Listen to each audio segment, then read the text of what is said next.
ವಿಶ್ವವಿದ್ಯಾನಿಲಯ, SVP ಕನ್ನಡ ಅಧ್ಯಯನ ಸಂಸ್ಥೆ ಮತ್ತು ಡಾಕ್ಟರ್ ಕೆ ಶಿವರಾಮ ಕಾರಂತ ಪೀಠದ ಸಹಯೋಗದೊಂದಿಗೆ ಕನ್ನಡ ವಿಭಾಗದ ನೂತನ ಸಭಾಂಗಣ ಉದ್ಘಾಟನೆ ಮತ್ತು ಡಾಕ್ಟರ್ ಕೆ ಶಿವರಾಮ ಕಾರಂತರ ಜನ್ಮ ದಿನಾಚರಣೆ ಕಾರ್ಯಕ್ರಮದಲ್ಲಿ ನಾವೆಲ್ಲರೂ ಸೇರಿದ್ದೇವೆ. ಕನ್ನಡಕ್ಕೆ ಜ್ಞಾನಪೀಠ ಪ್ರಶಸ್ತಿ ಪಡೆದ ಡಾಕ್ಟರ್ ಕೆ ಶಿವರಾಮ ಕಾರಂತರು ಹುಟ್ಟಿದ ದಿನ ಇವತ್ತು. ಕರಾವಳಿಯ ಭಾರ್ಗವನೆನಿಸಿಕೊಂಡ ಕಾರಂತರು ಅದಮ್ಯ ಜೀವನೋತ್ಸಾಹ ಮತ್ತು ಜೀವನ ಪ್ರೀತಿಯನ್ನುಳ್ಳ ಒಬ್ಬ ಸಾಹಿತಿ. ತಮ್ಮ ಕಾದಂಬರಿಗಳು ಮತ್ತು ಕೃತಿಗಳಲ್ಲಿ ವಾಸ್ತವವಾದಿ ನೆಲೆಯನ್ನು ತೀವ್ರವಾಗಿ ಪ್ರತಿಪಾದಿಸಿದವರು. ತಾನು ಬದುಕಿದಂತೆ ಬೆರೆದು ಹಲವು ಸಾಹಿತ್ಯ ಪ್ರಕಾರಗಳ ಕೃತಿಗಳನ್ನು ಕನ್ನಡ ಸಾಹಿತ್ಯಕ್ಕೆ ನೀಡಿದವರು ಇವರು. ಕಾರಂತರ ಹಲವು ಮಹತ್ವದ ಕಾದಂಬರಿಗಳಲ್ಲಿ ನಾವು ದಾರ್ಶನಿಕತೆಯನ್ನು ಕೂಡ ಗಮನಿಸಬಹುದು. ಓರ್ವ ಸಾಹಿತಿಯಾಗಿ ಯಕ್ಷಗಾನ, ಸಿನಿಮಾ ಮುಂತಾದ ಕ್ಷೇತ್ರಗಳಲ್ಲೂ ಪ್ರಾಯೋಗಿಕತೆಯ ಮೂಲಕ ಹೊಸತನ ತಂದ ಮೇರು ವ್ಯಕ್ತಿತ್ವ ಕಾರಂತರದು. ಅವರ ಬದುಕು, ಬರಹ ಇವೆರಡೂ ಆದರ್ಶಪ್ರಾಯವಾದುದು. ಕಾರಂತರ ನೆನಪು ಉಪನ್ಯಾಸದೊಂದಿಗೆ ಕನ್ನಡ ವಿಭಾಗದ ಬಹುಕಾಲದ ಬೇಡಿಕೆಯೊಂದು ಈಡೇರಿದ ದಿನವೂ ಇಂದೇ ಆಗಿದೆ. ನೂತನ ಸಭಾಂಗಣ ಕನ್ನಡದ ನಿತ್ಯ ಚಟುವಟಿಕೆಗಳಿಗೆ ಇಂದಿನಿಂದ ಒದಗಿ ಬಂದಿದೆ. ಸಭಾಂಗಣ ಉದ್ಘಾಟನೆಯನ್ನು ಮತ್ತು ಕಾರಂತ ನೆನಪು ಉಪನ್ಯಾಸ ನೆರವೇರಿಸಲು ನಮ್ಮೊಂದಿಗಿರುವ ನಾಡಿನ ಹೆಸರಾಂತ ವಿದ್ವಾಂಸರು ಪ್ರೊಫೆಸರ್ BA ವೇಕೈ ಸರ್ ಅವರನ್ನು, ಮಂಗಳೂರು ವಿಶ್ವವಿದ್ಯಾನಿಲಯದ ಸನ್ಮಾನ್ಯ ಕುಲಪತಿಗಳಾಗಿರುವ ಪ್ರೊಫೆಸರ್ PL ಧರ್ಮ ಸರ್ ಅವರನ್ನು, ನಮ್ಮೊಂದಿಗೆ ಮತ್ತೆ ಸೇರಿಕೊಳ್ಳಲಿರುವ ಮಂಗಳೂರು ವಿಶ್ವವಿದ್ಯಾನಿಲಯದ ಸನ್ಮಾನ್ಯ ಕುಲಸಚಿವರಾಗಿರುವ ಶ್ರೀ ಕೆ ರಾಜು ಮಗವೀರ್ ಸರ್ ಅವರನ್ನು, SVP ಕನ್ನಡ ಅಧ್ಯಯನ ಸಂಸ್ಥೆಯ ಅಧ್ಯಕ್ಷರು ಪ್ರೊಫೆಸರ್ ನಾಗಪ್ಪಗೌಡ ಸರ್ ಅವರನ್ನು ಅತ್ಯಂತ ಗೌರವದಿಂದ ಸಭಾವೇದಿಕೆಗೆ ಆಹ್ವಾನಿಸ್ತಾ ಇದ್ದಾರೆ. ಕಾರ್ಯಕ್ರಮವನ್ನು ಆಶಯ ಗೀತೆಯೊಂದಿಗೆ ಆರಂಭಿಸೋಣ. ಪ್ರೊಫೆಸರ್ SV ಪರಮೇಶ್ವರ ಭಟ್ಟರ ಪ್ರೀತಿಯ ಕರೆ ಕೇಳಿ ಹಾಡಿಗೆ ದನಿಯಾಗಲಿದ್ದಾರೆ ಸ್ನಾತಕೋತ್ತರ ವಿದ್ಯಾರ್ಥಿಗಳಾದ ಆಶ್ರಿತ, ಲಿಖಿತ, ಶ್ರೀಷ್ಮಾ ಮತ್ತು ತ್ರಿವೇಣಿ.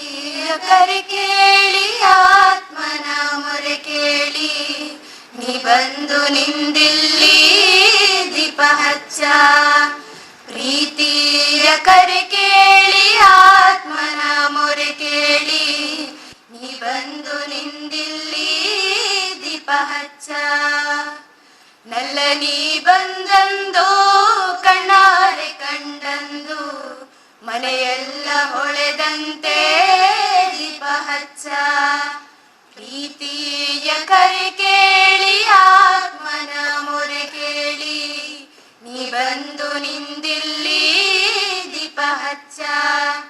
ಕರಿಗೆಜ್ಜೆ ಕುಣಿಸುತ್ತ ಕಣ್ಣೀರ ಮಿಡಿಯುತ್ತ, ഇരുളാക്കി ಬಂದಳು ದೀಪ ಹಚ್ಚ. ಕರಿಗೆಜ್ಜೆ ಕುಣಿಸುತ್ತ ಕಣ್ಣೀರ ಮಿಡಿಯುತ್ತ, ഇരുളಾക്കി ಬಂದಳು ದೀಪ ಹಚ್ಚ.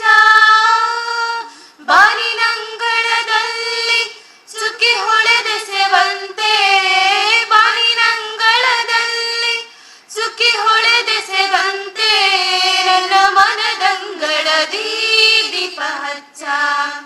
ಪ್ರೀತಿಯ ಕರೆ ಕೇಳಿ ಆತ್ಮನ ಮೊರೆ ಕೇಳಿ, ನೀ ಬಂದು ನಿಂದಿಲ್ಲಿ ದೀಪ ಹಚ್ಚ. ಪ್ರೀತಿಯ ಕರೆ ಕೇಳಿ ಆತ್ಮನ ಮೊರೆ ಕೇಳಿ, ನೀ ಬಂದು ನಿಂದಿಲ್ಲಿ ದೀಪ ಹಚ್ಚ. ಹಳೆ ಬಾಳು ಸತ್ತಿತ್ತು, ಕೊಳೆ ಬಾಳು ಸುಟ್ಟಿತ್ತು, ಹೊಸ ಬಾಳು ಹುಟ್ಟಿತ್ತು ದೀಪ ಹಚ್ಚ. ಹಳೆ ಬಾಳು ಸತ್ತಿತ್ತು, ಕೊಳೆ ಬಾಳು ಸುಟ್ಟಿತ್ತು, ಹೊಸ ಬಾಳು ಹುಟ್ಟಿತ್ತು ದೀಪ ಹಚ್ಚ. ಪ್ರೀತಿಯ ರತಿಗೆ ನೀ ಬೆಳಕಿನ ಆರತಿ, ಪ್ರೀತಿಯ ರತಿಗೆ ನೀ ಬೆಳಕಿನ ಆರತಿ, ಬೆಳಗಿತಲಾರತಿ ದೀಪ ಹಚ್ಚ. ಪ್ರೀತಿಯ ಕರೆ ಕೇಳಿ ಆತ್ಮನ ಮೊರೆ ಕೇಳಿ, ನೀ ಬಂದು ನಿಂದಿಲ್ಲಿ ದೀಪ ಹಚ್ಚ. ಪ್ರೀತಿಯ ಕರೆ ಕೇಳಿ ಆತ್ಮನ ಮೊರೆ ಕೇಳಿ, ನೀ ಬಂದು ನಿಂದಿಲ್ಲಿ ದೀಪ ಹಚ್ಚ. ದೀಪ ಹಚ್ಚ, ದೀಪ ಹಚ್ಚ, ದೀಪ ಹಚ್ಚ, ದೀಪ ಹಚ್ಚ. ಕಾರ್ಯಕ್ರಮದಲ್ಲಿ ಸೇರಿರುವ ಎಲ್ಲರನ್ನೂ ಸ್ವಾಗತಿಸ್ತಾ ಇಂದಿನ ಕಾರ್ಯಕ್ರಮದ ಮುನ್ನೋಟದ ಮಾತುಗಳನ್ನಾಡಬೇಕೆಂದು SVP ಕನ್ನಡ ಅಧ್ಯಯನ ಸಂಸ್ಥೆಯ ಅಧ್ಯಕ್ಷರು ಗುರುಗಳು ಆಗಿರುವ ಪ್ರೊಫೆಸರ್ ನಾಗಪ್ಪಗೌಡ ಸರ್ ಅವರಲ್ಲಿ ಕೇಳಿ. ಸಂಭ್ರಮದ ದಿನ ನಮ್ಮ ವಿಭಾಗಕ್ಕೆ ಇವತ್ತು ಒಂದು ಸಂಭ್ರಮದ ದಿನ. ನಾವು ಮೊನ್ನೆಯಿಂದ ಒಂದು ರೀತಿ ಹಬ್ಬದ ಆಚರಣೆಯಲ್ಲಿದ್ದೀವಿ. ಒಂದು ರೀತಿ ಹಬ್ಬದ ಆಚರಣೆಯಲ್ಲಿ ನಾವೆಲ್ಲರೂ ಕೂಡ ತೊಡಗಿಸಿಕೊಂಡಿದ್ದೇವೆ. ಇವತ್ತಿನ ಈ ಕಾರ್ಯಕ್ರಮ ಬಹಳ ವಿನೂತನವಾದಂಥ ಒಂದು ಕಾರ್ಯಕ್ರಮ. ಈ ಕಾರ್ಯಕ್ರಮಕ್ಕೆ ನಮ್ಮ ಕೋರಿಕೆಯ ಮೇರೆಗೆ ಪ್ರೊಫೆಸರ್, ನಾವು ಯಾವಾಗಲೂ ಅವರನ್ನ ಪ್ರೊಫೆಸರ್ ಅನ್ನೋದು ಹೆಸರು ಕರೆಯೋದಿಲ್ಲ. ವಿದ್ಯಾರ್ಥಿ ದೆಸೆಯಿಂದಲೂ ಕೂಡ ಅವರ ಹೆಸರನ್ನ ಕರೆದು ನಮಗೆ ಅಭ್ಯಾಸ ಇಲ್ಲ. ನಾವು ಯಾವಾಗಲೂ ಅವರನ್ನ ಪ್ರೊಫೆಸರ್ ಅಂದ್ಬಿಟ್ರೆ ಎಲ್ರಿಗೂ ಗೊತ್ತಾಗ್ಬಿಡುತ್ತೆ. ಬಹುಶಃ ಇವತ್ತು ಅವರ ವಿದ್ಯಾರ್ಥಿಗಳು ಎಲ್ಲೆಲ್ಲಿದ್ದಾರೆ ಅವ್ರು ಯಾರು ಕೂಡ ಹೆಸರು ಹೇಳಲ್ಲ. ನಮ್ಮ ಪ್ರೊಫೆಸರ್ ಅನ್ನುವಂಥ ರೀತಿಯಲ್ಲಿ ಅವರನ್ನ ಸಂಬೋಧಿಸಿಕೊಂಡು ಬಂದಿರುವಂಥವ್ರು ನಾವೆಲ್ಲ. ಹಾಗೆ ನಮಗೆ ಒಬ್ಬರೇ ಪ್ರೊಫೆಸರ್, ಬೇರೆಯವರೆಲ್ಲ ನಾವು ಹೆಸರು ಹೇಳ್ತೀವಿ ಅವ್ರ ಜೊತೆಗೆ. ಪ್ರೊಫೆಸರ್ ಅಂತ ಹೇಳೋದು ಮುಂದೆ ನಾವು ಹೆಸರು ಹೇಳ್ತಾ ಬಂದಿರುವಂಥದ್ದು ಒಂದು ಸಂಪ್ರದಾಯದ ಹಾಗೆ ಅದು ಇಲ್ಲಿ ಮುಂದುವರ್ಕೊಂಡು ಬಂದಿದೆ. ಹಾಗಾಗಿ ನಮಗೆ ಇದು ಬಹಳ ವಿಶೇಷವಾದ ದಿನ ಮತ್ತು ಬಹಳ ವಿನೂತನವಾದ ಕಾರ್ಯಕ್ರಮ ಅಂತೇಳಿ ನಾನು ಆರಂಭದಲ್ಲೇ ಪ್ರಸ್ತಾಪ ಮಾಡ್ತಾ ಇರುವಂಥದ್ದು. ಇವತ್ತು 2 ಕಾರ್ಯಕ್ರಮಗಳನ್ನು ಒಟ್ಟಿಗೆ ಜೋಡಿಸ್ಕೊಂಡಿದ್ದೀವಿ. ಒಂದು ಈ ವಿನೂತನವಾಗಿ ರೂಪಿತವಾಗಿರುವಂಥ ಈ ಸಭಾಂಗಣದ ಉದ್ಘಾಟನಾ ಕಾರ್ಯಕ್ರಮ. ಇನ್ನೊಂದು ಇವತ್ತು ಬಹಳ ವಿಶಿಷ್ಟವಾದ ದಿನವೂ ಹೌದು. ಯಾಕೆ ಅಂತ ಹೇಳಿದ್ರೆ, ನಡೆದಾಡುವ ವಿಶ್ವಕೋಶ, ಕಡಲ ತಡಿಯ ಭಾರ್ಗವ, ಆಡುಮುಟ್ಟದ ಸೊಪ್ಪಿಲ್ಲ, ಕಾರಂತರು ಪ್ರವೇಶಿಸಿದ ಕ್ಷೇತ್ರವಿಲ್ಲ ಅನ್ನುವಂಥ ರೀತಿಯಲ್ಲಿ ಇಡೀ ನಾಡಿನಾದ್ಯಂತ ಗುರುತಿಸಿಕೊಂಡಂತ ಡಾಕ್ಟರ್ ಕೆ ಶಿವರಾಮ ಕಾರಂತರ ಜನ್ಮದಿನ ಇವತ್ತು. ಹಾಗಾಗಿ 2 ಕಾರ್ಯಕ್ರಮಗಳನ್ನು ಒಟ್ಟೊಟ್ಟಿಗೆ ಸೇರಿಸಿಕೊಂಡು ನಾವು ಇಲ್ಲಿ ನಡೆಸ್ತಾ ಇದ್ದೀವಿ. ಇವತ್ತಿನ ಈ ಕಾರ್ಯಕ್ರಮವನ್ನ ಉದ್ಘಾಟಿಸೋದಕ್ಕೆ ಆಗಮಿಸಿರ್ತಕ್ಕಂಥವರು ಈ ನಾಡಿನ ಬಹಳ ಶ್ರೇಷ್ಠ ವಿದ್ವಾಂಸರಾಗಿರ್ತಕ್ಕಂಥ ಮತ್ತೆ ಇತ್ತೀಚೆಗೆ ತಾನೇ ಪಂಪ ಪ್ರಶಸ್ತಿ ಪುರಸ್ಕೃತರಾಗಿರ್ತಕ್ಕಂಥ ಮತ್ತೆ ಇವತ್ತು ಮತ್ತೆ ನಾಳೆ ಅವರ ಮೆಚ್ಚಿನ ಕಾರಂತರ ಪ್ರಶಸ್ತಿಯನ್ನ ಇವತ್ತು ಒಂದು ಸ್ವೀಕರಿಸಿದ್ದಾರೆ, ನಾಳೆ ಒಂದು ಪ್ರಶಸ್ತಿಯನ್ನು ಸ್ವೀಕರಿಸಲಿದ್ದಾರೆ. ಬಹುಶಃ ಈ ಪ್ರಶಸ್ತಿಗಳು ಅವರಿಗೆ ಯಾವತ್ತೂ ಬರಬೇಕಾಗಿತ್ತು. ಅರ್ಹವಾಗಿ ಈಗ ಅವು ಹುಡುಕಿಕೊಂಡು ಅವರ ಬಳಿಗೆ ಬರ್ತಾ ಇರುವಂಥದ್ದನ್ನು ನಾವು ನೆನಪು ಮಾಡಿಕೊಳ್ಬೇಕು. ಹಾಗಾಗಿ ಅವರನ್ನ ನಾನು ಆರಂಭದಲ್ಲಿ ಅವರಿಗೆ ಅಭಿನಂದನೆಗಳನ್ನ ಹೇಳುತ್ತಾ ಇವತ್ತಿನ ಈ ಕಾರ್ಯಕ್ರಮಕ್ಕೆ ಉದ್ಘಾಟಕರಾಗಿ ಬಂದಿರುವಂಥ ಪ್ರೊಫೆಸರ್ ಅವರೇ ಹಾಗೂ ಇವತ್ತಿನ ಈ ಕಾರ್ಯಕ್ರಮದ ಅಧ್ಯಕ್ಷತೆಯನ್ನ ವಹಿಸಿರ್ತಕ್ಕಂಥ ನಮ್ಮ ವಿಶ್ವವಿದ್ಯಾನಿಲಯದ ಬಹಳ ನೆಚ್ಚಿನ ಕುಲಪತಿಗಳಾಗಿ, ವಿಶ್ವವಿದ್ಯಾನಿಲಯ ಸಂಕಷ್ಟದ ಸಂದರ್ಭದಲ್ಲಿರುವಾಗಲೂ ಕೂಡ ನಗುತ್ತಾ ಅದನ್ನ ಮುಂದೆ ತೆಗೆದುಕೊಂಡು ಹೋಗ್ತಾ ಇರತಕ್ಕಂಥ, ಬಹಳ ಅರ್ಥಪೂರ್ಣವಾಗಿ ಮುನ್ನಡೆಸಿಕೊಂಡು ಹೋಗ್ತಾ ಇರುವಂತ ಮತ್ತೆ ನನ್ನ ನಿಡುಗಾಲದ ಸ್ನೇಹಿತರು ಆಗಿರುವಂತ ಪ್ರೊಫೆಸರ್ PL ಧರ್ಮ ಅವರೇ, ಮತ್ತೆ ಸಭಾಂಗಣದ ಮುಂದೆ ಆಸೀನರಾಗಿರ್ತಕ್ಕಂಥ ಈ ನಾಡಿನ ಹಿರಿಯ ವಿದ್ವಾಂಸರುಗಳೇ, ಬಹಳ ಮುಖ್ಯವಾಗಿ ನಮ್ಮ ಗಿಳಿವಿಂಡಿನ ಹಿರಿಯ ಸದಸ್ಯರುಗಳೇ, ಮತ್ತೆ ನಮ್ಮ ಬೇರೆ ಬೇರೆ ವಿಭಾಗಗಳಿಂದ ಬಂದಿರುವಂಥ ಪ್ರಾಧ್ಯಾಪಕರೇ, ಸ್ನೇಹಿತರೆ, ಮತ್ತೆ ಬಹಳ ಮುಖ್ಯವಾಗಿ ಪತ್ರಿಕಾ ಮಾಧ್ಯಮದವರೇ ಹಾಗೂ ಸಂಶೋಧನಾ ವಿದ್ಯಾರ್ಥಿಗಳೇ, ಬೇರೆ ಬೇರೆ ವಿಭಾಗಗಳಿಂದ ಬಂದಿರುವಂಥ ರೀತಿಯ ವಿದ್ಯಾರ್ಥಿಗಳೇ ಹಾಗೂ ನಮ್ಮ ಈ ಕಟ್ಟಡದಲ್ಲಿ ಇರ್ತಕ್ಕಂಥ ಪೀಠಗಳಲ್ಲಿ ಕೆಲಸ ಮಾಡ್ತಾ ಇರುವಂಥ ಸಂಶೋಧನಾ ಸಹಾಯಕರೇ ಮತ್ತು ಎಲ್ಲ ಸಿಬ್ಬಂದಿಗಳೇ ಮತ್ತು ಪ್ರೀತಿಯ ವಿದ್ಯಾರ್ಥಿನಿಯರೇ, ನಾನು ಆರಂಭದಲ್ಲಿ ಹೇಳಿದ ಹಾಗೆ ಈ ಕಾರ್ಯಕ್ರಮ ಒಂದು ವಿನೂತನವಾದ ಕಾರ್ಯಕ್ರಮ ಅನ್ನುವಂಥ ಮಾತನ್ನ ಪ್ರಸ್ತಾಪ ಮಾಡಿದೆ. ಈ ಕಟ್ಟಡದಲ್ಲಿ ನಾವು ಅನೇಕ ಕಾರ್ಯಕ್ರಮಗಳನ್ನ ಮಾಡ್ತಾ ಇರ್ತೇವೆ. ಮಾಡ್ತಾ ಇರುವಂತ ಸಂದರ್ಭದಲ್ಲಿ ನಮಗೆ ಜಾಗ ಸಾಕಾಗ್ತಾ ಇರಲಿಲ್ಲ. ಸುಮಾರು ಒಂದು ಹೆಚ್ಚು ಅಂದ್ರೆ 60 ಜನ ಕುಳಿತುಕೊಂಡು ಒಂದು ಕಾರ್ಯಕ್ರಮವನ್ನು ಮಾಡೋದಕ್ಕೆ ಮಾತ್ರ ಸಾಕಾಗ್ತಾ ಇದ್ದಂಥದ್ದು. ಹಾಗಾಗಿ ನಾವು ಮಾನ್ಯ ಕುಲಪತಿಗಳ ಬಳಿಯಲ್ಲಿ ನಾವೆಲ್ಲರೂ ಅಧ್ಯಾಪಕರು ಕೇಳಿಕೊಂಡಂತ ಸಂದರ್ಭದಲ್ಲಿ ಅವರು ಬಹಳ ಬೇಗನೆ ಅದಕ್ಕೆ ಸ್ಪಂದಿಸಿದ್ದು ಮಾತ್ರವಲ್ಲ, ಅವರೇ ಸ್ವತಃ ಇಲ್ಲಿಗೆ ಭೇಟಿ ನೀಡಿ ಈ ಮಧ್ಯದಲ್ಲಿದ್ದಂಥ ಗೋಡೆಯನ್ನ ತೆರವುಗೊಳಿಸಿ ಇಲ್ಲಿ ಒಂದು ಸುಸಜ್ಜಿತವಾದಂಥ ವೇದಿಕೆಯನ್ನ ನಿರ್ಮಾಣ ಮಾಡಿಸಿ ಕೊಡುವುದಕ್ಕೆ ಒಂದು ನಿರ್ಣಯವನ್ನು ತೆಗೆದುಕೊಂಡ್ರು. ಮತ್ತೆ ಇಂಜಿನಿಯರ್ ಅವರನ್ನ ಇಲ್ಲಿಗೆ ಕರೆಸಿಕೊಂಡು ಅವರಿಗೆ ತಕ್ಷಣವೇ ಕೆಲಸವನ್ನ ಆರಂಭ ಮಾಡಿ ಅನ್ನುವಂಥ ರೀತಿಯಲ್ಲಿ ಆದೇಶವನ್ನ ನೀಡಿದಂಥದ್ದು. ಹಾಗಾಗಿ ಮೊದಲಿಗೆ ನಾನು ಅವರನ್ನ ಇಲ್ಲಿ ನೆನಪು ಮಾಡಿಕೊಂಡು ಅವರಿಗೆ ಕನ್ನಡ ವಿಭಾಗದ ಪರವಾಗಿ ಮತ್ತು ಎಲ್ಲ ವಿದ್ಯಾರ್ಥಿಗಳ ಪರವಾಗಿ ಅಭಿನಂದನೆಗಳನ್ನು ಹೇಳಲಿಕ್ಕೆ ಇಷ್ಟಪಡ್ತಾ ಇದ್ದೇನೆ.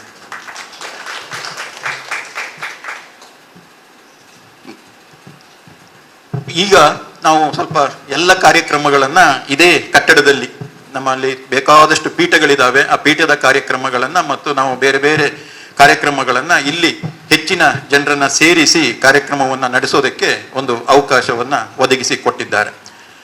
ಮತ್ತೆ ಕುಲಸಚಿವರು ಕೂಡ ಅವರು ತಕ್ಷಣ ಒಂದು ಮಾತೇಳಿ ಕುಲಸಚಿವರ ಹತ್ರ ಕೇಳುವಾಗ ಇಂಜಿನಿಯರ್ ಸೆಕ್ಷನ್ ಅವ್ರು ಹೇಳ್ತಾ ಇದ್ರು, ನಮ್ಮ ಸಂತೋಷ್ ರವರು ಇಲ್ಲೇ ಇದ್ದಾರೆ, ಅವ್ರು ಹೇಳ್ತಾ ಇದ್ರು, ಸರ್ VC ಅವರೇನು ಒಪ್ಪಿ ಬಿಡ್ತಾರೆ ಆದ್ರೆ ರಿಜಿಸ್ಟ್ರಾರ್ ಒಪ್ಪೋದಿಲ್ಲ ಅನ್ನುವಂತ ರೀತಿಯಲ್ಲಿ ಅವರು ಹೇಳ್ತಾ ಇದ್ರು.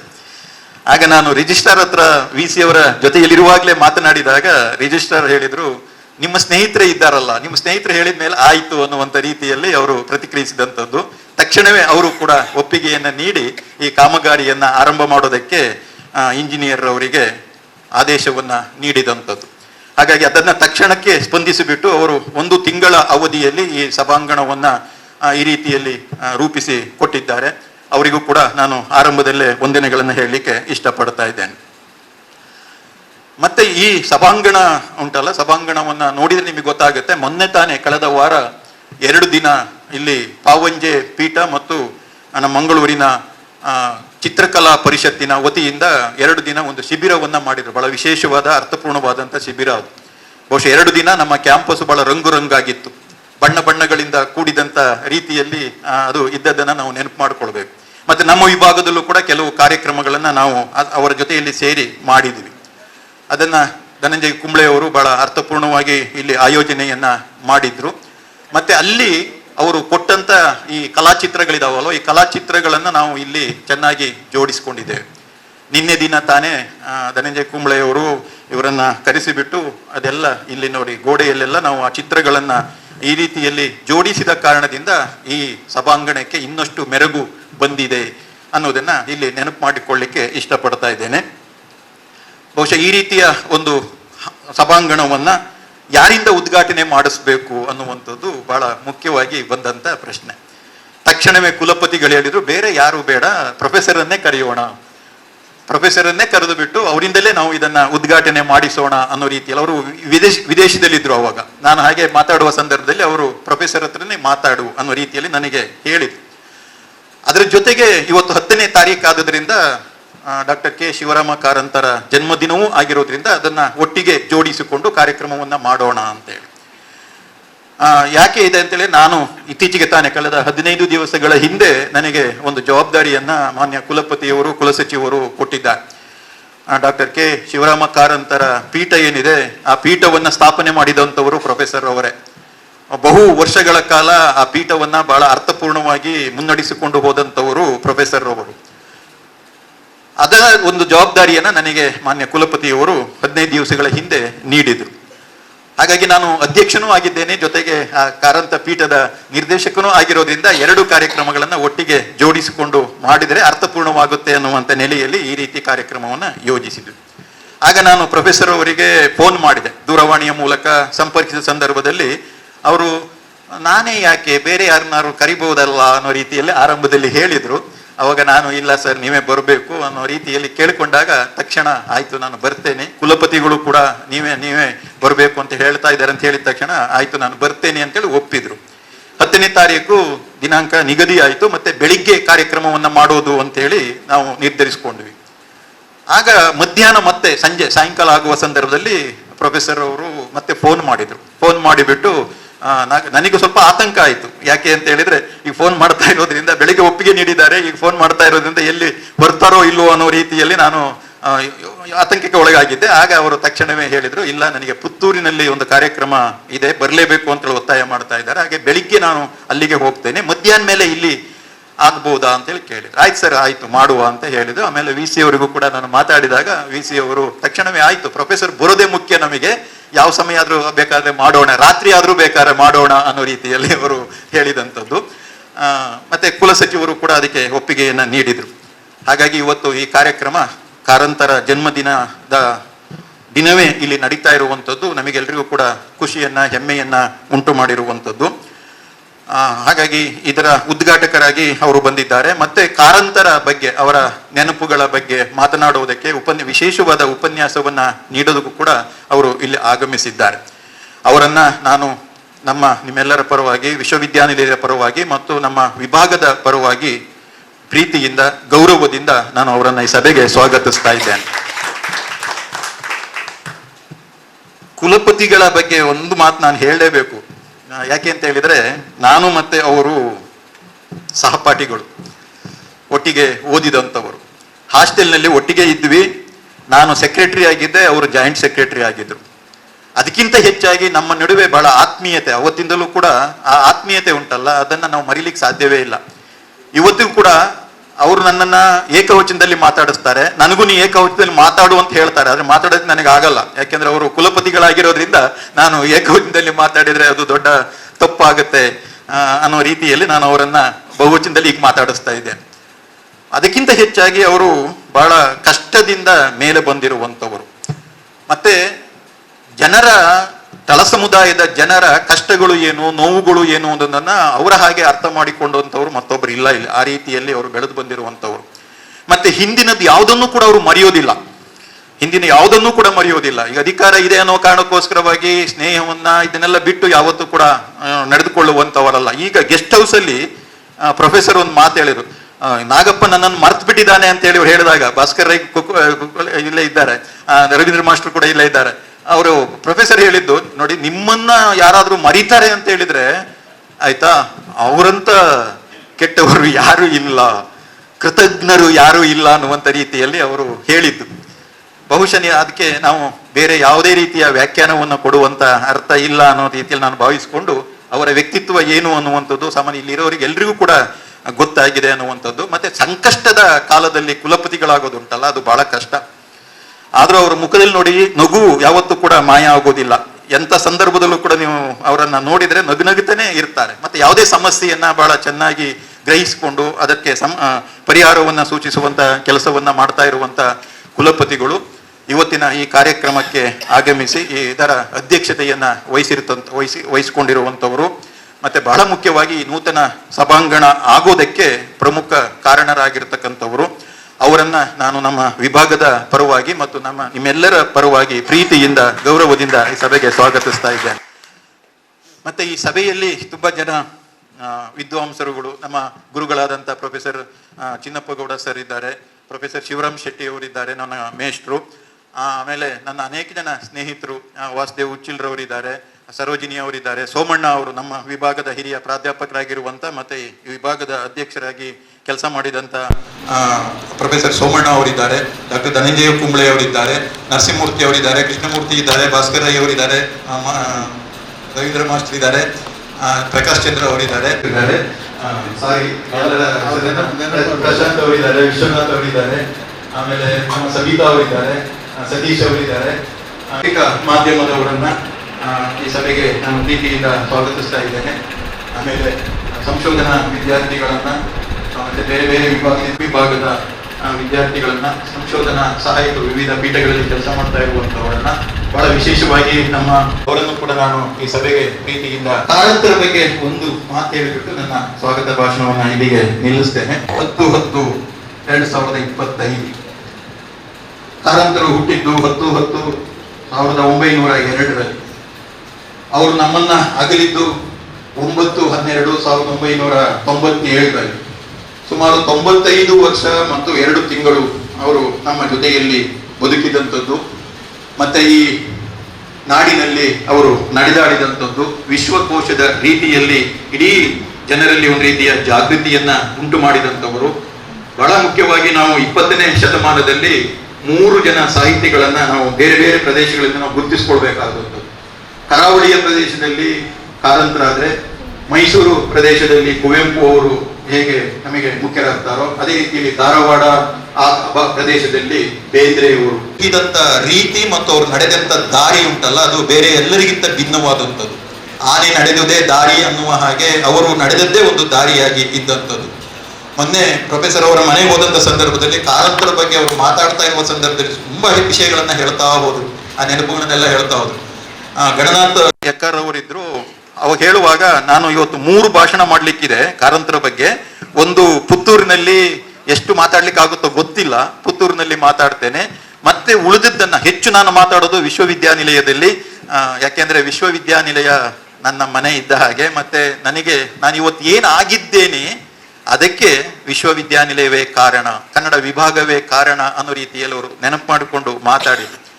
ಮತ್ತೆ ಸ್ವಲ್ಪ ಉಳಿದಂತ ವಿಷಯಗಳನ್ನ ನಾನು ಉಡುಪಿಯ ಸಭೆಯಲ್ಲಿ ಮಾತಾಡ್ತೀನಿ ಅನ್ನೋ ರೀತಿಯಲ್ಲಿ ಅವ್ರು ಹೇಳಿದಂಥದ್ದು. ಬಹುಶಃ ಕಾರಂತರ ಬಗ್ಗೆ ಬಹಳ ಅಧಿಕೃತವಾಗಿ ಮಾತಾಡಬೇಕು ಅಂತ ಹೇಳಿದ್ರೆ ಅದು ಪ್ರೊಫೆಸರಿಗೆ ಮಾತ್ರ ಸಾಧ್ಯ. ಯಾಕೆ ಅಂತ ಹೇಳಿದ್ರೆ ಅವರು ಚಿಕ್ಕ ಬಾಲಕರಾಗಿದ್ದಂಥ ಸಂದರ್ಭದಲ್ಲೂ ಕೂಡ ಕಾರಂತರನ್ನ ನೋಡಿದಂಥವ್ರು, ಕಾರಂತರ ಜೊತೆಯಲ್ಲೇ ಬೆಳೆದಂಥವ್ರು. ಪುತ್ತೂರಿನ ಬಾಲವನದಲ್ಲಿ ಅವರು ಅನೇಕ ಸಂದರ್ಭಗಳಲ್ಲಿ ಕಾರಂತರನ್ನ ಬಹಳ ಹತ್ತಿರದಿಂದ ನೋಡಿರುವಂಥವ್ರು, ಮಾತನಾಡಿರುವಂಥವ್ರು. ಬಹುಶಃ ಅಂತ ಕಾರಂತರ ಬಗ್ಗೆ ಅವರು ಇಲ್ಲಿ 1993ರಲ್ಲಿ ಕಾರಂತ ಪೀಠವನ್ನ ಸ್ಥಾಪನೆ ಮಾಡಿದಂತ ಅವರು ಪ್ರೊಫೆಸರ್ ಅವರು. ಅವರೇ ಹಲವು ವರ್ಷಗಳ ಕಾಲ ಅದನ್ನ ಮುನ್ನಡೆಸಿಕೊಂಡು ಬಂದ್ರು. ಕಾರಂತರ ಪೀಠದಲ್ಲಿರುವಂತಹ ಅನೇಕ ಪುಸ್ತಕಗಳ ಸಂಗ್ರಹ ಇದೆ. ಆ ಪುಸ್ತಕಗಳನ್ನೆಲ್ಲ ಅವರು ಸಂಗ್ರಹ ಮಾಡಿರುವಂಥದ್ದು, ಪ್ರಕಟಿಸಿರುವಂಥದ್ದು.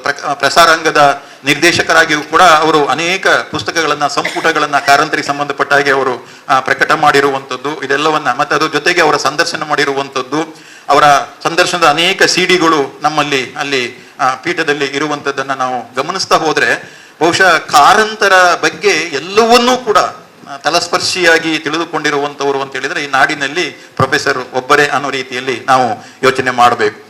ಅಂತ ಕಾರಂತರ ಬಗ್ಗೆ, ಅವರ ನೆನಪುಗಳ ಬಗ್ಗೆ ಮಾತನಾಡುವಂಥದಕ್ಕೆ ಅತ್ಯಂತ ಅರ್ಹವಾದಂಥ, ಸೂಕ್ತವಾದಂಥ ವ್ಯಕ್ತಿ ಅಂತ ಹೇಳಿದ್ರೆ ಪ್ರೊಫೆಸರ್ ಅವರು ಅನ್ನುವಂಥದ್ದನ್ನ ಇಲ್ಲಿ ನೆನಪು ಮಾಡಿಕೊಂಡು ಕಾರಂತರ ಜನ್ಮದಿನದ ಈ ಸಂದರ್ಭದಲ್ಲಿ ಅವರ ನೆನಪುಗಳನ್ನ ಅವರು ನಮ್ಮ ಜೊತೆ ಹಂಚಿಕೊಳ್ಳಬೇಕು ಅಂತೇಳಿ ನಾನು ಕೇಳ್ಕೊಳ್ತಾ, ಮತ್ತೆ ಬಹಳ ಮುಖ್ಯವಾಗಿ ಕಾರಂತರ ಬಗ್ಗೆ ನಾನು 1-2 ಮಾತು ಹೇಳಬೇಕು. ಒಂದು, ನಾನು ವಿದ್ಯಾರ್ಥಿಯಾಗಿದ್ದ ಸಂದರ್ಭದಲ್ಲಿ ಪ್ರೊಫೆಸರ್ ಅವರು 1980ರ ದಶಕದಿಂದ 90ರ ದಶಕದವರೆಗೆ ಪ್ರತಿ ವರ್ಷ ಅವರನ್ನ ಇಲ್ಲಿಗೆ ಕರೆಸಿ ವಿದ್ಯಾರ್ಥಿಗಳಿಗೆ ಅವ್ರ ಜೊತೆಯಲ್ಲಿ ಸಂವಾದ ಮಾಡಿಸ್ತಾ ಇದ್ರು. ಮತ್ತೆ ಅವ್ರು ಎಷ್ಟೋ ಸಂದರ್ಭದಲ್ಲಿ ಗೆಜ್ಜೆ ಕಟ್ಟಿಕೊಂಡು ಕುಣಿತಾ ಇದ್ದಂಥದ್ದು, ಯಕ್ಷಗಾನ ಮಾಡ್ತಾ ಇದ್ದಂಥದ್ದು, ಮತ್ತೆ ಅವರ ಸಾಹಿತ್ಯ ಕೃತಿಗಳ ಬಗ್ಗೆನೇ ವಿದ್ಯಾರ್ಥಿಗಳು ಪ್ರಶ್ನೆ ಕೇಳುವಂಥದ್ದು ಒಂದು ರೀತಿ ಬಹಳ ಅರ್ಥಪೂರ್ಣವಾದಂಥದ್ದು. ನಮಗೆಲ್ಲ ಒಂದು ಸಂಭ್ರಮ. ಅವಾಗ ನಾವು ಹತ್ತಿರದಿಂದ ಕಾರಂತರನ್ನ ನೋಡಿದ್ದೇವೆ, ಅವ್ರ ಜೊತೆಯಲ್ಲಿ ಮಾತಾಡಿದ್ದೇವೆ ಅನ್ನುವಂಥ ಒಂದು ಸಂಭ್ರಮದ ವಾತಾವರಣವನ್ನ ಪ್ರತಿ ವರ್ಷ ಪ್ರೊಫೆಸರ್ ಅವರು ನಮ್ಮ ವಿಭಾಗದಲ್ಲಿ ಅದನ್ನ ಅವಕಾಶವನ್ನ ಮಾಡಿ ಕೊಡ್ತಾ ಇದ್ರು. ಮತ್ತೆ ಕಾರಂತರು ಪ್ರೊಫೆಸರ್ ಬಗ್ಗೆ ಬಹಳ ಪ್ರೀತಿಯನ್ನ ಇಟ್ಟುಕೊಂಡಂಥವ್ರು. ಏನಾದ್ರು ನಾನು ಅವಾಗ ವಿದ್ಯಾರ್ಥಿ ಸಂಘದಲ್ಲಿ ಇದ್ದ ಸಂದರ್ಭದಲ್ಲಿ ಅವಾಗ ವಿದ್ಯಾರ್ಥಿ ನಮ್ಮ ಕ್ಯಾಂಪಸ್ ಡೇಗೆ ಕಾರಂತರನ್ನ ಕರಿಬೇಕು ಅಂತ TP ವಿಜಯ್ ಅವರು ಈಗ ಹಂಪಿಯಲ್ಲಿದ್ದಾರೆ, ಅವರು ಅಧ್ಯಕ್ಷರಾಗಿದ್ರು. ಆಗ ನಾವೆಲ್ಲ ಒಂದು ಸಭೆ ಮಾಡಿಬಿಟ್ಟು ಅವ್ರ ಕಾರಂತರನ್ನ ಕರಿಬೇಕು ಅಂತ ಹೇಳೋ ಸಂದರ್ಭದಲ್ಲಿ ಕಾರಂತರು ಯಾರು ಹೇಳಿದ್ರೆ ಒಪ್ತಾರೆ ಅನ್ನುವ ರೀತಿಯ ಬಂದಾಗ ಪ್ರೊಫೆಸರ್ ಅವರು ಒಂದು ಮಾತು ಹೇಳಿದ್ರೆ ಅವರು ಒಪ್ತಾರೆ ಅನ್ನೋ ರೀತಿಯಲ್ಲಿ ಹೇಳಿದಾಗ ಪ್ರೊಫೆಸರ್ ಅವರು ಅವ್ರ ಜೊತೆಯಲ್ಲಿ ಮಾತನಾಡಿ ಆ ಕಾರ್ಯಕ್ರಮಕ್ಕೆ ಅವರನ್ನ ಬರುವ ಹಾಗೆ ಮಾಡಿದಂಥದ್ದು. ಇದು ಬಹಳ ಮುಖ್ಯವಾದಂಥದ್ದು. ಪ್ರೊಫೆಸರ್ ಬಗ್ಗೆ ಅತ್ಯಂತ ಹಿರಿಯರಾದಂಥವರು ಕೂಡ ಯಾವ ರೀತಿಯ ಭಾವನೆಗಳನ್ನ ಇಟ್ಟುಕೊಂಡಿದ್ರು ಅಂತ ಇನ್ನೊಂದು ಘಟನೆ ನಾನು ಹೇಳಿಬಿಡ್ತೇನೆ. ಪೂರ್ಣಚಂದ್ರ ತೇಜಸ್ವಿ ಅವರನ್ನ ಒಂದು ಸಲ ನಮ್ಮ ವಿಶ್ವವಿದ್ಯಾನಿಲಯ ಕಾಲೇಜಿನಲ್ಲಿ ಒಂದು ಸೆಮಿನಾರಿಗೆ ಅವರನ್ನ ಕರೆಸ್ಬೇಕು ಅಂತ ಹೇಳಿ ತೀರ್ಮಾನ ಆಯಿತು. ಅವರನ್ನ ಸಮಾರಂಭಕ್ಕೆ ಕರೆಸ್ಬೇಕು ಅಂತ. ಕಾದಂಬರಿಗಳಿಗೆ 100 ವರ್ಷ ತುಂಬಿದಂತ ವರ್ಷ 1999ರಲ್ಲಿ ನಮ್ಮ ವಿಶ್ವವಿದ್ಯಾನಿಲಯ ಕಾಲೇಜಿನಲ್ಲಿ ಕನ್ನಡ ವಿಭಾಗ ಪ್ರೊಫೆಸರ್ ಅವರ ನೇತೃತ್ವದಲ್ಲಿ ಒಂದು ರಾಷ್ಟ್ರೀಯ ವಿಚಾರ ಸಂಕಿರಣವನ್ನ ನಡೆಸಿದ್ವಿ, 2 ದಿನದ ವಿಚಾರ ಸಂಕಿರಣ. ಆಗ ನನಗೆ ಅವರು ತೇಜಸ್ವಿ ಅವರನ್ನ ಮಾತಾಡಿಸಿ ಅವರನ್ನ ಒಪ್ಪಿಸ್ಕೊಂಡು ಬರಬೇಕು ಅಂತ ಜವಾಬ್ದಾರಿ ಕೊಟ್ಟಿದ್ರು. ನಾನು ಅವ್ರ ಮನೆಗೆ ಹೋದಂತ ಸಂದರ್ಭದಲ್ಲಿ ಮೂಡಿಗೆರೆಯಲ್ಲಿ ಕೈಮರದ ಹತ್ರ ಇರುವಂತ ಅವ್ರ ಮನೆಗೆ ಹೋದಂತ ಸಂದರ್ಭದಲ್ಲಿ ಅವರು ಸಾಮಾನ್ಯ ತೇಜಸ್ವಿ ಅವರು ಯಾವ ಸಮಾರಂಭಕ್ಕೂ ಬರುವಂತವರಲ್ಲ. ನಾನು ಹೀಗೆ ಮಾತಾಡ್ತಾ ಅವ್ರ ಹತ್ರ ಹೇಳುವ ಸಂದರ್ಭದಲ್ಲಿ ಪ್ರೊಫೆಸರ್ ವಿವೇಕ್ ರೈ ಅವರು ನಿಮ್ಮನ್ನ ಭೇಟಿಯಾಗಿ ಆಹ್ವಾನ ಕೊಡೋದಕ್ಕೆ ಹೇಳಿದ್ದಾರೆ, ನೀವು ಬರಬೇಕು ಅಂತ ಹೇಳಿದಾಗ ಅವರು ನಾನು ಯಾವ ಕಾರ್ಯಕ್ರಮಕ್ಕೂ ಹೋಗೋದಿಲ್ಲ ಅಂತೆಲ್ಲ ಮಾತಾಡಿ ಕೊನೆಗೆ ಪ್ರೊಫೆಸರ್ ವಿವೇಕ್ ರೈ ಅವರು ಹೇಳಿದ್ದಾರೆ ಅನ್ನೋ ಕಾರಣಕ್ಕೋಸ್ಕರ ಸ್ವಲ್ಪ ನಾನು ಯೋಚನೆ ಮಾಡಿ ಹೇಳ್ತೇನೆ ಅಂತ ಹೇಳಿ ಸಂಜೆ ನೀನು ನನಗೆ ಫೋನ್ ಮಾಡು ಅಂತ ಹೇಳಿದ್ರು. ಸಾಯಂಕಾಲ ನಾವು ಫೋನ್ ಮಾಡುವಾಗ ಅವ್ರು ತಕ್ಷಣ ಒಪ್ಪಿದ್ರು. ಇಲ್ಲ, ನಾನು ವಿವೇಕ್ ರೈ ಅವರು ಹೇಳಿದ್ದಾರೆ ಅಂತ ಹೇಳಿದ್ರೆ ನಾನು ಖಂಡಿತ ಬರ್ತೀನಿ ಅನ್ನೋದು ಹೇಳಿದ. ಯಾಕೆ ಈ ಮಾತು ಹೇಳ್ತಾ ಇದ್ದೀನಿ ಅಂದ್ರೆ ಪ್ರೊಫೆಸರ್ ಬಗ್ಗೆ ಇಡೀ ನಾಡಿನಾದ್ಯಂತ ಎಲ್ಲ ಸಾಹಿತಿಗಳ ಮನಸ್ಸಿನಲ್ಲಿ ಒಂದು ಒಳ್ಳೆಯ ಭಾವನೆ ಇದ್ದಂಥದ್ದನ್ನ ಇಲ್ಲಿ ನೆನಪು ಮಾಡೋಕ್ಕೋಸ್ಕರ ನಾನು ಆ ಮಾತನ್ನ ಇಲ್ಲಿ ಹೇಳಿದಂಥದ್ದು. ಹೀಗೆ ಕಾರಂತರನ್ನ ಹಲವು ಬಾರಿ ವಿಶ್ವವಿದ್ಯಾನಿಲಯಕ್ಕೆ ಕರೆಸಿ ಅವರ ಜೊತೆಯಲ್ಲಿ ಎಲ್ಲರೂ ಸಂವಾದ ಮಾಡುವ ಹಾಗೆ ಮಾಡಿದಂಥವರು ಪ್ರೊಫೆಸರ್ ಅಂತ ಹೇಳುತ್ತಾ ಇವತ್ತಿನ ಕಾರಂತರ ನೆನಪಿನ ಕುರಿತ ಉಪನ್ಯಾಸ ನೀಡಲಿರುವ professor B A Vivek sir ಅವರಿಗೆ ಪುಷ್ಪ ಮತ್ತು ಪುಸ್ತಕ ನೀಡಿ ಅವರನ್ನು ಸ್ವಾಗತಿಸಿಕೊಳ್ಳಬೇಕೆಂದು ಮಂಗಳೂರು ವಿಶ್ವವಿದ್ಯಾನಿಲಯದ ಕುಲಪತಿಗಳಲ್ಲಿ ಕೇಳಿಕೊಳ್ಳುತ್ತೇನೆ.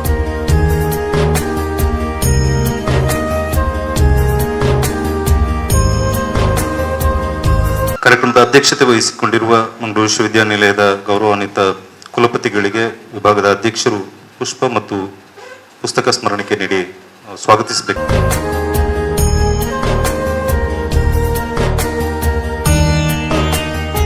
ಇಂದಿನ ಕಾರ್ಯಕ್ರಮವನ್ನು ದೀಪ ಬೆಳಗುವುದರ ಮೂಲಕ ಉದ್ಘಾಟಿಸಬೇಕೆಂದು professor B A Vivek sir ಅವರಲ್ಲಿ ಕೇಳಿಕೊಳ್ತಾ ಇದ್ದೇನೆ. ಜೊತೆಗೆ ಕಾರಂತರ ಭಾವಚಿತ್ರಕ್ಕೆ ಪುಷ್ಪ ನಮನಗಳನ್ನು ಸಲ್ಲಿಸುವಂತೆ ವೇದಿಕೆಯಲ್ಲಿರುವ ಅತಿಥಿಗಳಲ್ಲಿ ವಿನಂತಿಸ್ತಾ ಇದ್ದೇನೆ. ಇದೇ ಹೊತ್ತು ಒಂದು ಹಾಡಿಗೆ ದನಿಯಾಗಲಿದ್ದಾರೆ ಕುಮಾರಿ ಲಿಖಿತ, ಹಿರಿಯ ವಿದ್ಯಾರ್ಥಿನಿ SVP ಕನ್ನಡ. ಯಾವ ಚಿಕ್ಕ ಹಳೆಯ ಗೀತವಾಗದೇನು ಅದನ್ನೇ ಹೇಳು ಕೇಳಿನ ಗೀತವಾಗದೇನು ಅದನ್ನೇ ಹೇಳು ಕೇಳಿನಲಿಯುವೆ ಕೇಳಿನಲಿಯುವೆ ಕಳೆದ ಸುಖವೋ ಬರುವ ಸುಖವೋ ಹಳೆಯ ನನ್ನ ಗೆಳೆಯರನ್ನು ನೋಡುವ ಆಸೆ ಸುಖಗಳು ಕಳೆದ ಸುಖವೋ ಬರುವ ಸುಖವೋ ಹಳೆಯ ನನ್ನ ಗೆಳೆಯರನ್ನು ನೋಡುವ ಆಸೆ ಸುಖಗಳು ನೋಡುವ ಆಸೆ ಸುಖಗಳು ಕಂಡುದನ್ನು ನೆನೆವ ಸುಖವೋ ಕಾಣದುದನು ಕಾಮ ಸುಖವೋ ಕಂಡು ನಲಿವ ಸುಖಗಳು ಕಂಡು ನಲಿವ ಸುಖಗಳು ಯಾವ ಚಿಕ್ಕ ಹಳೆಯ ಗೀತವಾಗದೇನು ಅದನ್ನೇ ಹೇಳು ಕೇಳಿನಲಿಯುವೆ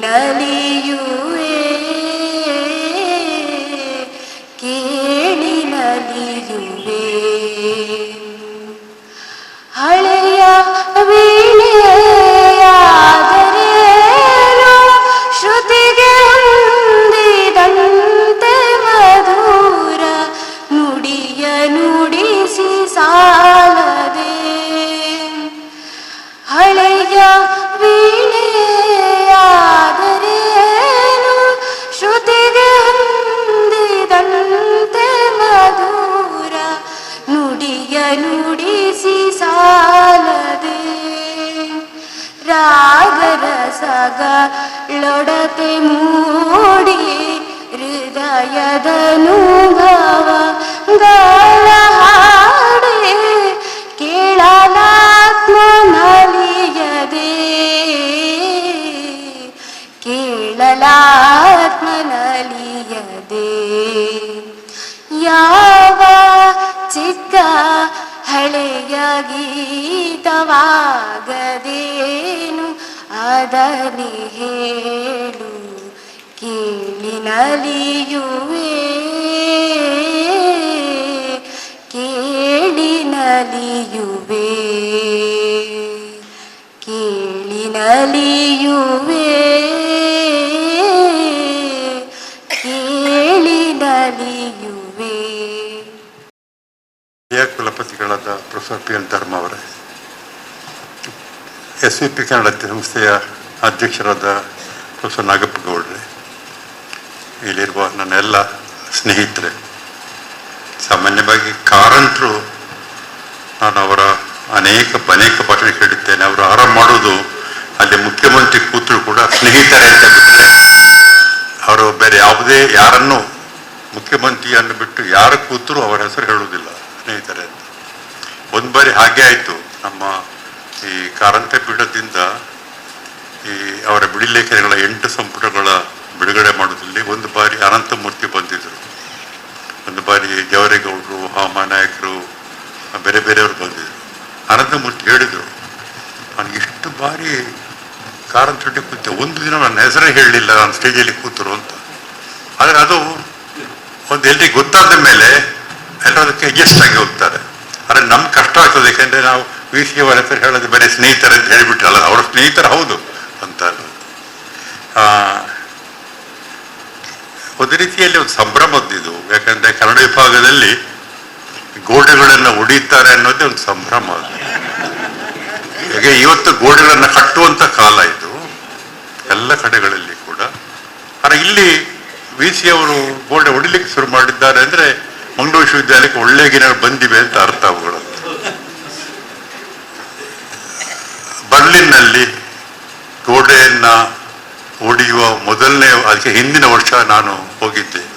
ಆಗ ಇದನ್ನ ವೆಸ್ಟ್ ಜರ್ಮನಿ 89ರಲ್ಲಿ, ಇನ್ನೊಂದು ಈಸ್ಟ್ ಜರ್ಮನಿ ಅಂತ ಹೇಳ್ತಾ ಇದ್ರು, ಅಂದ್ರೆ ಅವರು ಬೇರೆ ಬೇರೆ ಅಂತ. ಅದರ ಬಳಿಕ ಮುಂದಿನ ಬಾರಿ ಹೋದಾಗ ಆ ವೆಸ್ಟ್ ಜರ್ಮನಿ, ಈಸ್ಟ್ ಜರ್ಮನಿ ಇಲ್ಲ, ಜರ್ಮನಿ ಅಂತ ಒಂದು ಹೆಸರು ಮಾತ್ರ ಇತ್ತು. ನಾವು ಆ ಗೋಡೆ ಒಡೆದ ಸ್ಥಳಕ್ಕೆ ಹೋಗಿದಾಗ ಅಲ್ಲಿ ಗೋಡೆಯ ತುಂಡುಗಳೆಲ್ಲವನ್ನು ಕೂಡ ಮಾರ್ತಾ ಇದ್ರು, ನಾವು ಅದನ್ನು ಕೊಂಡ್ಕೊಂಡೆವು. ಆದರೆ ಈ ಗೋಡೆಗೆ ಅಂತಹ ಒಂದು ಕಥೆ ಇದೆ, ಅದರದ್ದು ಒಂದು ಅಸಂಗತ ನಾಟಕ ಇದೆ. ನಾರತ್ನ ಅವರದ್ದು ಗೋಡೆ ಬೇಕೇ ಗೋಡೆ ಅಂತ, ಬಹುಶಃ ನರಸಿಂಹಮೂರ್ತಿ ಅವರಿಗೆ ಗೊತ್ತಿದೆ.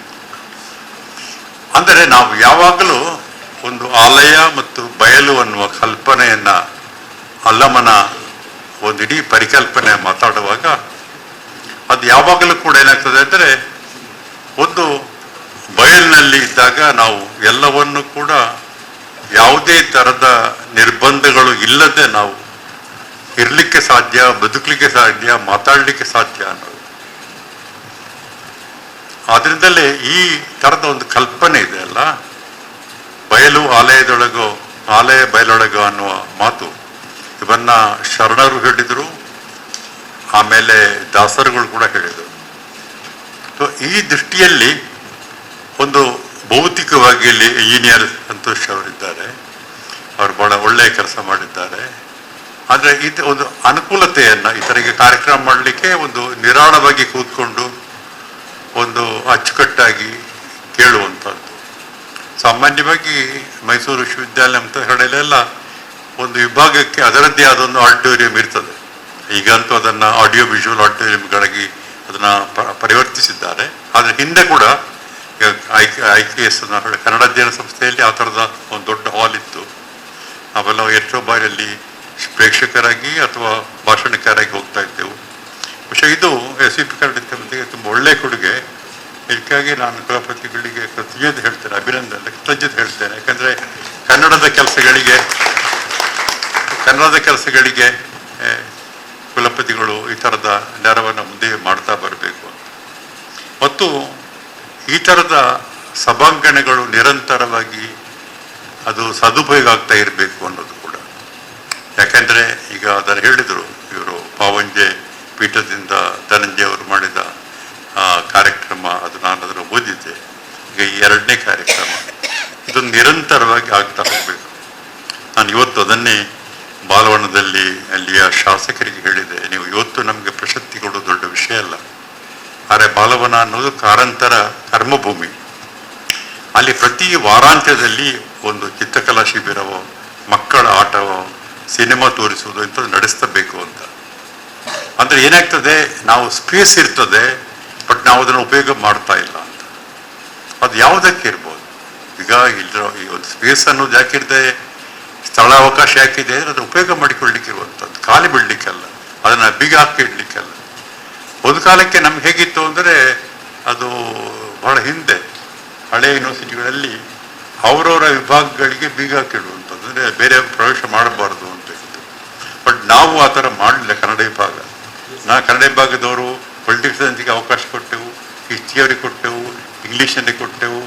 ಅವರು ಯಾರನ್ನ ಆಕ್ರಮಣಶಾಲಿಗಳನ್ನು ನಾವು ಹೇಳಲಿಲ್ಲ. ಯಾಕಂದ್ರೆ ಅದರಿಂದ ನೀವೆಲ್ಲ ಬೆಳಿಲಿಕ್ಕೆ ಸಾಧ್ಯ ಆಯ್ತು, ನೀವು ನಾವು ಕೊಟ್ಟ ಕಾರಣ. ಅಂದ್ರೆ ನಾವು ಹೇಳ್ತಾ ಇರುವಂತಹದ್ದು, ಈ ತರದ ಒಂದು ಮುಕ್ತತೆ ಇಲ್ಲದೆ ಹೋದರೆ ನಾವು ವಿಶ್ವವಿದ್ಯಾಲಯವನ್ನ ಕಟ್ಟಲಿಕ್ಕೆ ಆಗುವುದಿಲ್ಲ. ಆ ದೃಷ್ಟಿಯಿಂದ ಕೂಡ ಈಗ ಇಲ್ಲಿ ಅಗಪ್ಪ ಗೌಡ್ರಿದ್ದಾರೆ, ಅವರು ಆ ಥರ ಎಲ್ಲರನ್ನು ಸೇರಿಸಿಕೊಂಡು ಮಾಡ್ತಾರೆ. ನಿರಂತರವಾಗಿ ಒಂದು ಉಪನ್ಯಾಸ ಮಾಲಿಕೆಗಳನ್ನು ಒಂದು 15 ದಿನಕ್ಕೊಂದು ಬಾರಿ ಒಂದು ಉಪನ್ಯಾಸ ಮಾಲಿಕೆ ಕಾರ್ಯಕ್ರಮ ಅಥವಾ ಈ ಥರ ಸಣ್ಣ ಕಮ್ಮಟ ಇವನೇನು ಬಹಳ ದೂರದಿಂದ ಕರಿಬೇಕಾಗಿಲ್ಲ. ಕರಾವಳಿಯಲ್ಲಿರುವ ಪ್ರತಿಭೆಯವರನ್ನೇ ಕರೆಸಿ ಈ ಥರದ್ದು ಮಾಡಬೇಕು. ಮತ್ತು ಪೀಠಗಳ ಕೆಲಸಗಳನ್ನು ಕೂಡ ಅನೇಕ ಕಾರ್ಯಕ್ರಮಗಳಿದ್ರೆ ಈ ಸಭಾಂಗಣದಲ್ಲಿ ಮಾಡಬೇಕು. ಅದನ್ನೇನಾಗ್ತದೆ, ಸಭಾಂಗಣಕ್ಕೆ ಒಂದು ಜೀವಕಳೆ ಬರ್ತದೆ.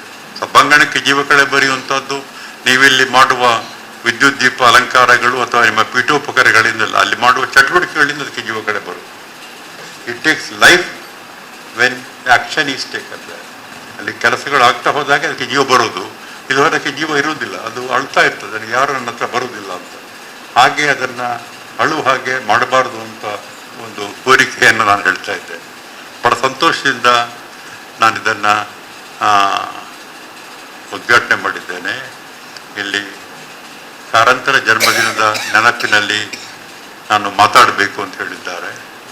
ಬಹುಶಃ ಅದು ಒಂದು ಯಾವ ರೀತಿ ಮಾತಾಡಬೇಕು ಅಂತ ನಾನು ಅದನ್ನು ಸ್ಟ್ರಕ್ಚರ್ ಮಾಡಲಿಲ್ಲ. ಪುತ್ತೂರಿಂದ ಬರ್ತಾ ಇರುವಾಗಲೆಲ್ಲ ಅಲ್ಲಿ ಮಾತಾಡಿದ್ದು ಬಾಲವನ, ನನ್ನ ಬಾಲ್ಯ, ಕಾರಂತರ ಸಂಬಂಧ ಎಲ್ಲ. ಬಹುಶಃ ಅವುಗಳನ್ನು ಇಲ್ಲಿ ಹೇಳುವ ಅಗತ್ಯ ಇಲ್ಲ, ಅದು ಅನೇಕರಿಗೆ ಗೊತ್ತಿದೆ. ಮಂಗಳೂರು ವಿಶ್ವವಿದ್ಯಾಲಯದ ಜೊತೆಗೆ ಕಾರಂತರಿಗೆ ಒಂದು ದೀರ್ಘ ಸಂಬಂಧ ಇದೆ. ನಾನು ವಿಶ್ವವಿದ್ಯಾಲಯದ ಪೂರ್ವದ ಹೇಳ್ತಾ ಇಲ್ಲ, ವಿಶ್ವವಿದ್ಯಾಲಯ ಆದ ಬಳಿಕದ್ದು ನಾನು ಹೇಳ್ತಾ ಇದ್ದೇನೆ.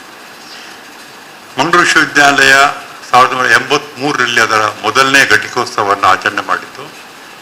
ಶೇಖಾಲಿಯವರು ಆಗ ಕುಲಪತಿಗಳಾಗಿದ್ದರು. ಆಗ ಇಲ್ಲಿ ಕ್ಯಾಂಪಸ್ಸಲ್ಲಿ ಯಾವುದೇ ಇರಲಿಲ್ಲ, ಕಚೇರಿ ಇದ್ದದ್ದು ಮಂಗಳೂರಿನಲ್ಲಿ. ಪುರಭವನದಲ್ಲಿ ಆ ವಾರ್ಷಿಕೋತ್ಸವ ಆಯಿತು. ಜನರಲ್ ಕಾರ್ಯಪ್ಪನವರು, ಹೆಂಜಾಳ ಗೋಪಾಲ ಶೆಣೈಯವರು ಮತ್ತು ಶಿವರಾಮ ಕಾರಂತರಿಗೆ ಗೌರವ ಡಾಕ್ಟರೇಟ್ ಕೊಡಲಾಯಿತು. ನಾವೆಲ್ಲ ಸಂಭ್ರಮದ ಅಲ್ಲಿ ಮೊದಲ ಬಾರಿ ಕರಾವಳಿಯಲ್ಲಿ ಕಾರಂತರಿಗೆ ಗೌರವ ಡಾಕ್ಟರೇಟ್ ಕೊಟ್ಟಂಥದ್ದು ಮಂಗಳೂರು ವಿಶ್ವವಿದ್ಯಾಲಯ 1983ರಲ್ಲಿ. ಆಮೇಲೆ ನಮಗೆ ಕನ್ನಡದ ವಿಭಾಗದವರಿಗೆ ಅವರ ಸಂಪರ್ಕಗಳು 84ರಿಂದ ಜಾಸ್ತಿ ಆಗ್ತಾ ಬಂತು. 84ರಲ್ಲಿ ನಾನು ಕನ್ನಡ ವಿಭಾಗದಲ್ಲಿ ಅದರ ಮುಖ್ಯಸ್ಥನಾದ ಮೊದಲ ವರ್ಷ ಒಂದು ಮಹತ್ವದ ವಿಚಾರ ಸಂಖ್ಯೆಯನ್ನು ಮಾಡಿದ್ದೆವು, ಕನ್ನಡ ಕಾದಂಬರಿಯ ಮೊದಲ ಹೆಜ್ಜೆಗಳು ಅಂತ. ಆಗಲೂ ನಮಗೆ ಈ ಥರ ಸಭಾಂಗಣ ಇರಲಿಲ್ಲ. ನಾವು ಸೈಂಟ್ ಎಲಿಸಸ್ ಕಾಲೇಜಿನ ಸಭಾಂಗಣದಲ್ಲಿ ಮಾಡಿದ್ದು. ಅದರ ಉದ್ಘಾಟನೆ ಮಾಡಿದವರು, ಆ ಕಮ್ಮಟದ್ದು, ಆ ವಿಚಾರ ಸಂಕಿರಣದ್ದು ಅದು ಶಿವರಾಮ್ ಕಾರಂತ. ಅದರಲ್ಲಿ ಪ್ರಬಂಧ ಮಂಡಿಸಿದ ಬಹಳ ಪ್ರಖರ ವಿದ್ವಾಂಸರುಗಳು ಅನೇಕ ಮಂದಿ ಇವತ್ತು ನಮ್ಮ ನಡುವೆ ಇಲ್ಲ. ಅದು GH ನಾಯಕರ್ ಇರ್ಬೋದು, DR ನಾಗರಾಜ್ ಇರ್ಬೋದು, ಈಶಂ ಪರಮೇಶ್ವರ್ಯ ಇರ್ಬೋದು, S ಅನಂತನಾರಾಯಣ ಇರ್ಬೋದು, ಆಮೇಲೆ ವೆಂಕಟ ಇವರು ಬ್ರಹ್ಮಾವರದವರು ಅವರಿರ್ಬೋದು. ಈ ಥರ ಅನೇಕ ಮಂದಿ ಇವತ್ತು ನಮ್ಮ ನಡುವೆ ಇಲ್ಲ. ಆದರೆ ಕಾರಂತರು ಇಲ್ಲ. ಆದರೆ ಕಾರಂತರ ಭಾಷಣ ದಾಖಲಾಗಿದೆ. ಇದು ಒಂದು ರೀತಿ ನಮ್ಗೆ ಆ ಕಾಲಕ್ಕೆಲ್ಲ ಏನಾಗಿದೆ ಅಂದರೆ ಕಾರಂತರು ಬರ್ತಾರೆ ಅನ್ನೋ ಸಂಭ್ರಮ, ಮತ್ತು ಅದನ್ನು ನಾವು ದಾಖಲಾತಿ ಮಾಡಿ ಅದನ್ನು ಪುಸ್ತಕ ಕೂಡ ಕನ್ನಡ ಕಾದಂಬರಿ ಮೊದಲ ಹೆಜ್ಜೆಗಳು ಅಂತ ನಾವು ಮಾಡಿದೆವು. ಆಮೇಲೆ ನಂತರ ನಾವು ಇಲ್ಲಿ ಕಡೆಂಗೋಡ್ಲು ಅವರ ಬಗ್ಗೆ ಒಂದು, ಅದು ಕರ್ನಾಟಕ ಸಾಹಿತ್ಯ ಅಕಾಡೆಮಿ ಆಗ ನಿಸಾರ್ ಅಹಮದ್ ಅಧ್ಯಕ್ಷರಾಗಿದ್ದಾಗ ಅವರ ನೆರವಿನಿಂದ ನಾವು ಕಡೆಗೋಡು ಸಾಹಿತ್ಯ, ಅದು ಕೂಡ ಆದದ್ದು ಅಲಸತ್ ಕಾಲೇಜಿನ ಸಭಾಂಗಣದಲ್ಲಿ. ಅದನ್ನು ಉದ್ಘಾಟನೆ ಮಾಡಿದ್ದು ಕೂಡ ಕಾರಂತರು. ಅಂದರೆ ಅವರಿಗೆ ಅವ್ರ ನೆನಪು ಹೇಗಿರ್ತದೆ ಅಂದರೆ, ಕಾದಂಬರಿಯ ಬಗ್ಗೆ ಅವರು ಮಾತಾಡಿದಾಗ ಏನು ಹೇಳಿದ್ರು ಅಂದರೆ, ಕಾದಂಬರಿ ಅವರು ಯಾವುದು ಓದಿದ್ದಾರೆ, ಯಾವುದು ಬರೆದಿದ್ದಾರೆ, ಅದರ ಪ್ರೇರಣೆ ಯಾವುದು, ಅದೆಲ್ಲವನ್ನು ಹೇಳಿದರು. ಕಡೆಗೋಡ್ಲ ಬಗ್ಗೆ ಹೇಳುವಾಗ ಆ ಕಾಲದಲ್ಲಿ ಕರಾವಳಿಯಲ್ಲಿದ್ದ ಪತ್ರಿಕೋದ್ಯಮ, ಯಾಕಂದರೆ ಕಡೆಗೋಡ್ಲವರು ಪತ್ರಕರ್ತರಾಗಿದ್ದರು ಮತ್ತು ಲೇಖಕರಾಗಿದ್ದರು, ಕವಿಗಳಾಗಿದ್ದರು. ಆ ಕಾಲದಲ್ಲಿ ಪತ್ರಿಕೋದ್ಯಮ ಹೇಗೆ ಬಂತು ಮತ್ತು ಕಡೆಗೋಡ್ಲಂತವರು ಆ ಕಾಲಕ್ಕೆ ಮಾಡಿದ ಕೆಲಸ ಏನು, ಇದನ್ನ ಕುರಿತು ಅವರು ಅವತ್ತು ಮಾತಾಡಿದ ಹಾಗೆ ನನಗೆ ನೆನಪಿದೆ. ಮುಂದೆ ಆ ಬಳಿಕ ನಮ್ಮ ಕನ್ನಡ ವಿಭಾಗ ಜೊತೆಗೆ ನಿರಂತರವಾಗಿತ್ತು. ಪ್ರೊಫೆಸರ್ KM ಶಫೀಲ್ ಅವರು ನಮ್ಮ ವಿಶ್ವವಿದ್ಯಾಲಯದ 2ನೇ ಕುಲಪತಿ. ನಾನು ಇದನ್ನೆಲ್ಲ ಹೇಳ್ತಾ ಇರೋದು ನಮ್ಮ ವಿದ್ಯಾರ್ಥಿಗಳ ದೃಷ್ಟಿ ಇಟ್ಕೊಂಡು. 1985ರಿಂದ ಸುಮಾರು 88-89ವರೆಗೆ ಅವರು ಕುಲಪತಿಗಳಾಗಿದ್ದರು. ಅವರು ಒಂದಿನ ನನ್ನನ್ನು ಕರೆದು ಹೇಳಿದರು, ಅವ್ರು ಸ್ವಲ್ಪ ಸಸ್ಯ ವಿಜ್ಞಾನದ ಪ್ರೊಫೆಸರ್ ಅವರು ಒಂದು ಕಾರಂತರನ್ನ ನಾವೊಂದು ವಿಸಿಟಿಂಗ್ ಪ್ರೊಫೆಸರ್ ಆಗಿ ಕರಿಬೇಕು ಅಂತ. ಸರ್ ನಾನೇನು ಮಾಡಿದೆ, ಆಗ ಸಾಲಿಗ್ರಾಮದಲ್ಲಿದ್ದರು, ಹೋದೆ. ಕಾರಂತರು ಒಪ್ಕೊಂಡು ಅದು ಇಲ್ಲಿ ಕನ್ನಡ ವಿಭಾಗಕ್ಕೆ ವಿಸಿಟಿಂಗ್ ಪ್ರೊಫೆಸರ್, ಕನ್ನಡ ವಿಭಾಗದಲ್ಲಿ ಸಂದರ್ಶಕ ಪ್ರಾಧ್ಯಾಪಕರು ಅಂತ. ಆಮೇಲೆ ನಾನು ಹೇಳಿದೆ ಕಾರಂತರದಲ್ಲಿ ಕೂತ್ಕೊಂಡು, ವಿಷಯ ನಿಮ್ಗೆ ಆಯ್ಕೆ ಬಿಟ್ಟದ್ದು, ದಿನಾಂಕ ನಿಮ್ಗೆ ಆಯ್ಕೆ ಬಿಟ್ಟದ್ದು ಅಂತ. ಅವರು 1987 ಮಾರ್ಚ್ 12ರಿಂದ ಮಾರ್ಚ್ 24ರವರೆಗೆ 12 ಉಪನ್ಯಾಸ ಕೊಟ್ಟರು. ಆ 87ರ ಆ ಮಾರ್ಚಿನ ವೇಳೆಗೆ ನಮ್ಮಲ್ಲಿ ಗೆಸ್ಟ್ ಹೌಸ್ ಇರಲಿಲ್ಲ, ಕ್ಯಾಂಟೀನ್ ಅನ್ನು ಸರಿಯಾಗಿರಲಿಲ್ಲ. ಆದರೆ ಅವರು ಬೆಳಿಗ್ಗೆ ಬಂದು ಒಂದು ಉಪನ್ಯಾಸ ನಮ್ಮ MA ತರಗತಿಯ ಗೋಡೆಯಲ್ಲಿ, ಮಧ್ಯಾಹ್ನ ನನ್ನ ಒಂದು ಸಣ್ಣ ಕೊಠಡಿ, ಆ ಹಿಂದಿನವರಿಗೆ ಗೊತ್ತಿದ್ದ ಕೊಠಡಿ ಇತ್ತು, ಅದರಲ್ಲಿ ಅವರಿಗೆ ಊಟ ತರಲಿಕ್ಕೆ ಕ್ಯಾಂಟೀನ್ ಇಲ್ಲ. ಕೊನೆಗೆ ಆಗ ಫಿಸಿಕ್ಸ್ ಪ್ರೊಫೆಸರ್ ಉಚ್ಚಿಲ್ರ ಮನೆಯಿಂದ ನಾವು ತರಿಸೋದು ಒಂದು ಅನ್ನ, ಸ್ವಲ್ಪ ತಿಳಿಸಾರು, ಸ್ವಲ್ಪ ಮೊಸರು, ಒಂದು ಸ್ವಲ್ಪ ಪಲ್ಯ, ಇಷ್ಟು. ಅದನ್ನು ಅವರು ಊಟ ಮಾಡೋ ಹೊತ್ತಿಗೆ ಒಂದು ಚಮಚ ಬೇಕು ಅವರಿಗೆ. ಒಟ್ಟಿಗೆ ನಾನು ಹೋಗಿ ಸ್ಟಾಫ್ ರೂಮಲ್ಲಿ ಕೂತ್ಕೊಳ್ಳೋದು. ಅವ್ರು ಊಟ ಆದ ಮೇಲೆ ಅವರಿಗೆ 15 ನಿಮಿಷ ನಿದ್ದೆ ಮಾಡಲಿಕ್ಕೆ ನಮ್ಮಲ್ಲಿ ಮಂಚ ಇಲ್ಲ, ಹಾಸಿಗೆ ಇಲ್ಲ, ಯಾಕಂದರೆ ನನ್ನ ಕುರ್ಚಿಯಲ್ಲಿ ಕೂತು ನಿದ್ದೆ ಮಾಡೋದು. 15 ನಿಮಿಷದ ಕೂಡಲೇ ಅವರಿಗೆ ಒಂದು ಚಹಾ ತಂದುಕೊಡ್ತೆ, ತಕ್ಷಣ ಕ್ಲಾಸಿಗೆ ಮಾಡಿ ಕೊಡ್ತಾರೆ. ಸೊ ಇದನ್ನು ನಾನು ಕಂಡು ಎಷ್ಟು ಸರಳತೆ ಅಂತ ಹೇಳಿದರೆ, ಒಬ್ಬ ಹಿರಿಯ ಸಾಹಿತಿ ಒಂದು ಸಾಮಾನ್ಯ ಕುರ್ಚಿಯಲ್ಲಿ ಕೂತ್ಕೊಂಡು ಊಟ ಮಾಡಿ ಒಂದು 15 ನಿಮಿಷ ಆದಮೇಲೆ ತಕ್ಷಣ ಹೋಗ್ತಾ ಇದ್ದರು. ಹಾಗೆ ಅಲ್ಲಿ ಅವರು ಮಾಡಿದ ಉಪನ್ಯಾಸಗಳು ತುಂಬ ಗಂಭೀರವಾದವು, ನೆನಪಿದೆ. ಹಾಗೆ ಕಾಲದ ವಿದ್ಯಾರ್ಥಿಗಳು ಸ್ವಲ್ಪ ಹೆಚ್ಚು ಭಾರತೀಯ ರಂಗಭೂಮಿ, ಪಾಶ್ಚಾತ್ಯ ರಂಗಭೂಮಿ, ದೇಶೀಯ ರಂಗಭೂಮಿ, ಚಿತ್ರಕಲೆ, ಕೈಗೆ ಅಣುಸ್ತಾವರ, ವಾಸ್ತುಶಿಲ್ಪ. ಕೈಗೆ ಅಣುಸ್ಥಾನದ ಬಗ್ಗೆ ಆಗ ಚರ್ಚೆ ಆಗ್ತಾ ಇತ್ತು. ರಾಜಾರಾಮಣ್ಣನ ಇವರು ಯಾವುದು ಕಡಖಂಡಿತವಾಗಿ ಇವರು ವಿರೋಧಿಸ್ತಾ ಇದ್ದರು. LSS ಕಾಲೇಜಲ್ಲಿ ದೊಡ್ಡ ಸೆಮಿನಾರ್ ಆಯಿತು. ಅಲ್ಲಿ ರಾಜಾರಾಮಣ್ಣನ ಕುರಿತು ಇವರು ಬಹಳ ಕಟ್ಟುವಾಗಿ ಮಾತನಾಡಿ ಕೈಗೆ ಅಣುಸ್ತಾವರ ಯಾಕೆ ಅಪಾಯಕಾರಿ ಅಂತ ಹೇಳಿದ್ದು ಎಲ್ಲ ನಮ್ಗೆ ನೆನಪಿದೆ. ಇದಾದ ನಂತರ ಅವರೆಲ್ಲ ಕನ್ನಡ ವಿಭಾಗಕ್ಕೆ ಬಂದದ್ದು ಹೆಚ್ಚು. ಕನ್ನಡ ಸಂಶೋಧನಾ ಶಿಬಿರ ಅಂತ ಮಾಡಿದ್ದೆವು. ಬಹುಶಃ ಆಗ ಹಾವನೂರವರು ಮುಂಬೈಗೆ ಹೋಗಿದ್ದರು. ನಾವು ಆ ಹೊತ್ತಿಗೆ ಕನ್ನಡದ ಬಹಳ ದೊಡ್ಡ ವಿದ್ವಾಂಸರು, ಚಿದಾನಂದ ಮೂರ್ತಿ ಇವತ್ತಿಲ್ಲ, ಕಲಬುರ್ಗಿಯವರು ಇವತ್ತಿಲ್ಲ, ಹಾವನೂರು ಇವತ್ತಿಲ್ಲ, ಮತ್ತೆ ವೆಂಕಟೇಶ್ವರ ಶಾಸ್ತ್ರಿ, CN ರಾಮಚಂದ್ರನ್, KV ನಾರಾಯಣ ಇವರೆಲ್ಲ ಸೇರಿದ ಬಹಳ ದೊಡ್ಡ, ಮೊದಲನೇ ಬಾರಿ ಬಹುಶಃ ಕೊನೆಯ ಬಾರಿ ದೊಡ್ಡ ಒಂದು ವರ್ಕ್ಶಾಪ್ 3 ದಿನದ್ದು, ಅದರ ಸಮಾರೋಪ ಭಾಷಣ ಮಾಡಿದರು. ನಮಗೆಲ್ಲ ಆಶ್ಚರ್ಯ ಇತ್ತು. ಈ ಸಂಶೋಧನದ ಬಗ್ಗೆ ನಾವು ಬಹಳ ಮಂದಿಗೆ ಅವರನ್ನು ನಾನ್ ಅಕಾಡೆಮಿಕ್ ಅಂತ ಕರೀತಾರೆ, ಕಾರಂತರು ಏನು ಮಾತಾಡ್ಬೋದು ಅಂತ. ಅವರಲ್ಲಿ ಮಾತಾಡಿದ್ದನ್ನು ಈಗಲೂ ನೆನಪಿದೆ. ತಾವು ತಮ್ಮ ಅಧ್ಯಯನ ಮಾಡಲಿಕ್ಕೆ ಬಳಸಿದ ಕ್ರಮಗಳು ಹೇಗೆ ಅನ್ನೋದಕ್ಕೆ ಮಾತಾಡಿದರು.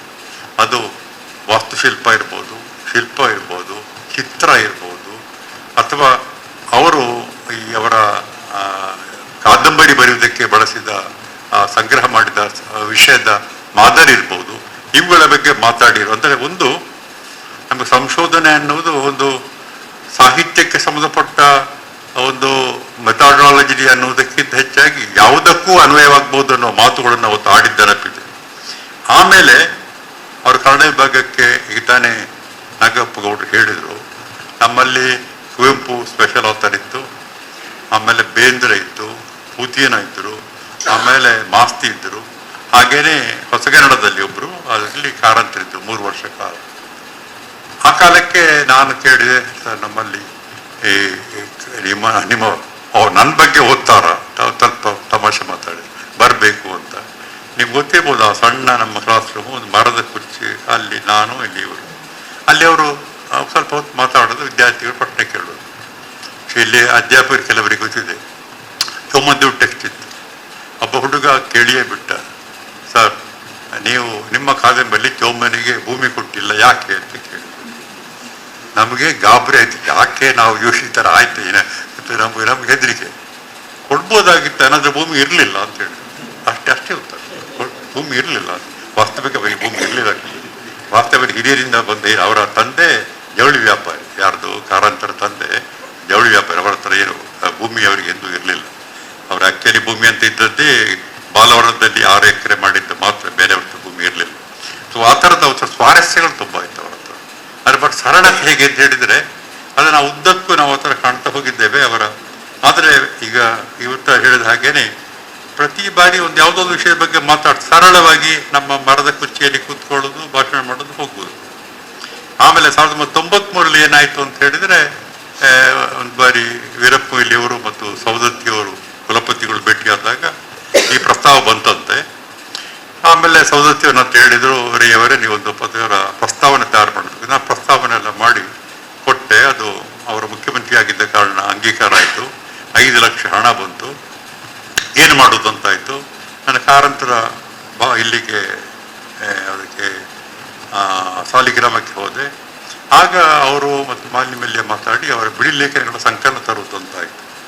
ಸುಮಾರು ಸ್ಥೂಲವಾಗಿ ಆಗ ಅವರಿಗೂ ಕಲ್ಪನೆ ಇರಲಿಲ್ಲ. ಒಂದು ಮೊದಲು ಹೇಳಿದ್ರು 4 ಸಂಪುಟ ಅಂತ, ಮತ್ತೆ ಹೇಳಿದ್ರು 6 ಆಗ್ಬೋದು ಅಂತ. ಕೊನೆಗೆ ಆಗುವಾಗ ಅದು 8 ಸಂಪುಟ ಆಯಿತು. ಸೊ ಅಷ್ಟೊತ್ತಿಗೆ ಏನಾಯಿತು, ಆ ಹೊತ್ತಿಗೆ ಕುಲಪತಿಗಳ ಅವಧಿ ಮುಗೀತಾ ಇತ್ತು. ಅವ್ರು ಹೇಳಿದ್ರು, ಅವತ್ತಿನದ್ದು ಈಗ ಮುಗೀತಾ ಇದೆ, 3 ವರ್ಷದಲ್ಲಿ ಮುಗಿಸ್ಬೇಕು ಅಂತ. ನಾನು ಹೇಳಿದೆ ನೋಡೋಣ ಸರ್ ಅಂತ. ಕೊನೆಗೆ 2 ವರ್ಷದಲ್ಲಿ ನಾವು ಮುಗಿಸಿ 8 ಸಂಪುಟ ಬಿಡುಗಡೆ ಮಾಡಿದೆವು. 8 ಸಂಪುಟ ಬಿಡುಗಡೆ ಮಾಡುವ ಪ್ರತಿ 8ಕ್ಕೆ ಒಂದು 2 ಸಂಪುಟ ಒಟ್ಟಿಗೆ ಬಿಡುಗಡೆ ಮಾಡಿದ್ವಿ 2 ಬಾರಿ. ಉಳಿದೆಲ್ಲ ಒಂದೊಂದೇ ಸಂಪುಟ. ಪ್ರತಿ ಬಾರಿಯೂ ಕಾರಂತ ಬರ್ತಾ ಇದ್ದರು. ಆಮೇಲೆ ಒಬ್ಬರು ಅತಿಥಿಯನ್ನು ನಾವು ಕರೀತಾ ಇದ್ದೆವು. VC ಅಧ್ಯಕ್ಷತೆ ವಹಿಸ್ತಾ ಇದ್ದರು. ನಂದು ಒಂದು ಯಥಾವತ್ತಾದ ಸ್ವಾಗತ ಭಾಷಣ ಇದೊಂದು ನಡೀತಾ ಇತ್ತು. ಆದರೆ ಒಂದು ಬಾರಿ ಏನಾಯಿತು ಅಂತ ಹೇಳಿದರೆ, ಅದನ್ನು ದಾಖಲೆ ಮಾಡಬೇಡಿ, ಏನಂದರೆ ಅದು ಅಲ್ಲಿ ಆಮಂತ್ರಣದ ಪತ್ರಿಕೆಯಲ್ಲಿ ಏನೋ ಒಂದು ಸ್ವಲ್ಪ ಅದು ಸರಿ ಇಲ್ಲ ಅಂಥೇಳಿ ನಾನಾಗ ಪಿಲ್ಲಂಡಿಗೆ ಹೋಗಿದ್ದೆ. ನಾನು ಅಲ್ಲಿಂದ ಬರುವಾಗ ಕಾರ್ಯಕ್ರಮ ನಡೆಯಲಿಕ್ಕೆ 3-4 ದಿನ ಇದೆ. ಸದಸ್ಯ ಹೇಳಿದರು, VC ಅವರು ಕರೆಸಿ ಹೇಳಿದರು, ಕಾರಂತರು ಪತ್ರ ಬರೆದಿದ್ದಾರೆ, ಕಾರ್ಯಕ್ರಮಕ್ಕೆ ಬರುವುದಿಲ್ಲ ಅಂತೆ, ಆಮಂತ್ರಣ ಪತ್ರಿಕೆಯಲ್ಲಿ ತಪ್ಪಾಗಿದೆ. ಸೊ ಇವರು ಯಾರ್ಯಾರು ಕರೆಸಿ ಹೆದರಿಕೆ, ನೀವು ಒಂದು ಬಾರಿ ಹೋಗಿ ಅವರನ್ನ ಸಮಾಧಾನ ಮಾಡಿ ಅಂತ ಹೇಳಿ ಕಾರ್ ಕೊಡ್ತೇನೆ. ನಾನು ಕಾರ್ ಹಿಡ್ಕೊಂಡು ಸೀದಾ ಸಾಲಿಗ್ರಾಮ ಕೂತಿದ್ದಾರೆ. ಏನು ಬಂದದ್ದು?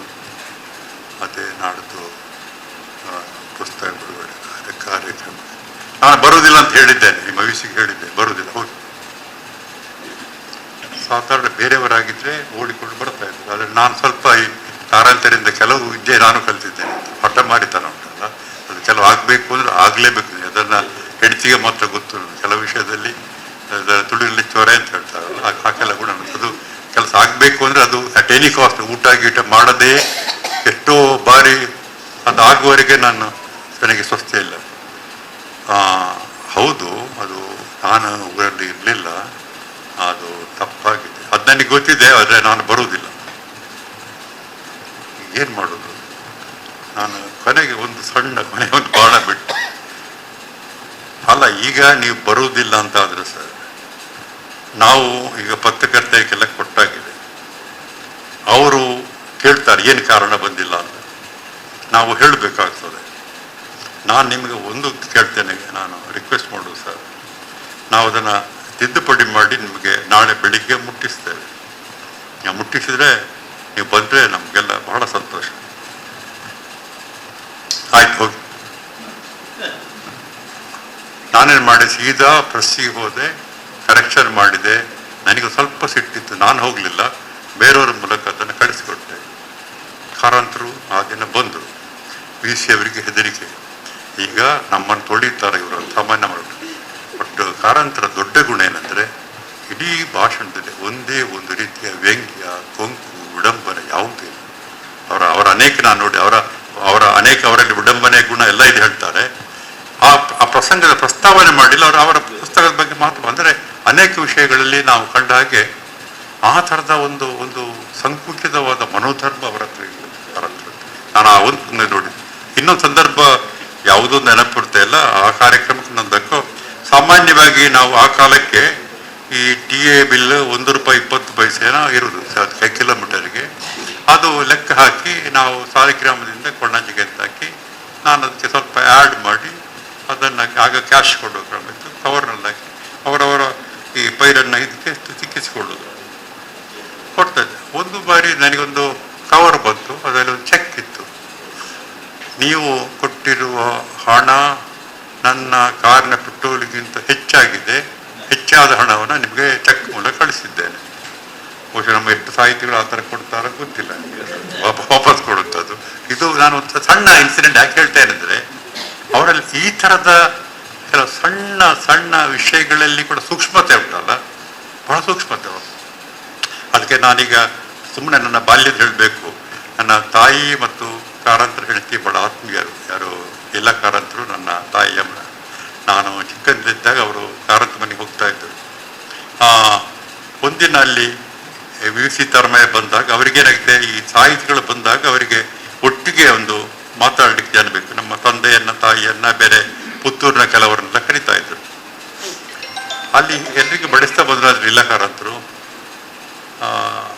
ಇಲ್ಲ ನೋಡು, ಆ ಕೆರೆಗೆ ಚಟ್ನಿ ಬರಲಿಲ್ಲ, ನಮ್ಮ ತಾಯಿಯರಿಗೆ ಚಟ್ನಿ ಬಿದ್ದಿಲ್ಲ, ಆ ಚಟ್ನಿ ಬರಲಿಲ್ಲ ಅಂತ. ಅದನ್ನು ನಾನು ಎಷ್ಟು ಬಾರಿ ನೋಡಿದೆ. ಸೂಕ್ಷ್ಮ ಹೇಗೆ ಅಂದರೆ, ಅವರು ಸಭೆಯಲ್ಲಿ ಕೂತಾಗ ಕೈಯನ್ನು ಹೀಗೆ ಮಾಡಿ ಕೂತ್ಕೊಳ್ತಾರೆ, ಆದರೆ ಎಲ್ಲವನ್ನು ಮಾತಾಡಿದ್ದ ಮಾತುಗಳೆಲ್ಲವನ್ನು ತಮ್ಮೊಳಗೆ ಅವರು ಸೇರಿಸ್ತಾ ಬಂದಿರ್ತಾರೆ ಸೂಕ್ಷ್ಮತೆಗಳು. ಅದೇ ನಾನು ಪರ್ಸನಲ್ ಹೇಳೋ ಇನ್ನೊಂದು ಪರ್ಸನ್ ಹೇಳ್ಬೋದು. ಅವರ ಈ ಜನ್ಮದಿನಗಳ ಆಚರಣೆಗಳು ಸುಮಾರು 80-85 ಮೇಲೆ ಕೋಟದಲ್ಲಿ ಹೆಚ್ಚು ಆಗ್ತಾ ಇತ್ತು ಪ್ರತಿ ವರ್ಷ. ಮಂಗಳೂರು ಪುರಭವನದಲ್ಲಿ ಆಗ್ತಾ ಇತ್ತು. ನಮ್ಮ ತಂದೆಯವರು ನನ್ನ ಜೊತೆಗಿದ್ದರು, ಆದ ಕಾರಣ ಪ್ರತಿ ಬಾರಿಯೂ ಪುರಭವನಿಗೆ ಹೋಗ್ತಾ ಇದ್ರು. ಒಂದು ವರ್ಷ ನಾನು ಹೋಗ್ತಾ ಇದ್ದೆ. ಒಂದು ವರ್ಷ ತಂದೆಯವರು ಹೋಗ್ಲಿಕ್ಕೆ ಅವರಿಗೆ ಹೊಟ್ಟೆಯ ಯಾವುದೋ ಒಂದು ಕಾಯಿಲೆ ಆಗಿ ಅದು ಡಾಕ್ಟ್ರು ಇದು ಏನೋ ಸಮಸ್ಯೆ ಅಂತ ಹೇಳಿ ಹೋಗಕ್ಕಾಗಲಿಲ್ಲ. ನನ್ನ ನೋಡಿ ಎಲ್ಲಿದ್ದಾರೆ ತಂದೆ ಬರಲಿಲ್ಲ ಇವತ್ತು. ಹೇಳಿದ್ದೆ, ಸರ್ ಅವ್ರದ್ದೊಂದು ಹೊಟ್ಟೆಯಲ್ಲಿ ಏನೋ ಹುಣ್ಣಿನ ಥರದೇನೋ ಹಾಕಿದೆ ಈ ಥರದ್ದು. ಹೌದಾ, ಅದಕ್ಕೆ ಹುಬ್ಬಳ್ಳಿಯಲ್ಲಿ ಒಬ್ಬರು ಆಯುರ್ವೇದ ಪಂಡಿತರಿದ್ದಾರೆ ಅಷ್ಟು ಹೇಳಿ ನಾನು ಅಷ್ಟು ಹೇಳಿ ಬಿಟ್ಟು ಬಂದೆ.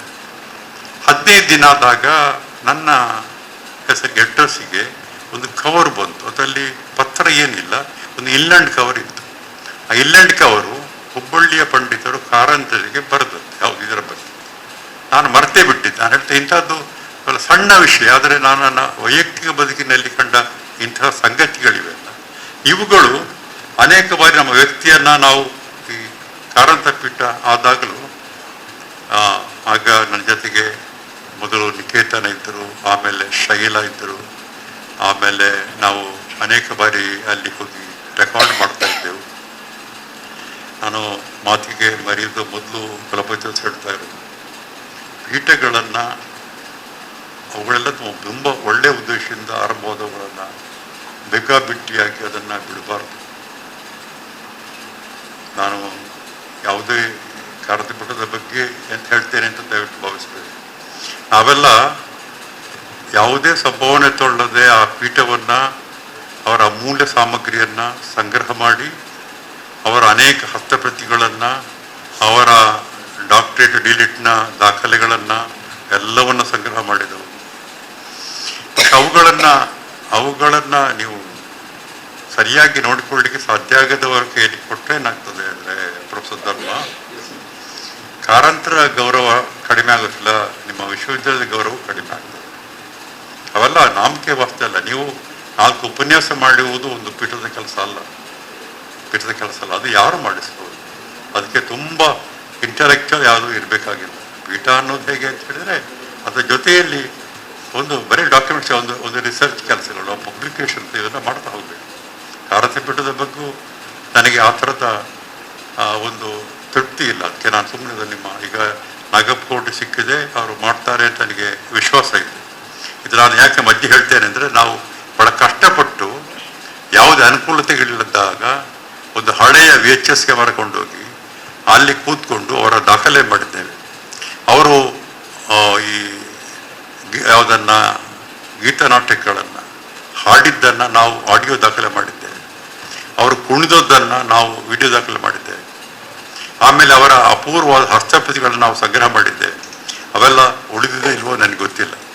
ನಾವು ಹೇಳ್ತಾ ಇರುವಂಥದ್ದು ಒಂದು ಮ್ಯಾನ್ಸ್ಕ್ರಿಪ್ಟ್ ಆಗಲಿ, ಒಂದು ಮೆಟೀರಿಯಲ್ಸ್ ಆಗಲಿ, ಅವುಗಳು ಬಹಳ ಬಹಳ ಬೆಲೆ ಬಾಳುವಂಥವು. ಅವುಗಳನ್ನು ಕಾಪಾಡುವುದು ಯಾವುದು ಪ್ರಿಸರ್ವೇಷನ್ ಆ್ಯಂಡ್ ಕನ್ಸರ್ವೇಷನ್ ಆಫ್ ಈ ರೇರ್ ಮೆಟೀರಿಯಲ್ಸ್ ಇದೆಲ್ಲ. ಸೊ ಆ ದೃಷ್ಟಿಯಿಂದ ನಾನು ಅದನ್ನು ಹೇಳ್ತಾ ಇರುವಂಥದ್ದು, ಸಾಲಿಗ್ರಾಮಕ್ಕೆ ಹೋಗಿ ನಮಗೊಂದು ಸಣ್ಣ ಒಂದು ಹಳೆಯ ಕ್ಯಾಮರಾದಲ್ಲಿ ಒಂದು ಬಾರಿ ಹೇಳಿದೆ, ಸರ್ ನಿಮ್ಮದೊಂದು ವಿಡಿಯೋ ದಾಖಲಾತಿ ಯಾವುದು ಬಹಳ ಜನಪ್ರಿಯವಾದ ಯಕ್ಷರಂಗಕ್ಕೆ ಅವರು ಸಿದ್ಧ ಮಾಡಿದ ನಳ ಅಲ್ಲಿ ಕಾರ್ಕೋಟಗಳ ದೃಶ್ಯ.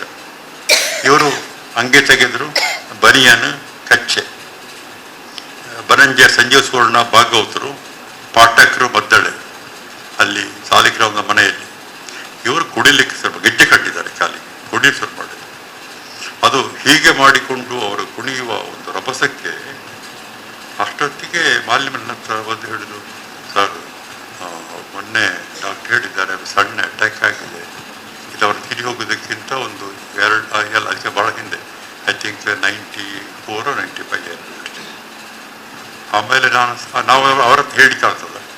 ಆದರೆ ಆ ಥರದ ಒಂದು ಉತ್ಸಾಹದಿಂದ ಆಮೇಲೆ ಗೀತನಾಟ್ಯಗಳನ್ನು ಅದರ ಬಗ್ಗೆ ನಾನು ಸ್ವಲ್ಪ ನನ್ನ ಅನುಭವ ಹೇಳಬೇಕು. ಒಂದು ಕಾಲಕ್ಕೆ ಇವರು ಲೀಲಾ ಕಾರಂತನ ಮದುವೆ ಆಗುವುದಕ್ಕೆ ಒಂದು ಕಾರಣ ಅವರ ಈ ಗೀತನಾಟಕಗಳು. ಅದು ರೂಪಕವಾಗಿ ಕಿಸಾ ಗೌತಮಿಯಲ್ಲಿ ಲೀಲಾ ಕಾರಂತರ ಗೌತಮಿಯಾಗಿ ಇವರು ಬುದ್ಧನಾಗಿ ಅದು ಮಂಗಳೂರಿನಲ್ಲಿ ಅಭಿನಯಿಸಿರುವಂಥದ್ದು. ಇವರು ಹುಡುಗಿ ಲೀಲಾ ಬೆಸೆಂಟ್ ಕಾಲೇಜಿನ ಶಾಲೆಯ ಹುಡುಗಿ. ಆದರೆ ಇವರ ನೃತ್ಯ ಮತ್ತು ಆ ಹುಡುಗಿದ್ದದ್ದು ಮತ್ತೇನಾಗ್ತಾ ಇತ್ತು ಅಂದರೆ ಅವರಿಗೆ ಲೀಲಾ ಕಾರಂತರ ಕಂಠ, ನಾನು ಅದನ್ನು ಕೇಳಿದ ಹಾಡೋದು ತುಂಬ ಒಳ್ಳೆಯ ಕಂಠ. ಹಾಗೆ ಬುದ್ಧೋದಯ, ಕಿಸಾ ಗೌತಮಿ, ಬುದ್ಧೋದಯ ಎರಡು ಕೂಡ ಸಾಮಾನ್ಯ ನಮ್ಮಲ್ಲಿ ಬುದ್ಧ ಸಾಹಿತ್ಯ ದೃಷ್ಟಿಯಿಂದ ಆರಂಭದ ರಚನೆಗಳು. ಅಫ್ಕೋರ್ಸ್ ಇವರ ವೈಶಾಖಿ ಇದೆ, ಗೋವಿಂದ ಪೈ ಅವರದು. ನಂತರ ಈಗ ಇತ್ತೀಚೆಗಿನ ವೆಂಕಟೇಶ ಮೂರ್ತಿಯವರ ಬುದ್ಧಚಾರಣ ಇದೆ. ಆದರೆ ಆರಂಭದಲ್ಲಿ ಅಫ್ಕೋರ್ಸ್ ಇವರ ಜಿ ಪಿ ರಾಜೇಂದ್ರನವರ ಕಾವ್ಯ ಇದೆ, ಸಾಹಿತ್ಯ ಇದೆ. ಆದರೆ ಇವರದು ಬುದ್ಧೋದಯ ಮತ್ತು ಕಿಸಾ ಗೌತಮಿ. ಸಾವು ಕಾರಣದ ಮನೆಯ ಸಾಸಿವೆಯೂ ಬೇಕಾನೆ. ನಾನು ಈಗಲೂ ಹಾಡ್ತಾ ಇರೋದು, ನನ್ನ ಅಮ್ಮ ಚೆನ್ನಾಗಿ ಹಾಡ್ತಾ ಇದ್ದು, ಸಾವು ಕಾರಣದ ಮನೆಯ ಸಾಸಿವೆಯೂ ಬೇಕಾನೆ. ಅದು ಇವರ ರಚನೆ. ಯಾವುದು ಕಿಸಾ ಗೌತಮಿಯಲ್ಲಿ ಅವಳು ಮನೆಗೆ ಹೋಗಿ ನನಗೆ ಮಗು ಬದುಕಿಸಬೇಕು, ಅದಕ್ಕೆ ನನಗೆ ಸಾಸಿವೆ ಬೇಕು, ಅದು ಹೇಳಿದ್ದಾರೆ, ಸಾವು ಇಲ್ಲದಿರುವ ಮನೆಯ ಸಾಸಿವೆ ಬೇಕು. ಸೊ ಅದು ಕಿಸಾ ಗೌತಮಿಯಲ್ಲಿ ಬಹಳ ಅದ್ಭುತ. ಈ ರೀತಿಯ ಅದರಲ್ಲಿ ಇನ್ನೊಂದಿದೆ, ಯಾರ ಒಂದರ ಅಂತ ಒಂದು ಗೀತನಾಟಕ. ಅದನ್ನು ನಾನು ಅವರಿಂದ ಹಾಡಿಸಿದ್ದೇನೆ. ಅದು ಉಂಟೋ ಇಲ್ಲೋ ಗೊತ್ತಿಲ್ಲ ಆಡಿಯೋ. ಯಾರ ಒಂದರು ಏನಂತೆ ಏನಂತೆ. ಅದೇನಾಗಿದೆ ಅಂದರೆ ಯಾರೋ ಒಬ್ಬಳು ಜಾರಿ ಬಿದ್ದಾಗ ಇನ್ನೊಬ್ಬ ಎತ್ತಿದನಂತೆ. ಸೊ ಅವರಿಬ್ಬರಿಗೆ ಪ್ರೇಮ ಇತ್ತು, ಪ್ರಣಯ ಇತ್ತು ಅಂತ ಅದು ಸುದ್ದಿ. ಅಂದರೆ ಈ ರೂಮರ್ ಹರಡುವುದರ ಬಗ್ಗೆ ಒಂದು ಹಾಸ್ಯಮಯವಾದ ಒಂದು ಗೀತನಾಟಕ, ತುಂಬ ಚೆನ್ನಾಗಿದೆ. ಅದು ಏನಾಗಿದೆ ಅಂದರೆ ಕಾರಂತರ ಒಂದು ಈ ಜನಪದದ ಒಂದು ಮನೋಧರ್ಮ ದೃಷ್ಟಿಯಿಂದ ಯಾರ ಒಂದರು ಏನಂತೆ ಏನಂತೆ ಏನಂತೆ ಅದನ್ನು ಆ ಕಾಲಕ್ಕೆ ರಂಗಭೂಮಿಯಲ್ಲಿ ಅಭಿನಯಿಸ್ತಾ ಇತ್ತು. ಆದರೆ ಅನ್ಫಾರ್ಚುನೇಟ್ ನಮ್ಮಲ್ಲಿ ಏನಾಗಿದೆ ಅಂದರೆ ಈ ನಾಟಕದ ತರಬೇತಿಯಲ್ಲಿ ಕಾರಂತರ ಗೀತನಾಟ್ಯಗಳು ಹೆಚ್ಚು ಪ್ರಚಾರಕ್ಕೆ ಬನ್ನಿ. ಈಗ ಈ ವರ್ಷದಿಂದ ಕೆಲವರು ಅದನ್ನು ಮಾಡ್ತಾ ಇದ್ದಾರೆ. ವಾಸ್ತವಿಕವಾಗಿ ಅದನ್ನು ಕಾರಂತ ಬರ್ಕೊಂಡಿದ್ದಾರೆ. ಜರ್ಮನಿಯ ಒಪೇರಾಗಳನ್ನು ಕೇಳಿ, ನಾನು ಜರ್ಮನಿಗೆ ಹೋದಾಗ ನಮ್ಮ ಪ್ರೊಫೆಸರ್ಗಳು ಒಪೇರಾ ಕರ್ಕೊಂಡು, ನನಗೆ ಆರಂಭದಲ್ಲೆಲ್ಲ ಬಹಳ ಬೋರ್ ಅನ್ನಿಸಿತ್ತು. ಎಂಥದ್ದು ಎಲ್ಲ ಪಾತ್ರಗಳು ಹಾಡ್ತಾ ಏನಿಲ್ಲ ಹಾಡ್ತಾ ಇರುವಂಥದ್ದು. ಅದು ಕೂಡ ಹಾಡುವಿಕೆ ಕೂಡ ನಮಗೆ ಅಪರಿಚಿತವಾದ್ದು. ಮತ್ತೆ ಅದಕ್ಕೆ ಅದು ಒಪೇರಾ ಅನ್ನುವಂಥದ್ದು ಯುರೋಪಿನಲ್ಲಿ ಹುಟ್ಟಿಕೊಂಡಿರುವಂಥ ಒಂದು ಪ್ರಕಾರ, ಸಂಗೀತ ನಾಟಕ ಅಂತ. ಬಟ್ ಇಲ್ಲಿ ಗೀತ ನಾಟಕ ಅದನ್ನು ಬಹಳ ಪ್ರಮುಖ ಬಳಸಿದವರು ಕಾರಂತರು ಮತ್ತು ಪೂತಿ ನರಸಿಂಹಾಚಾರ್ಯ. ಆದರೆ ಕಾರಂತರವುಗಳಲ್ಲಿ ಏನಾಗಿದೆ, ಒಂದು ಲೌಕಿಕ ಇಟ್ಟುಕೊಂಡು ಬರೆದಿದ್ದಾರೆ. ಅದೇ ಅವರ ಈ ಗೀತನಾಟಕಗಳಲ್ಲಿ ಲೌಕಿಕವನ್ನು ಇಟ್ಟುಕೊಂಡು ಬರೆದಿದ್ದಾರೆ. ಮತ್ತು ಅದಕ್ಕೆ ಅತೀತವಾದ, ಅಂದರೆ ಅವರನ್ನು ಒಂದು ರೀತಿಯಲ್ಲಿ ನಾವು ತುಂಬ ದಾರ್ಶನಿಕಕ್ಕೆ ಹೋಗುವುದಿಲ್ಲ ಕಾರಂತರದ್ದು. ಅದಕ್ಕಾಗಿ ಅವರ ಕಾದಂಬರಿಯಲ್ಲಿನ ಯಾಕೆ ರಿಯಲಿಸ್ಟಿಕ್ ಅಂತ ಹೇಳ್ತಾರೆ ಅಂದರೆ, ರಿಯಲಿಸ್ಟಿಕ್ಕಿನ ಮೇಲೆ ಅವರದೊಂದು ಪಾಯಿಂಟ್ ಆಫ್ ವ್ಯೂ ಇದೆ, ದರ್ಶನ ಇದೆ. ದರ್ಶನವನ್ನೇ ಅವರು ಅದರ ಮುಖ್ಯ ಕೋರ್ ಆಗಿ ಮಾಡೋದಿಲ್ಲ. ಕುವೆಂಪು, ಪುತಿನ, ಬೇಂದ್ರೆ ಅವರಲ್ಲಿ ದರ್ಶನ ಒಂದು ಕೋರ್ ಆಗಿದ್ದರೆ, ಇವರಲ್ಲಿ ರಿಯಲಿಸ್ಟಿಕ್ಕಿಗೆ ಆ ಥರದ ಒಂದು ಸ್ವಲ್ಪ ಛಾಯೆ ಇರ್ತದೆ ಅಷ್ಟೇ. ಅದು ಅವರ ನೀವು ಕಾದಂಬರಿ ತಗೊಳ್ಳಿ, ಅವರ ನಾಟಕ ತಗೊಳ್ಳಿ, ಎಲ್ಲ ಕಡೆಯಲ್ಲಿ ಕೂಡ ಆ ಥರದ ಅದು ಅವರ ನೋಡುವ ಕ್ರಮ ಹಾಗಿರ್ತದೆ. ಹಾಗಾಗಿ ಗೀತನಾಟ್ಯಗಳು ನಾವು ಅದನ್ನು ರೆಕಾರ್ಡ್ ಮಾಡಿಕೊಂಡೆವು ಅವರ ಈ ಯಾವುದರಲ್ಲಿ ಕಾರಂತ ಪೀಠದಲ್ಲಿ. ಅದು ಒಂದು ಬಹಳ ಮುಖ್ಯವಾದ್ದು. ಆಮೇಲೆ ಅವರು ಆ ಕಾಲಕ್ಕೆ ನಮಗೊಂದು ನೋಟ್ ಕೂಡ ಪ್ರಸ್ತಾಪ ಮಾಡಿದ್ದೆ. ಇಡೀ ಅವಿಭಜಿತ ಪುತ್ತೂರು ತಾಲೂಕು ಅಂತ, ಬಹುಶಃ ನಾವು ಹುಟ್ಟುವಾಗ ಇದ್ದದ್ದು ಈಗಿನವರಿಗೆ ಅದು ಗೊತ್ತಾಗಿರ್ತಿಲ್ಲ. ಅವಿಭಜಿತ ಪುತ್ತೂರು ತಾಲೂಕು ಅಂದರೆ ಈಗಿನ ಪುತ್ತೂರು, ಸುಳ್ಯ, ಬಂಟ್ವಾಳ, ಬೆಳ್ತಂಗಡಿ, ಕಾಸರಗೋಡು ಬಿಟ್ಟು, ಕಡಬ ಗಿಡ ಅವೆಲ್ಲ ಚಿಕ್ಕಡಿ ಅದನ್ನು ಲೆಕ್ಕಕ್ಕಿಲ್ಲ, ಮರಿಗಳು. ಆದರೆ ಈ ಇಷ್ಟನ್ನು ಸೇರಿಸಿರುವಂಥದ್ದು ಪುತ್ತೂರು ತಾಲೂಕು. ನಾವು ಹುಟ್ಟುವಾಗ ಅಷ್ಟೇ ಇದ್ದದ್ದು. ಮಂಗಳೂರು ಬಿಟ್ಟರೆ ಪುತ್ತೂರು ಬಿಟ್ಟರೆ ಮಡಿಕೇರಿ ಅಷ್ಟೇ. ಆ ಇಡೀ ಪುತ್ತೂರು ತಾಲೂಕಿನ ದಲಿತರ ಅಥವಾ ಆ ಕಾಲಕ್ಕೆ ಹರಿಜನ ಅಂತ ಹೇಳುವವರು ಪ್ರತಿ ಮನೆಗೆ ಹೋಗಿ ಆ ಪುಸ್ತಕದಲ್ಲಿ ಅವರ ಹೆಸರುಗಳು, ಅದು ಈಗಿನ ಜಾತಿಗಣತಿ ಅಲ್ಲ, ಹೆಸರುಗಳು, ಅವರ ವೃತ್ತಿ, ಅಲ್ಲಿಯ ಕಸುಬು, ಆಮೇಲೆ ಅಲ್ಲಿಯ ನಾಯಿ, ಕೋಳಿ, ಪ್ರಾಣಿಗಳು ಎಲ್ಲವನ್ನು ಬರೆದಿಟ್ಟಿದ್ದಾರೆ. ಅದನ್ನು ಯಾಕಂದರೆ ಅವರು ನಂತರದ ಹಂತದಲ್ಲಿ ಅವರಿಗೆ ಲಿಪಿಕಾರರು ಮತ್ತು ಲಿಪಿಕಾರ್ತಿಯರಿದ್ದರು. ಅದಲ್ಲಿ ಬಾಲವನದಲ್ಲಿ ಅವರ ಕೊನೆಯ ಭಾಗ, ಬಾಲವನದಲ್ಲಿ ಅವರಿದ್ದದ್ದು 1930ರಿಂದ 1973 43 ವರ್ಷ ಇದ್ದದ್ದು. ಆರಂಭದಲ್ಲಿ ಅವರು ಕೈಯಲ್ಲೇ ಬರೀತಾ ಇದ್ದದ್ದು. ಆದರೆ ಕೊನೆಯ ಹಂತದಲ್ಲಿ ಬಾಲವನ ಪುತ್ತೂರಲ್ಲಿದ್ದಾಗಲೂ ಅವರಿಗೆ ಲಿಪಿಕಾರರು ಮತ್ತು ಲಿಪಿಕಾರ್ತಿಯರಿದ್ದರು. ಇಲ್ಲಿಗೆ ಬಂದ ಮೇಲೆ ಲಿಪಿಕಾರ್ತಿಯರಿ ಮಾಲ್ಯ ಅಂತವರು ಇದ್ದದ್ದು. ಆದರೆ ಇದು ಅವರ ಕೈ ಬರಹದಲ್ಲೇ ಬಂದದ್ದು. ಆದರೆ ಆಮೇಲೆ ನಮ್ಗೆ ಗೊತ್ತಾಯಿತು, ನಾನು ಅದನ್ನು ಶೋಧಿಸುವಾಗ ಅವರ ಯಾವುದು ಈ ಆತ್ಮಚರಿತ್ರೆ ಓದಿದಾಗ, ಇದು ಕಾದಂಬರಿ ಬರೆಯುವುದಕ್ಕಾಗಿ ಮಾಡಿದ ಸರ್ವೆ ಅಲ್ಲ. ಯಾಕೆ ಅಂತ ಹೇಳಿದರೆ, ಅವರು ಮೆಟ್ರಿಕ್ಯುಲೇಷನ್ ಅನ್ನು ಅರ್ಧಕ್ಕೆ ಈಗ ಹಳೆಯ ಸರ್ಕಾರಿ ಕಾಲೇಜನ್ನು ಬಿಟ್ಟು ಅವರು ಪುತ್ತೂರಿಗೆ ಹೋಗಲಿಕ್ಕೆ ಮುಖ್ಯ ಕಾರಣ ಮಳಹಳ್ಳಿ ಶಿವರಾಯರ ಒಂದು ಪ್ರೇರಣೆಯಿಂದ ಹೋದ್ದು. ಅಲ್ಲಿ ಏನಾಗಿದೆ ಅಂದರೆ, ಅವರದ್ದು ಆ ಕಾಲಕ್ಕೆ ಗಾಂಧಿಯ ತತ್ವಕ್ಕೆ ಆರಂಭದಲ್ಲಿ ಸಂಪೂರ್ಣವಾಗಿ ಅವರು ಒಪ್ಪಿಕೊಂಡವರು. ಹಾಗೆ ಖಾದಿಯ ವಸ್ತ್ರಗಳನ್ನು ಮನೆ ಕೊಂಡೋಗಿ ಮಾರಾಟ ಮಾಡಿದ್ದಾರೆ ಅವರು. ಮತ್ತು ಆ ಕಾಲದಲ್ಲಿ ಏನಾಗಿದೆ ಅಂದರೆ, ಈ ಗಾಂಧಿ ತತ್ವವನ್ನು ಪ್ರಚಾರ ಮಾಡೋದಕ್ಕೆ ಈ ದಲಿತ ಕೇರಿಗಳಿಗೆ ಹೋಗಿದ್ದಾರೆ. ಅಲ್ಲಿ ಆ ಮಕ್ಕಳಿಗೆ ನಾಟಕ ಆಡಿಸಿದ್ದಾರೆ. ನನಗೆ ನನ್ನ ತಂದೆ ಅವರು 1931ರಲ್ಲಿ ಕಾರಂತರ ಮಕ್ಕಳ ಕೂಟಕ್ಕೆ ಸೇರಿದರು. ಆಗ ಅವರು ಪುತ್ತೂರಿನ ಹೈಯರ್ ಎಲಿಮೆಂಟ್ ಶಾಲೆಯಲ್ಲಿ ವಿದ್ಯಾರ್ಥಿಯಾಗಿ ಬಹುಶಃ 5ನೇ 6ನೇ 7ನೇ ಕ್ಲಾಸ್ ಇರಬೇಕು.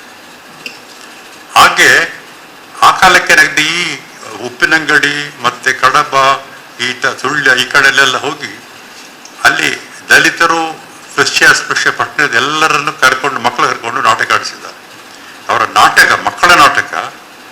ಸೊ ಆ ನಾಟಕ ಆಡಿಸುವ ಒಂದು ನೆಲೆಯಲ್ಲಿ ಏನಾಯಿತು ಅಂದರೆ, ಇವರ ಆ ಸ್ಥಳಕ್ಕೆ ಹೋದಾಗ ಇವರ ಒಂದು ಆರ್ಥಿಕ ಸಾಮಾಜಿಕ ವಿಷಯಗಳನ್ನು ಸಮೀಕ್ಷೆಯನ್ನು ಅವ್ರು ಬರ್ಕೊಂಡು ಬಂದರು. ಅದರ ಉಪ ಉತ್ಪನ್ನವಾಗಿ ಚೌಮನದೊಡ್ಡಿ ಹುಟ್ಟಿಕೊಂಡಿದ್ದು. ಚೌಮನದೊಡ್ಡಿಯನ್ನು ಬರೀಲಿಕ್ಕಾಗಿಲ್ಲ. ನಾನು ಮೊದಲು ನನಗೆ ಒಂದು ತಪ್ಪು ಕಲ್ಪನೆ ಇತ್ತು, ಚೌಮನದೊಡ್ಡಿ ಬರೀಲಿಕ್ಕಾಗಿ ಇವರು ಈ ಥರ ಎಲ್ಲ ಸಂಗ್ರಹ ಮಾಡಿದರು ಅಂತ. ಬಟ್ ಆಮೇಲೆ ಅವರ ಯಾವುದು ಆತ್ಮಚರಿತ್ರೆ ಓದಿದ ಮೇಲೆ ಗೊತ್ತಾದ್ದು, ಅವರ ಆರಂಭದ ಅಲ್ಲಿ ಪುತ್ತೂರಿಗೆ ಹೋದ ಆರಂಭದ 31ರಿಂದ ಒಂದು 10 ವರ್ಷಗಳ ಕಾಲ, ಅಂದರೆ 47 ಸ್ವಾತಂತ್ರ್ಯವರೆಗಿನ ಅವರ ಕೆಲಸಗಳೆಲ್ಲವುಗಳು ಕೂಡ ಒಂದು ಆದರ್ಶವಾದಿ ಒಂದು ಹೋರಾಟ. ಆದ್ದರಿಂದಲೇ ನೀವು ನೋಡಬೇಕು, ಅವರು ಬರೆದ ಮುಖ್ಯವಾದ 3 ಕಾದಂಬರಿಗಳನ್ನು ನಾನು ಇಲ್ಲಿಂದ ಜಂಪ್ ಮಾಡ್ತಾ ಇದ್ದೇನೆ.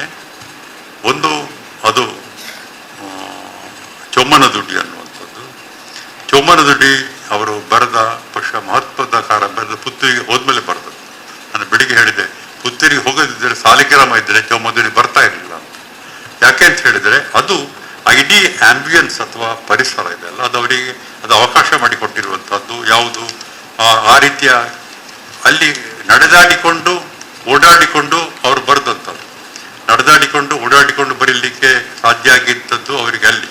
ಅದು ಪ್ರಕಟ ಆಗಿರುವಂಥದ್ದು 1933ರಲ್ಲಿ. ಆ ನಂತರ ಬಂದದ್ದು ಸರಸಮ್ಮ ಸಮಾಧಿ 37ರಲ್ಲಿ, ಮರಳಿ ಮಣ್ಣಿಗೆ 41, ಆ ಬಳಿಕ ಕುಡಿಯರ ಕೂಸು 51. ನೀವು ಒಂದು 3 ತನ್ನ ಮಾತನ್ನು ಹೇಳಿದರೆ, ಒಂದು ಚೌಮನದುಡ್ಡಿ, ಇನ್ನೊಂದು ಸರಸ ಸಮಾಧಿ, ಇನ್ನೊಂದು ಕುಡಿಯರ ಕೂಸು. ಅದರ ವಸ್ತು ಮತ್ತು ಅದರ ನಿರ್ವಹಣೆಯನ್ನು ನೋಡಿದರೆ ಅವು ಸಂಪೂರ್ಣವಾಗಿ ಅವರ ಜೊತೆಗೆ ಇದನ್ನು ಬರೀಲಿಕ್ಕಾಗಿ ಕ್ಷೇತ್ರ ಕಾರ್ಯ ಮಾಡಿ ಬರೆದದ್ದಲ್ಲ. ಸಾಹಿತ್ಯಕಾರರು ಕಾದಂಬರಿ ಬರೀಲಿಕ್ಕೆ ಹೋಗಿ ಅವರು ಬುಡಕಟ್ಟಿನವರ ಕ್ಷೇತ್ರ ಕಾರ್ಯ ಮಾಡಿಯೋ ದಲಿತರ ಕ್ಷೇತ್ರ ಇದಲ್ಲ. ಇವರು ಗಾಂಧಿವಾದಿಯ ತತ್ವದಿಂದ ಅವರ ಮಕ್ಕಳ ಜೊತೆಗೆ ಸೇರಿ ನಾಟಕ ಆಡಿಸಿ ಅವರಿಗೆ ಶಿಕ್ಷಣ ಕೊಡಿಸುವುದಕ್ಕೆ ಮಾಡಿ ಆ ಅನುಭವ ಪಡೆದದನ್ನು ಬರ್ಕೊಂಡು ಅದರ ಆಧಾರದ ಮೇಲೆ ಅವರು ಬರೆದಂಥದ್ದು 1993. ಅದೇ ರೀತಿಯಲ್ಲಿ ಈ ಪಶ್ಚಿಮ ಘಟ್ಟದ ಭಾಗದಲ್ಲಿ ಈ ಬಾಂಜಾರ ಮಲೆ ಮತ್ತು ಉಳಿದ ಭಾಗದಲ್ಲಿರುವ ಮಲೆ ಕುಡಿಯರನ್ನು ನಡೆದಾಡಿಕೊಂಡು ಹೋಗಿ ಈ ಕುಡಿಯರು ಒಂದು ಮಲೆಗೂ ಇನ್ನೊಂದು ಮಲೆಗೂ ನಡೆಯುತ್ತಾ ಇದ್ದ ಸ್ಪರ್ಧೆಗಳು, ಒಂದು ಮಲೆಯಲ್ಲಿ ಅವರು ಆರಾಧನೆ ಮಾಡ್ತಾ ಇದ್ದ ಪಂಜುರ್ಲಿ, ಇನ್ನೊಂದು ಮಲೆಯಲ್ಲಿ ಆರಾಧನೆ ಮಾಡ್ತಾ ಇದ್ದ ಮಲರಾಯ. ಹಾಗಾಗಿ ಈ ಪಂಜುರ್ಲಿ ಮಲರಾಯ ನಡುವೆ ಸ್ಪರ್ಧೆ ಅಂತ ಹೇಳಿದರೆ ಅದು ಒಂದು ಮಲೆಯ ಬುಡಕಟ್ಟಿನವರು ಮಲೆ ಕುಡಿಯರಿಗೂ ಇನ್ನೊಂದು ಮಲೆ ಕುಡಿಯರಿಗೂ ಆಗುವ ಸ್ಪರ್ಧೆ. ಅದು ನೀವು ಅದನ್ನು ಆ ಕಾದಂಬರಿಯಲ್ಲಿ ಇವತ್ತು ನೀವು ಓದಿದರೆ ನಿಮಗದು ಹೊಸ ಅರ್ಥ ಕಾಣ್ತದೆ. ಅಂದರೆ ಆಯಾಯ ಒಂದು ಮಲೆಯವರು ತಮಗೆ ಬೇಕಾದ ದೈವಗಳನ್ನು ಸೃಷ್ಟಿ ಮಾಡಿಕೊಳ್ತಾರೆ, ಮಲರಾಯ ಮತ್ತು ಪಂಜುರ್ಲಿ. ಆದರೆ ಅಲ್ಲಿ ಕೊನೆಗೆ ಅವರಲ್ಲಿ ಒಂದು ಸ್ವಲ್ಪ ಯಾವುದು ಈ ಹೇಳ್ತಾರೆ ವಾಟ್ ಯು ಕಾಲ್ ರಿಫಾರ್ಮಿಸ್ಟ್ ಅಂತ ಹೇಳ್ತೇವಲ್ಲ, ಕರಿಯ ಮತ್ತು ಕಾಳ ಒಂದು ಜಿಂಕೆಯನ್ನು ಸಾಕ್ತಾರೆ. ನಾನು ಬೆಳಿಗ್ಗೆ ಅದನ್ನೇ ಪ್ರಸ್ತಾವ ಮಾಡಿದೆ. ಅವಳು ಯಾರು ಮಗಳು ಇದ್ದರಲ್ಲಿ ಕ್ಷಮ ಇದ್ದು, ಅವರು ಅಲ್ಲಿ ಅವರ ಬಾಲವನದಲ್ಲಿ ಪ್ರಾಣಿಗಳನ್ನು ಪಕ್ಷಿಗಳನ್ನು ಸಾಕ್ತಾ ಇದ್ದರು. ಪ್ರಾಣಿಗಳನ್ನ ಪಕ್ಷಿಗಳನ್ನು ಕೆಲವು ವರ್ಷ ಆಮೇಲೆ ಅದನ್ನು ಬಿಟ್ಟರು. ಅಂದರೆ ಕರಿಯ ಮತ್ತು ಕಾಳ ಇವರು ಹಿರಿಯರು ಭೇಟಿಯಾಡ್ತಾ ಇದ್ದರೆ ಆ ಪರಂಪರೆಯ ಕಿರಿಯರು ಮಲೆಕುಡಿಯರು ಅದನ್ನು ಸಾಕ್ತಾರೆ ಅಂತ. ಅದು ಸ್ವಲ್ಪ ಏನಾಗಿದೆ, ಇಡೀ ಕಾರಂತರದ್ದು ಹೇಗಿತ್ತು ಅಂದರೆ ಒಂದು ಗಾಂಧಿವಾದ ಮತ್ತು ರಿಫಾರ್ಮಿಸ್ಟ್ ಸುಧಾರಣಾವಾದಿ ನೆಲೆಯಿಂದ ಅವರು ಬರೆದರು. But Sarasammana Samadhi is one of the best novel. ಯಾಕೆ ಅಂತ ಹೇಳಿದರೆ ಅದು ಬಂದ ಕಾಲ. ಈ ಫ್ಯಾಮಿಲಿಸ್ಟು ಹೇಳುವವರು ಯಾರು ಅವರ ತಾಯಿಯಂದಿರೇ ಹುಟ್ಟಿರಲಿಲ್ಲ ಆ ಕಾಲಕ್ಕೆ, ಅವರು ಹುಟ್ಟಲಿಲ್ಲ ಮಾತ್ರ. ಅಂದರೆ ಯಾರಿಗೂ ಊಹಿಸದ ರೀತಿ 3 ಜೋಡಿಗಳು ಅವು ಯಾಕೆ ಗಂಡ ಮತ್ತು ಹೆಂಡತಿ ನಡುವೆ ವಿಷಮತೆ ಬರ್ತದೆ, ವಿಷಮ ದಾಂಪತ್ಯ ಇರ್ಬೋದು, ವಿಷಮ ಸಂಬಂಧ ಇರ್ಬೋದು, ಮತ್ತು ಹೆಂಡತಿ ಸಾಯುವುದೋ ಕೊಲೆ ಮಾಡುವುದೋ ಆತ್ಮಹತ್ಯೆ ಮಾಡುವುದು, ಆದರೆ ಅವಳಿಗೆ ಒಂದು ಗುಡಿ ಕಟ್ಟುವುದು, ಸತಿ ಕಟ್ಟುವುದು, ಈ ಸತಿ ಪದ್ಧತಿ, ಈ ಮೂಲಕ ಕಾದಂಬರಿಗಿದೆ ಅಲ್ಲ ಅದು. ಯಾಕೆ ಅದು ಬಂದ ಕಾಲ ನೋಡಿದರೆ 37ನೇ ಸರಿ. ಅಂದರೆ ಈ ಕಾರಂತರ ಆರಂಭದ ಈ ಕಾದಂಬರಿಗಳು ಅವುಗಳು ಅವರ ನಡೆದಾಡಿಕೊಂಡು ಕಾಡುಗುಡ್ಡೆಗಳಲ್ಲಿ ಕಾಲ್ನಡಿಗೆ ನಡೆದಾಡಿಕೊಂಡು ಅನುಭವಿಸಿಕೊಂಡು ಅವ್ರು ನಡೆದಾಡಿಕೊಂಡು ಹೋದ್ದು ಕಾದಂಬರಿ ಬರೀಲಿಕ್ಕಲ್ಲ, ಅವರು ಜನಜೀವನ ಅರ್ಥ ಮಾಡಿಕೊಂಡು ಜನಗಳಿಗೆ ಸಹಾಯ ಮಾಡುವಂಥ ಈ ಕೆಲಸಕ್ಕೆ ಹೋದದ್ದು. ಅದು ಗಾಂಧಿ ಪ್ರಣೀತವಾದಂತಹ ಒಂದು ಒಂದು ಮನೋಧರ್ಮದಿಂದ ಅದರ ಫಲವಾಗಿ ಅವರು ಅದನ್ನು ಕಂಡು ಅದು ಚೊಮ್ಮನ ದುಡಿ ಆಗಿರ್ಬೋದು, ಕುಡಿಯರ ಖುಷಿ ಆಗ್ಬೋದು, ಸರಸ ಸಮಾಧಿಯನ್ನು ಬರೆದು. ಅಂದರೆ ಇದು ಆ ಆರಂಭದವರ ಎಲ್ಲ ಕೃತಿಗಳನ್ನು ನೋಡಿದಾಗಲೂ ಕೂಡ ಅದರಲ್ಲಿ ಬಹಳ ದಟ್ಟವಾಗಿರುವಂಥದ್ದು. ವಾಸ್ತವಿಕವಾಗಿ ಇದನ್ನು ಇವತ್ತು ವಿಮರ್ಶೆಯಲ್ಲಿ ಅದಕ್ಕೆ ಒಂದು ಪದ ಇದೆ, ಅದು ಏನಂತ ಹೇಳಿದರೆ ಅದು ಈ ಕಲ್ಚರಲ್ ಜಾಗ್ರಫಿ ಅಂತ ಪದ ಬಳಸ್ತಾರೆ. ಕಲ್ಚರ್ ಜಾಗ್ರಫಿ ಒಂದು ಭೂಪ್ರದೇಶ, ಅಲ್ಲಿರುವ ಸಂಸ್ಕೃತಿ ಮತ್ತು ಅಲ್ಲಿರುವ ಬದುಕುವರು ಅದರಿಂದ ಒಂದಲ್ಲ ಒಂದು ರೀತಿ ಪ್ರಭಾವಿತವಾಗಿ ಬರೀತಾರೆ. ಕೆಲವು ಮಂದಿ ಯಾವುದಕ್ಕೂ ಪ್ರಭಾವ ಒಳಗಾದವರಿಗೆ ಏನು ಮಾತಾಡಲಿಕ್ಕೆ ಆಗುದಿಲ್ಲ. ಆದರೆ ಯಾರು ಸೆನ್ಸಿಟಿವ್ ಆಗಿರ್ತಾರೋ, ಯಾರು ಬಹಳ ಸೆನ್ಸಿಟಿವ್ ಆಗಿರ್ತಾರೆ, ಪಂಪ ಯಾಕೆ ಮತ್ತೆ ಮತ್ತೆ ಜೋಳದ ಪಾಡಿ ಹೇಳ್ತಾನೆ ಅಂದರೆ ಅವನು ಬದುಕಿದ ಈ ಇದು ಪ್ರದೇಶ ಇದೆಯಲ್ಲ ಅದು ಪೂರ್ತಿಯಾಗಿ ಜೋಳ ತಿನ್ನುವಂಥವ್ರು ಮತ್ತು ಯೋಧರುಗಳು. ಅವರು ಸಾಯ್ತಾರೆ, ಅವರ ಹೆಂಡತಿಯರು ವಿಧವೆಯರಾಗ್ತಾರೆ, ಅವರಿಗೆ ಒಂದು ಋಣ ಇರ್ತದೆ, ಅದು ಜೋಳದ ಋಣ, ಅದಕ್ಕಾಗಿ ಯುದ್ಧ ಮಾಡ್ತಾರೆ. ಅದ ಕಾರಣ ಅದನ್ನು ಒಂದು ಯಾವುದು ಕಲ್ಚರಲ್ ಒಂದು ರೀತಿಯ ಪರಿಮಾಣವಾಗಿ ಒಂದು ಪ್ಯಾರಡೈಮ್ ಆಗಿ ನಾವು ಗಮನಿಸ್ಬೋದು. ಅದೇ ರೀತಿಯಲ್ಲಿ ಇಲ್ಲಿ ಕೂಡ ನಾವು ಕಾರಂತರಲ್ಲಿ ಕಾಣಬಹುದಾದ ಈ ಆರಂಭದ ಕಾದಂಬರಿಗಳು ಅದಂದರೆ ಅನುಭವ ಪಡೆಯುವುದಕ್ಕಾಗಿ ಅಲ್ಲ, ಅವರು ತಮ್ಮ ಪಾಡಿಗೆ ಅದನ್ನು ನಡೆದಾಡಿಕೊಂಡೇ ಅವರು ಅನುಭವ ಪಡೆದು ಅದನ್ನು ಬರೀತಾ ಹೋದರು ಅಂತ. ಅಂದರೆ ಇದು ನಾನು ಅದನ್ನು ಈ ಪೀಠದ ಬಗ್ಗೆ ಹೇಳ್ತಾ ಇದ್ದೆ. ಆಮೇಲೆ ಇಲ್ಲಿ ಪೀಠದ ಅನೇಕ ಕೆಲಸಗಳಿಗೆ ಅವರು ಬರ್ತಾ ಇದ್ರು. ನಾನು ಕೊನೆಗೆ ಹೇಳಬೇಕು, 1997 ಅಕ್ಟೋಬರ್ನಲ್ಲಿ ಮಂಗಳೂರು ಸಿಟಿಯಲ್ಲಿ ಅವರ್ ಕಂಟ್ರಿ ನಮ್ಮ ದೇಶ ಅಂತ ಒಂದು ಸೀರೀಸ್ ಉಪನ್ಯಾಸಗಳಾಯಿತು. ಆ ಉಪನ್ಯಾಸಕ್ಕೆ ಕಾರಂತರನ್ನ ಕರೀಲಿಕ್ಕೆ ನಾನೇ ಹೋಗಿದ್ದೆ. ಅಲ್ಲಿ ಅದು ಹೌದು ಅಕ್ಟೋಬರ್ನಲ್ಲಿ 97 ಅಕ್ಟೋಬರ್ನಲ್ಲಿ ಅದು ಕನ್ನಡ ಡಿಪಾರ್ಟ್ಮೆಂಟ್ ಅಲ್ಲ, ಯೂನಿವರ್ಸಿಟಿ ಲೆಕ್ಚರ್ ಅದು. ಅಲ್ಲಿ ಅವ್ರು ಹೇಳಿದ ಒಂದು ಪಾಯಿಂಟ್, ಅದರ ನಾನು ಬರೀ ಸೂಕ್ಷ್ಮ ಹೇಳ್ತೇನೆ. ಈಗ ಬ್ರಿಟಿಷರು ಭಾರತ ಬಿಟ್ಟು ಹೋದದ್ದು ಕೇವಲ ನಮ್ಮ ಅಹಿಂಸಾ ಚಳವಳಿಕೆ ಅಷ್ಟೇ ಅಲ್ಲ, ಅದು ಇರ್ಬೋದು. ಅದು ಅದೇ ಹೊತ್ತಿಗೆ ಅವರು ಅನೇಕ ಹೊಸ ಹೊಸ ದೇಶಗಳನ್ನು ಬಿಟ್ಟು ಹೋದರು. ಅದೇ ಭಾರತವನ್ನು ಬಿಟ್ಟು ಬೇರೆ ದೇಶಕ್ಕೆ ಹೋದರು. ಅಲ್ಲಿ ಚಳವಳಿ ಏನಾಗಲಿಲ್ಲ. ಅದಕ್ಕೆ ಇವರು ಕೊಡುವ ಕಾರಣ ಏನಂದ್ರೆ, ಆ ಬ್ರಿಟನ್ ಆ ವೇಳೆಗೆ ಆರ್ಥಿಕವಾಗಿ ಬಹಳ ದುರ್ಬಲ ಆಗಿತ್ತು. ಅವರಿಗೆ ಅವರ ಹಣಕಾಸು ಈ ಹೊಸ ದೇಶಗಳನ್ನ ನಡೆಸುವಷ್ಟು ಶಕ್ತಿ ಇರಲಿಲ್ಲ. ಸೊ ಹಾಗಾಗಿ ಅವರು ಈ ಒಂದೊಂದೇ ವಸಾಹತುಗಳನ್ನ ಬಿಡ್ತಾ ಹೋದ್ರು ಮತ್ತು ಅದಕ್ಕೆ ತಮ್ಮ ಔದಾರ್ಯ ಅನ್ನುವಂಥ ತುಂಬ ಹಣೆ ಪಟ್ಟಿ ಕಟ್ತಾ ಹೋದ್ರು. ಇದೊಂದು ಮಾತು, ಅದೇ ಚರ್ಚಾಸ್ಪದ ಇರ್ಬೋದು. ಆದರೆ ನಾವು ಯೋಚನೆ ಮಾಡೋ ಕ್ರಮ ಹೇಗಿರ್ತದೆ ಅಂದ್ರೆ, ಒಂದು ದೇಶದ ಆರ್ಥಿಕ ಸ್ಥಿತಿ ಕುಗ್ತಾ ಹೋದಾಗ ಈ ವಿಸ್ತರಣೆ ಮಾಡುವಂತಹ ಒಂದು ಆಕಾಂಕ್ಷೆ ಕಡಿಮೆ ಆಗ್ತಾ ಬರ್ತದೆ. ನಮಗೆ ಊಟ ಮಾಡಲಿಕ್ಕಿಲ್ಲ, ನಾವು ಇನ್ನೊಬ್ಬರ ಮನೆಗೆ ದಾಳಿ ಮಾಡೋದು ಹೇಗೆ ಅನ್ನುವಂಥ ಕಲ್ಪನೆ ಇದೆ ಅಲ್ಲ. ಸೊ ಈ ಥರದ ಒಂದು ಮಾತು ನೆನಪಿದೆ. ಅದು ನಮ್ಮ ಯೂನಿವರ್ಸಿಟಿಯಲ್ಲಿ ಮಾಡಿದ ಭಾಷಣ ಅನ್ನೋದು. ಇದು ಪೀಠ ಮತ್ತು ಇನ್ನೂ ಅನೇಕ ಭಾಷಣಗಳನ್ನು ಮಾಡಿದ ಮಾತು ಹೇಳ್ತಾ ಇಲ್ಲ ನಾನು.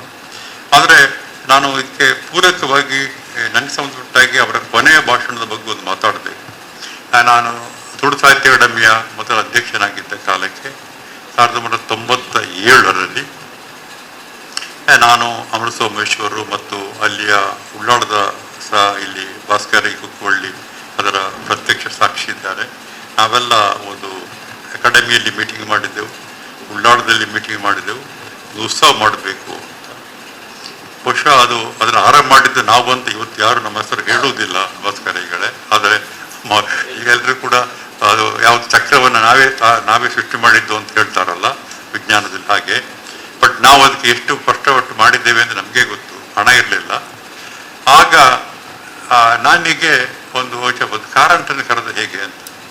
ಎಲ್ಲರೂ ಹೇಳಿದ್ರು, ಕಾರಂತರೆಲ್ಲ ಬರ್ಲಿಕ್ಕೆ ಉಂಟ ಇದಕ್ಕೆಲ್ಲ, ಮತ್ತೆ ತುಳು ಅಕಾಡೆಮಿ ಅದಕ್ಕೆ. ನಾನು ನೋಡ್ತೇನೆ ಅಂತ ಹೇಳಿ ಸಾಲಿಗ್ರಾಮಕ್ಕೆ ಹೋದೆ. ಏನು ಒಂದು ನಮ್ಮ ತುಳು ಅಕಾಡೆಮಿಲಿ ಹಬ್ಬಕ್ಕೆ ಉತ್ಸವಕ್ಕೆ. ಓ, ನಿಮ್ಮ ತುಳು ಅಕಾಡೆಮಿಗೆ ನನಗೆ ತುಳು ಬರುವುದಿಲ್ಲ, ಮತ್ತೆ ಹಬ್ಬಕ್ಕೆ ನನಗೇನು ಗೊತ್ತಿಲ್ಲ ಅಲ್ಲ. ಅದಕ್ಕೇನಲ್ಲ, ನನಗೇನಂದ್ರೆ ಅದು ಸ್ವಾತಂತ್ರ್ಯದ 50ನೇ ವರ್ಷದ ಕಾರ್ಯಕ್ರಮದ ಅಂಗವಾಗಿ ಮಾಡುವ ಕಾರ್ಯಕ್ರಮ. ಅದಕ್ಕೆ ನೀವು ನಿಮ್ಮ ಸ್ವಾತಂತ್ರ್ಯದ ನಿಮ್ಮ ಪರಿಕಲ್ಪನೆ ಬಗ್ಗೆ ಮಾತಾಡಿ. ಆಯ್ತು, ಬರ್ತೇನೆ ಅಂತ ಹೇಳಿದ್ರು. ಅವರ ಡೈರಿ ಬರ್ಕೊಟ್ರು. ಭಾರತ್ ಹೈಸ್ಕೂಲ್ನಲ್ಲಿ ನಾವೆಲ್ಲ ಸಿದ್ಧತೆ ಮಾಡ್ತಾ ಇದ್ದೆವು. ಕಾರ್ಯಕ್ರಮಕ್ಕೆ 1 ಗಂಟೆಗೆ ಮೊದಲೇ ಕಾರಂತರ ಕಾರ್ ಬಂತು. ನಮಗೆ ಗಾಬರಿ ಅಂದ್ರೆ ಗಾಬರಿ. ಅವ್ರದ್ದೇ ಅವರ ವಾಚ್ ಕೈ ಕೊಟ್ಟು 1 ಗಂಟೆ ಮೊದಲು ಬಂದ. ನನಗೆ ಅಲ್ಲಿ ಯಾರು ನಾನು ಮಾತ್ರ ಪುಣ್ಯಕ್ಕಿದ್ದೆ. ನಾನು ಏನು ಮಾಡೋದು, ಕೊನೆಗೆ ಆ ಭಾರತ್ ಹೈಸ್ಕೂಲಿನ ಒಂದು ಮರದ ಕುರ್ಚಿಯನ್ನು ತಂದು ಇಟ್ಟೆವು ಒಳಗೆ. ಬೇರೆ ಗಾಡಿ ಹೋಗಿ ಹೊರಗೆ ಬರ್ತದೆ ಅಂತ ಬಾರಿಸಿಬಿಟ್ಟೆವು.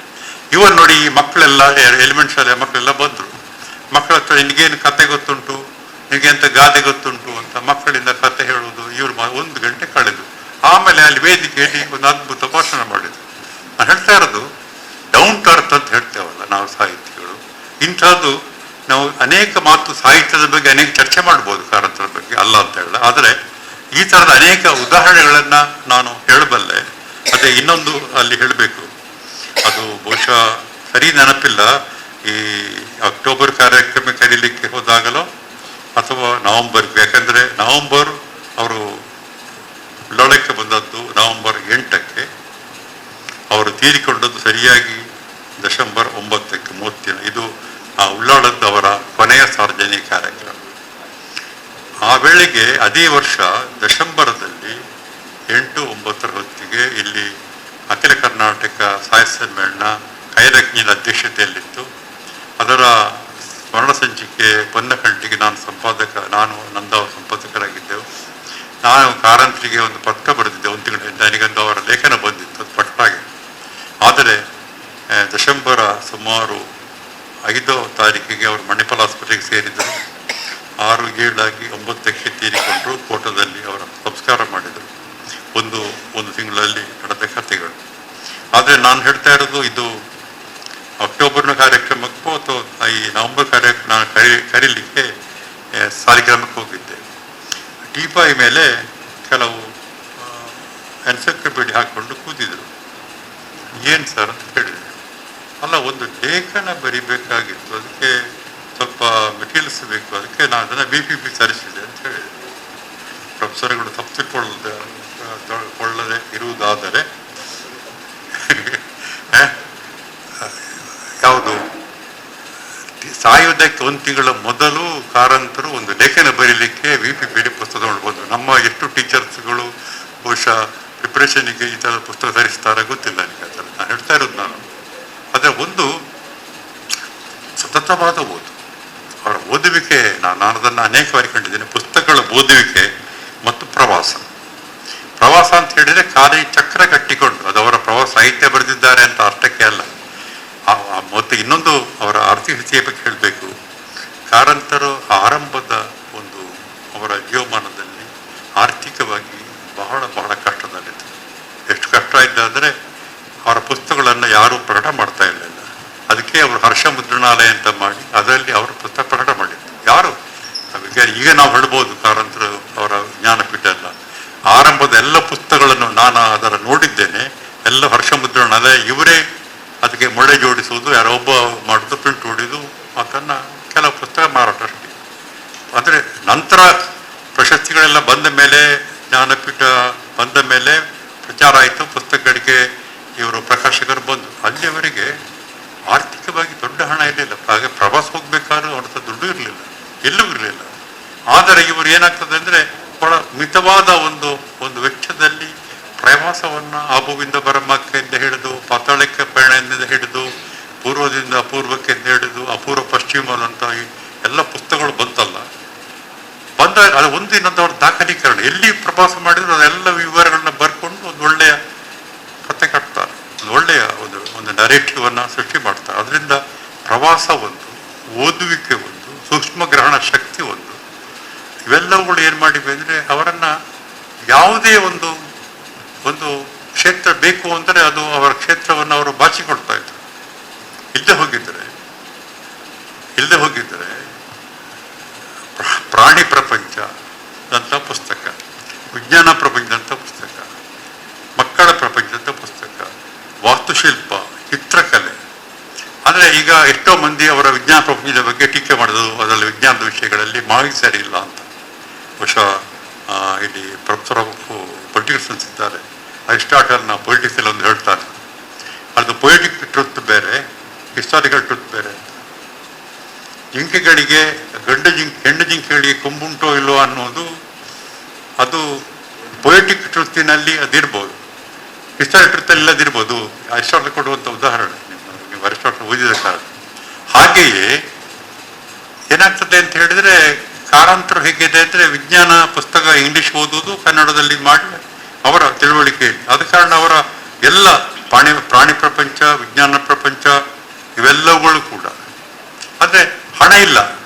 ಕೊನೆಗೆ ಆ ಬಾಲ ಪ್ರಪಂಚ ಮಾಡುವ ಹೊತ್ತಿಗೆ ಹಣ ಇಲ್ಲದೇನು ಮಾಡಿದ್ರು ಅಂದರೆ ಅವರು ಆಗ ಸಿಂಡಿಕೇಟ್ಗೆ, ಅದು ನನಗೆ ಕೇಳಿದ ವಿಷಯ, ನಾನು ಅವರು ಕಾರಂತರು ಹೇಳಿದ್ದಲ್ಲ, ಅದಕ್ಕೆ ಲೋನ್ಗೆ ಅಪ್ಲೈ ಮಾಡಿದ್ರು ಅಂತ.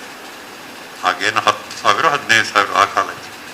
ಆಗ ಹಿರಿಗಡೆ ಬಗ್ಗೆ ಅಧ್ಯಕ್ಷರಾಗಿದ್ದರು TMA ಪೈ ಅವರು. ಅಲ್ಲಿ ಬೋರ್ಡಲ್ಲಿ ಚರ್ಚೆ ಆಯ್ತಂತೆ. ಚರ್ಚೆ ಆಯ್ತು ಅಂದರೆ ಈಗ 10-15,000 ಈ ಕಾರಂತರಿಗೆ ಕೊಟ್ಟರೆ ಅವರದ್ದು ತೀರಿಸಲಿಕ್ಕೆ ಏನಿದೆ ಅವರ ಹತ್ರ, ಹಾಗೆ ಕೊಡೋದು ಬೇಡ ಅಂತ ಆಯ್ತು. ನ್ಯಾಚುರಲ್ ಜನ ಎಲ್ಲ ಹಣದವ್ರು ಹಾಗೆ ಹೊಡೆದು ಅವ್ರಿಗೇನು ಕೊಡ್ಲಿಕ್ಕೆ ಅದು ಆಗ ನಾನು ಹೇಳ್ತಾ ಬಹಳ ಹಿಂದಾಗ. ಆಗ TMA ಪೈಯ ತಲೆ ನೋಡಿ, ನೀವು ನಮ್ಮ ಬ್ಯಾಂಕಿನವರು ಜಾಹೀರಾತಿಗೆ ಎಷ್ಟು ಖರ್ಚು ಮಾಡ್ತೀರಿ ವರ್ಷಕ್ಕೆ, ಇಷ್ಟೆಲ್ಲ ಲೆಕ್ಕ ಉಂಟು ನೋಡಿ. ಶಿವರಾಮ ಕಾರಂತರು ಅವರ ಈ ಪುಸ್ತಕದಲ್ಲಿ ಮುನ್ನುಡಿಯಲ್ಲಿ ನಮ್ಮ ಬ್ಯಾಂಕಿನ ಹೆಸರು ಬರದೆ ಇದಕ್ಕಿಂತ ದೊಡ್ಡ ಜಾಹೀರಾತು ನಮಗೆ ಬೇಕಾ ನೋಡಿ. ನಡ್ತಾ ಇರೋದು ಹೇಗೆ ಅಂದರೆ, ಇದಕ್ಕಿಂತ ದೊಡ್ಡದು ಏನು ಬೇಕು ನಮ್ಗೆ? ನಾವು ಕಾರಂತಿಗೆ ಸಾಲ ಕೊಟ್ಟಿದ್ದೇವೆ ಅಂತ, ನೀವು ನನಗೆ ಸಾಲ ಕೊಟ್ಟರೆ ಬೇಡ, ನನಗೆ ಅನುಕೂಲ, ವಿವೇಕರಿಗೆ ಸಾಲ ಕೊಟ್ಟಿದ್ದೆ ನೀವು ಕೊಡ್ಬೋದು, ಅದೇ ಯಾಕಂದ್ರೆ ನಿಮ್ಗೆ ಗೌರವ ಬರ್ತದೆ ಅಂತ ಕೊಡ್ಬೇಕು ಅಂತ ಹೇಳಿದ್ದಾರೆ. ಅಂದ್ರೆ ಒಂದು ಏನಾಗಿದೆ, ಆ ಇಡೀ ಥಿಂಕಿಂಗ್ ಇದೆ. ನಾಡ್ತಾ ಇರೋದು ಬದುಕಿನಲ್ಲಿ ಈ ಥರದ ಕೆಲವು ವಿಟ್ಟಿಗಳಿವೆ ಅಲ್ಲ, ನಾವು ಇಟ್ಕೊಳ್ಬೇಕಂದ್ರೆ ಕಾರಂತರಲ್ಲಿ ಅದೇ ಒಂದನ್ನು ನಾನು ಬರೆದಿದ್ದೇನೆ, ಅದನ್ನು ಇಲ್ಲಿ ಹೇಳಬೇಕು ಅಂತ ನಮ್ಮ ತಂದೆ ಹೇಳ್ತಾರೆ, ನಾನು ಗೊತ್ತಿಲ್ಲ. ಅದು ಕಾರಂತ ಬೇರೆ ಅಸ್ಸಾಮಿಗೆ ಹೋಗಿದ್ದಾರಂತೆ. ಅಸ್ಸಾಮಿನಲ್ಲಿ ಯಾರು ಲೀಲಾ ಕಾರಂತರ ಸಹೋದರಿಯ ಗಂಡ ಶ್ಯಾಮ್ ಸುಂದರ್ ಫಾರೆಸ್ಟ್ ಆಫೀಸರ್ ಇದ್ದರು. ಅವರು ಬಂದರು, ಕಾರಂತರು ಬಂದಾಗ ಲೀಲಾ ಕಾರಂತರು ಅವರು ಬಣ್ಣ ತುಳುವಿನವರಲ್ಲ, ಇವರು ಮಗಳತ್ತ ಕೇಳಿದಂತೆ ಅಲ್ಲಿಗೆ ಮಾಸ ಭಕ್ತನ ಅಂತ ಕೇಳಿದ್ರಂತೆ. ಈ ತುಳುವಿನ ಹೆಂಗಸಲ್ಲಿ ಮಾಸ ಭಕ್ತನ ಅಂತೇಳಿ ಆ ಕಾಲ, ಈಗ ತಿನ್ನಿದ್ದಷ್ಟು ಚೆಂದ ಅಂತಲ್ಲ, ಸ್ಲಿಮ್ ಇರಬೇಕು ಅಂತ. ಆ ಕಾಲಕ್ಕೆ ಅದು ಹುಡುಗಿಯರು ದಪ್ಪ ಇಲ್ಲದ ಹೋದರೆ ಹೌದಾಯ್ತು ಅಲ್ದಾಲ ಅಲೆ ನೆಟ್ಟು ಇಟ್ಟು ತಿಪ್ಪಿಡು ಕೆರೆತನ ಒಂಜಿ ತಿಪ್ಪಿ ಮಾಸ ಬಂದು ಅಂತ ಒಂದು ಕಾಲಕ್ಕೆ ತಮಾಷೆ ಮಾಡೋ ಕ್ರಮ ಇತ್ತು. ಅದು ಅಂದರೆ ಆ ಕಾಲಕ್ಕೆ ಅದಕ್ಕೆ ಕಾರಂತ ಹೌದು ಬಂದಿತ್ತು ಜಿಂಕೆದು ಅಂತ ಹೇಳಿದ್ರು. ಯಾಕೆಂದ್ರೆ ಆ ಕಾಲಕ್ಕೆ ಅಸ್ಸಾಮಿಯಲ್ಲಿ ಜಿಂಕೆ ಬೇಟೆ ಆಡ್ತಾರೆ, ಮತ್ತೆ ಇವರು ಫಾರೆಸ್ಟರ್ ಕೂಡ ಯಾರು ಶ್ಯಾಮ್ ಸುಂದರ್. ಹಾಗೆ ಈ ಥರದ ಒಂದು ಬಿಟ್ಟಿದೆ ಅಲ್ಲ, ಅವರ ಎಲ್ಲ ಗಾಂಭೀರ್ಯದ ನಡುವೆ ಕೂಡ ಅವರಲ್ಲಿ ಈ ಥರದ ಒಂದು ವಿಷಯವನ್ನ ಮಂಡಿಸುವ ಕ್ರಮ. ಆದ ಕಾರಣ ಏನಾಗ್ತದೆ ಅಂದರೆ ಈ ಓದುವಿಕೆಗೆ ಕೂಡ ಏನಾಗ್ತದೆ ಅಂದರೆ ಗಾಂಭೀರ್ಯದ ನಡುವೆ ಸಣ್ಣ ಹುಡುಗಾಟಿಕೆ ಬೇಕಾಗ್ತದೆ. ಈಗ ನೀವು ಈಗ ಕುಲಪತಿಗಳಾದರೂ ಕೂಡ ತುಂಬ ಗಾಂಭೀರ್ಯ ಹೇಳಬೇಕು, ಸಣ್ಣ ಒಂದು ಈ ಲಘುವಾದ ಮಾತುಗಳನ್ನು ಹೇಳ್ತಲ್ಲ, ಮನಸ್ಸು ಹಗುರ ಮಾಡಿಕೊಂಡ್ರೆ ನಿಮ್ಗೇನಾಗ್ತದೆ ಅಂದರೆ ಅದೊಂದು ಮನಸ್ಸಿಗೆ ಕಾರಂತಲ್ಲಿ ಆ ಥರದ ಒಂದು ಗುಣ ಬಹಳ ಇತ್ತು. ಮತ್ತು ಈ ಅರ್ಥದಲ್ಲಿ ಹೊಸ ಅನುಭವಗಳ ಅನ್ವೇಷಣೆಯನ್ನು ತುಂಬ ಮಾಡಿದರು. പക്ഷെ ಅವರು ಇಷ್ಟು ಒಂದು ಡಿಕ್ಷನರಿ ಆಯಿತು, ಸಿರಿಗನ್ನಡ ಅರ್ಥಕೋಶ ಮಾಡಿದರು, ಈ ಥರ ವಿಶ್ವಕೋಶಗಳು 3-4 ವಿಶ್ವಕೋಶ ಮಾಡಿದರು. ಅಂದರೆ ಯಾವುದನ್ನು ಇದನ್ನು ಮಾಡಿ ಪ್ರಯೋಗ ಅಂದರೆ ಯಾವುದನ್ನು ಅವರ ಯಕ್ಷರಂಗದ ಮೊದಲ ಪ್ರಯೋಗ ಮೊದಲು ಉಡುಪಿಯಲ್ಲಾಯಿತು, ಇನ್ನೊಂದು ಪ್ರಯೋಗ 63ರಲ್ಲಿ ಪುತ್ತೂರಲ್ಲಾಯಿತು. ನಾನಾಗ 10ನೇ ತರಗತಿಯ ವಿದ್ಯಾರ್ಥಿ, ಎಲ್ಲಿ ಬೋರ್ಡ್ ಹೈಸ್ಕೂಲ್ನಲ್ಲಿ. ನಮಗೆಲ್ಲ ಆಗ ಪ್ರಚಾರ ಆಯಿತು, ಒಂದು ಕಾರಂತರ ಒಂದು ಹೊಸ ಪ್ರಯೋಗ ಮಾಡಿದ್ದಾರೆ ಅಂತ. ಆಗ ನನಗೆ ಗೊತ್ತಿದ್ದಾಗ ಭೀಷ್ಮ ವಿದ್ಯೆ ಆಡಿತ್ತು. ನಾವೆಲ್ಲ ಹುಡುಗರು ಅಲ್ಲಿ ನಮ್ಮ ಗ್ರೌಂಡಲ್ಲಿ, ಶಾಲೆ ಗ್ರೌಂಡಲ್ಲಿ ಅದನ್ನು ಆಡಿ 63ನೇ ಇಸವಿ ಮಹಾಬಲ ಹೆಗ್ಡೆ ಅವರು ಭೀಷ್ಮ ಮಾಡಿರೋದು ನನಗೂ ನೆನಪಿದೆ, ತಮ್ಮ 63ರಲ್ಲಿ. ಆಗ ಈ ಯಾರು ನಮ್ಮ ಶ್ರೀನಿವಾಸ ಉಡುಪರು ಪಿಟೀಲು ಬಾರಿಸುವುದು, ನಮಗೆಲ್ಲ ಆ ಥರ ಏನಾಗಿದೆ, ಮಾತು ಇಲ್ಲದೆ ಸಂಗೀತ ಮತ್ತು ಅಭಿನಯದ ಮೂಲಕ ಒಂದು ಪ್ರಯೋಗ. ಮುಂದೆ ನನಗೇನಾಯಿತು ಅಂದರೆ ಜಗತ್ತಿನ ಅನೇಕ ಥಿಯೇಟರ್ಗಳು ಈ ಥರದ್ದು ಇವೆ ಅಂತ ಗೊತ್ತಾಯಿತು ನಮಗೆ. ನಮ್ಮದು ಬಹಳ ಸಂಕುಚಿತ. ನಮ್ದೇನಾಗಿದೆ, ಆಟ ಅಂದರೆ ಬೊಬ್ಬೆ, ಮಹಿಷಾಸುರ, ಅದು ದೊಂದಿ ಹಿಡಿಯುವುದು, ಬೊಬ್ಬೆ ಹಾಕುವುದು, ಓಡುವುದು, ಇಷ್ಟಕ್ಕೆ ನಮ್ಮ ಯಕ್ಷಗಾನ ಅಂತ. ಆದರೆ ಬಹಳ ಬೇರೆ ರೀತಿಯಲ್ಲಿ ಯಕ್ಷಗಾನದ ಅದರ ಸೌಂದರ್ಯಾತ್ಮಕವಾದ ಇಸ್ಥೆಟಿಕ್ ಸೆನ್ಸಿನಿಂದ ಬಳಸ್ಬೋದು. ಹಾಗಾಗಿ ಅವರು ಆ ಶ್ರೀವಶಕ್ಕೆ ಇದನ್ನು ಹಾಕಿದ್ರಲ್ಲ, ಅದು ಮೊದಲು ಅದನ್ನು ಶೋಧಿಸಿದವರು ಕಾರಂತ. ಮತ್ತೆ ಬಡಗು ತಿಟ್ಟಿನವ್ರು ಮಾಡಿದ್ರು, ನಂತರ ತೆಂಕು ತಿಟ್ಟಿನವರಿಗೆ ಯಾವುದೇ ಶ್ರೀವೇಷಕ್ಕೆ ಕೂಡ ಇದುಂಟಲ್ಲ, ಅದು ಕಾರಂತರ ಅನ್ವೇಷ. ಚೌಕುಳಿ ಸೀರೆ ಮತ್ತು ಇದು ಅಲ್ಲಿಯವರೆಗೆ ಬಡಗಿನಲ್ಲಿ ಕೂಡ ಇದು ಇರಲಿಲ್ಲ, ಶ್ರೀವೇಷ ಕಿರೀಟ ಇರಲಿಲ್ಲ. ಸೊ ಹೀಗೆ ಉದ್ದಕ್ಕೂ ಅನ್ವೇಷಣಾ ಪ್ರವೃತ್ತಿಯನ್ನು ಮಾಡಿದವರು ಕಾರಂತ. ನಾನು ನಿಲ್ಲಿಸಬೇಕು, ಯಾಕಂತ ಹೇಳಿದರೆ ನಾನು ಅನೇಕ ಚೆಲ್ಲಾಪಿಲ್ಲಿಯಾಗಿ ಮಾತಾಡಿದ್ದೆ. ಆದರೆ ನನಗೆ ಏನಾಗಿದೆ ಅಂದರೆ ಇದು ಯಾವುದೂ ನಾನು ಇವತ್ತು ಬೆಳಿಗ್ಗೆ ಪುತ್ತೂರಲ್ಲಿ ಹಿಡಿದ ವಿಷಯಗಳಲ್ಲ. ನನಗೆ ಏನಾಗಿದೆ, ಅದು ಸ್ವಲ್ಪ ಅಕಾಡೆಮಿಕ್ ಮತ್ತು ಅಕಾಡೆಮಿಕ್ನ ಒಳಗಡೆ ನಮ್ಮ ಮನುಷ್ಯತ್ವದ ಎಲ್ಲೆಲ್ಲ ಸೂಕ್ಷ್ಮಗಳು ಎಲ್ಲಿರ್ತವೆ, ಇವು ಕಾರಂತರಲ್ಲಿ ಇದ್ದು ಅಂತ ಹೇಳುವುದಕ್ಕೆ ಈ ಮಾತು ಹೇಳಿದೆ. ಈಗ ನಾನು ನಾಗಪ್ಪಗೌಡ ಹೇಳ್ತಾ ಇರುವಂಥದ್ದು, ನೀವು ಈ ಕಾರಂತ ಪೀಠದಲ್ಲಿ ಬರೀ ಸೆಮಿನಾರ್ಗಳು ವಿದ್ವತ್ತು ಅಷ್ಟೇ ಅಲ್ಲ, ನಾವು ಮಕ್ಕಳನ್ನು ಹೆಚ್ಚು ಬಳಸ್ಕೊಳ್ಳಬೇಕು. ಯಾಕಂದರೆ ಕಾರಂತಿಗೆ ಬಹಳ ಪ್ರಿಯವಾದಗಳು ಮಕ್ಕಳು. ಅವರು ಪುತ್ತೂರಿಗೆ ಬಂದದೇ ಮಕ್ಕಳ ಪೀಠ. ನೀವು ಇಲ್ಲಿ ಸುತ್ತಮುತ್ತಲಿನ ಪ್ರಾಥಮಿಕ ಶಾಲೆಯ ಮಕ್ಕಳನ್ನು ಕರೆಸಿ, ಮಕ್ಕಳಿಗೆ ಒಂದು ಚಿತ್ರಕಲಾ ಶಿಬಿರ ಮುನ್ನ ಆಯ್ತಲ್ಲ, ಮಕ್ಕಳಿಗೆ ಒಂದು ರಂಗಭೂಮಿಯ ಒಂದು ನಾಟಕ ಮಾಡೋದಕ್ಕೆ ಮಾಡಿಸಿ, ಇಲ್ಲಿ ಮಕ್ಕಳಿಗೆ ಮಾಡಿಸಿ ನಾಟಕ, ಮಕ್ಕಳಿಗೆ ಕಾರಂತರ ಈ ನಾಟಕ ಹಾಡುವ ಕೆಲಸ ಮಾಡಿಸಿ. ನಾನು ಹೇಳ್ತಾ ಇರೋದು, ನೀವು ಅಕಾಡೆಮಿಕ್ ಸೆಮಿನಾರ್ಗಳು ಮಾಡಬೇಡಿ ಅಂತ ಹೇಳ್ತಾ ಇಲ್ಲ, ಅವು ಮಾಡ್ತಾರೆ, ಇನ್ನು ಮುಂದೆ ಮಾಡ್ಬೋದು. ಬಟ್ ಈಗ ನಿಮಗೆ ಹಾಲ್ ಇದೆ ನೋಡಿ, ಒಂದಿನ ಅದೇ ಇಲ್ಲಿ ಸುತ್ತಮುತ್ತಲ ಯಾವುದೋ ಶಾಲೆಯ ಮಕ್ಕಳಿಗೆಲ್ಲ ಒಂದು ನೀವು ಮೊದಲೇ ಪರಿಚಯ ಮಾಡಿಕೊಂಡು ಒಂದು ಕಾರ್ಯಕ್ರಮ ಮಾಡ್ತೀವಿ ಕಾರಂತ ಪೀಠದಿಂದ.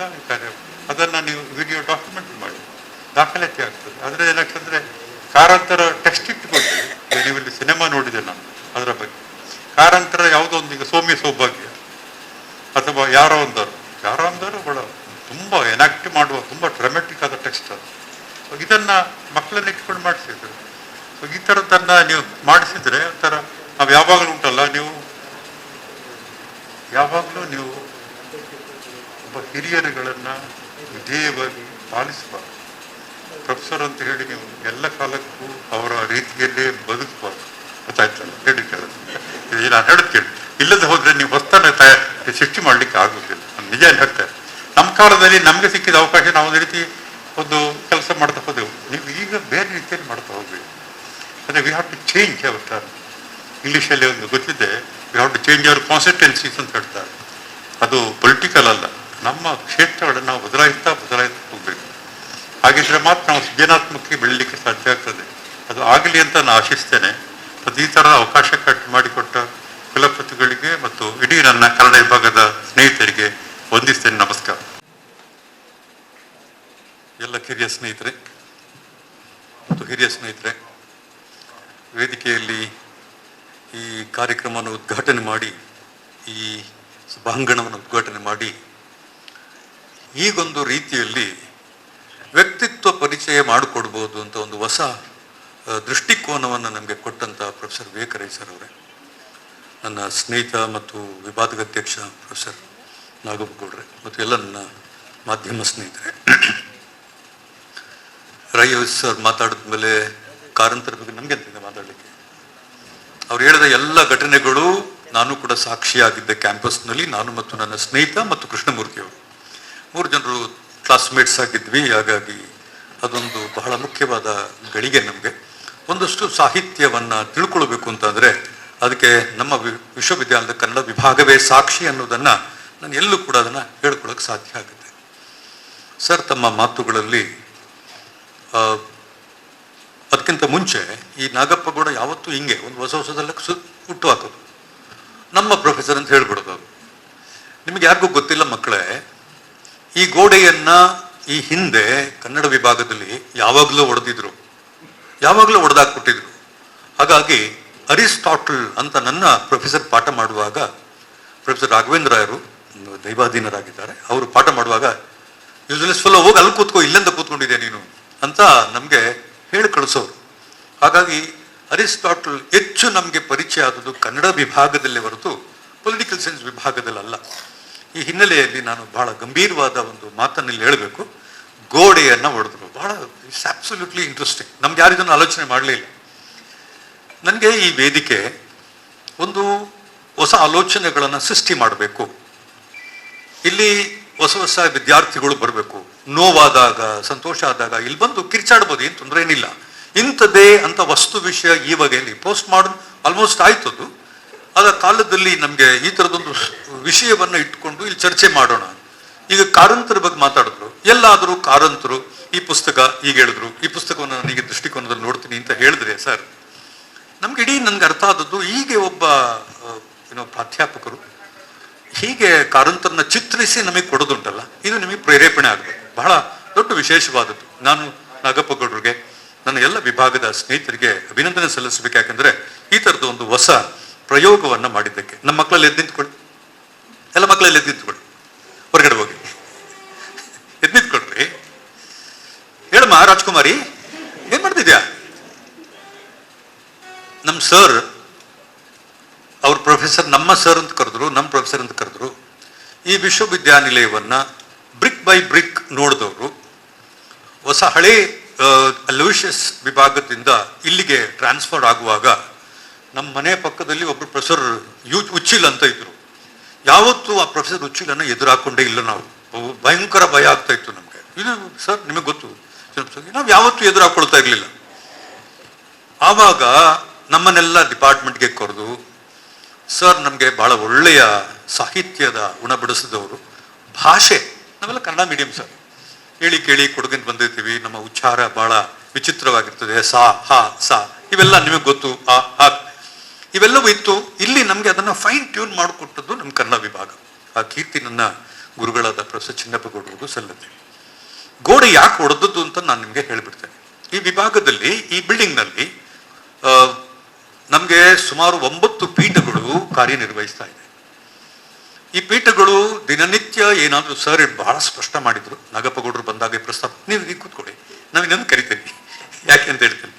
ನಾಗಪ್ಪಗೌಡರು ಈ ಪ್ರಸ್ತಾಪ ತಗೊಂಡು ಬಂದಾಗ ನನಗೆ ಕನ್ನಡ ವಿಭಾಗಕ್ಕೆ ಏನ್ ಮಾಡ್ಬೋದು ಅಂತೇಳಿ ಈ ಜಾಗ ನೋಡ್ತಾ ಇದ್ವಿ. ಆಮೇಲೆ ಶಿವರಾಮ್ ಶೆಟ್ಟರಿಗೆ ಫೋನ್ ಮಾಡಿ, ಕೂತ್ಕೊಳ್ಳಿ ಮಕ್ಕಳೇ ಹೇಳ್ತೀನಿ, ಒಂದು ನಿಮಿಷ ನಿಮ್ಮ ಅವಕಾಶ ಬೇಕು ನನಗೆ, ಈ ಜಾಗವನ್ನ ಮಾಡ್ಕೊಂಡ್ಬಿಡೋಣ ಅಂತ ಶಿವರಾಮ್ ಶೆಟ್ಟರಿಗೆ ಒಂದು ಪಾಲಿಟಿಕ್ಸ್ ಎಲ್ಲ ಮಾಡಿ ಗಿಳಿವಿಂಡನ್ನು ಮಾಡ್ಕೊಡಿ ಅಂತ ಕೇಳಿದ್ವಿ. ಅವ್ರು ನನ್ನನ್ನು ಮಾತಾಡೋದು ನಿಲ್ಲಿಸ್ಬಿಟ್ರು. ಪಕ್ಕಡ ಬನ್ನಿ ಅದನ್ನೊಂದು ಬಯಲು ಒಂದು ರಂಗಮಂದಿರ ಮಾಡೋಣ ಅಂತ ಒಂದು ಆಲೋಚನೆ ಮಾಡ್ತಾ ಇದ್ವಿ. ಈಗ ನಿಮ್ಗೆ ಎಲ್ಲ ನಮ್ಮ ಕನ್ನಡ ವಿಭಾಗದ ಅಧ್ಯಾಪಕ ಮಿತ್ರರಿಗೆ ಒಂದು ಸಣ್ಣ ಮನವಿ ಮಾಡ್ತಾ ಇದ್ದೀನಿ. ಈ ವಿಭಾಗ ನಮ್ಮ ಹೆಚ್ಚಿನವ್ರಿಗೆ, ಊರಿನವ್ರಿಗೆ ಬೇರೆ ಯಾರಿಗೂ ಗೊತ್ತಿಲ್ಲ. ಈ ವಿಭಾಗವನ್ನ ಒಂದು ವಿಸಿಬಲ್ ಪೊಸಿಷನ್ಗೆ ತಗೊಂಡ್ಬರ್ಬೇಕು. ಆ ಹಿನ್ನೆಲೆಯಲ್ಲಿ ಗೋಡೆ ಹೊಡೆದು ಅರಿಸ್ಟಾಟಲ್ ಹೇಳ್ದಂಗೆ BSc ಅವರನ್ನ ನಾವು ಪೊಲಿಟಿಕಲ್ ಸೈನ್ಸ್ನಲ್ಲಿ MA ಮಾಡಿಸ್ತಾ ಇದ್ದೀವಿ. ಗೋಡೆ ಯಾವಾಗಲೂ ಹೊಡೆದಿತ್ತು. 423 BC ನಲ್ಲೇ ಗೋಡೆ ಹೊಡೆದಿದ್ರು ಅರಿಸ್ಟಾಟಲ್, ಗ್ರೀಕ್ ಪೊಲಿಟಿಕಲ್ ಥಿಂಕಿಂಗ್ ನಲ್ಲಿ, ಥಾಟ್ ನಲ್ಲಿ. ಈಗ ನಾವು ಈ ಗೋಡೆ ಹೊಡೆದದ್ದು ಎಲ್ಲ ತರದ ವಿಚಾರಗಳು ಇಲ್ಲಿ ಬರಲಿ ಅಂತ. ಸರ್ ಎಷ್ಟು ಸಾಹಿತ್ಯವಾಗಿ ಮಾತಾಡಿದ್ರು ಅಷ್ಟೇ ಕೆಲವು ನೋವುಗಳನ್ನು ನಿಮ್ಮ ಮುಂದೆ ವ್ಯಕ್ತಪಡ್ಕೊಂಡಿದ್ದಾರೆ. ಈ ಸೋಷಿಯಲ್ ಸೆನ್ಸಿಟಿವ್ ಉಂಟಲ್ಲ, ಅದು ನಮ್ಮ ಮಕ್ಕಳ ಹತ್ರ ಇಲ್ಲ. ಇದ್ರೆ ನೀವೇನೇನೋ ಮಾಡ್ತಿರ್ತೀರಿ, ಅದು ನಿಮಗೆ ಗೊತ್ತಾಗಲ್ಲ. ಈ ಹಿನ್ನೆಲೆಯಲ್ಲಿ ಅವರ ಅನುಮತಿ ತಗೊಂಡು, ಅವರ ಕುಟುಂಬದ ಅನುಮತಿ ತಗೊಂಡು ಈ ವೇದಿಕೆಯನ್ನ ವಿವೇಕ ರೈ ವಿಚಾರ ವೇದಿಕೆ ಅಂತ ನಾನು ಘೋಷಣೆ ಮಾಡಿ, ಇದು ಇನ್ನು ಮೇಲೆ ಶಾಶ್ವತವಾಗಿ ನಮ್ಮ ವಿಶ್ವವಿದ್ಯಾನಿಲಯದಲ್ಲಿ ವಿಚಾರ ಮಂಡನೆಯ ಕ್ಷೇತ್ರ ಆಗಬೇಕು. ತಾವೀಗ ಎದ್ದು ನಿಂತು ಅವರ ಸೇವೆಗೆ ನನಗೆ ಒಂದು ಕ್ಲಾಪ್ ಮಾಡಿದ್ರೆ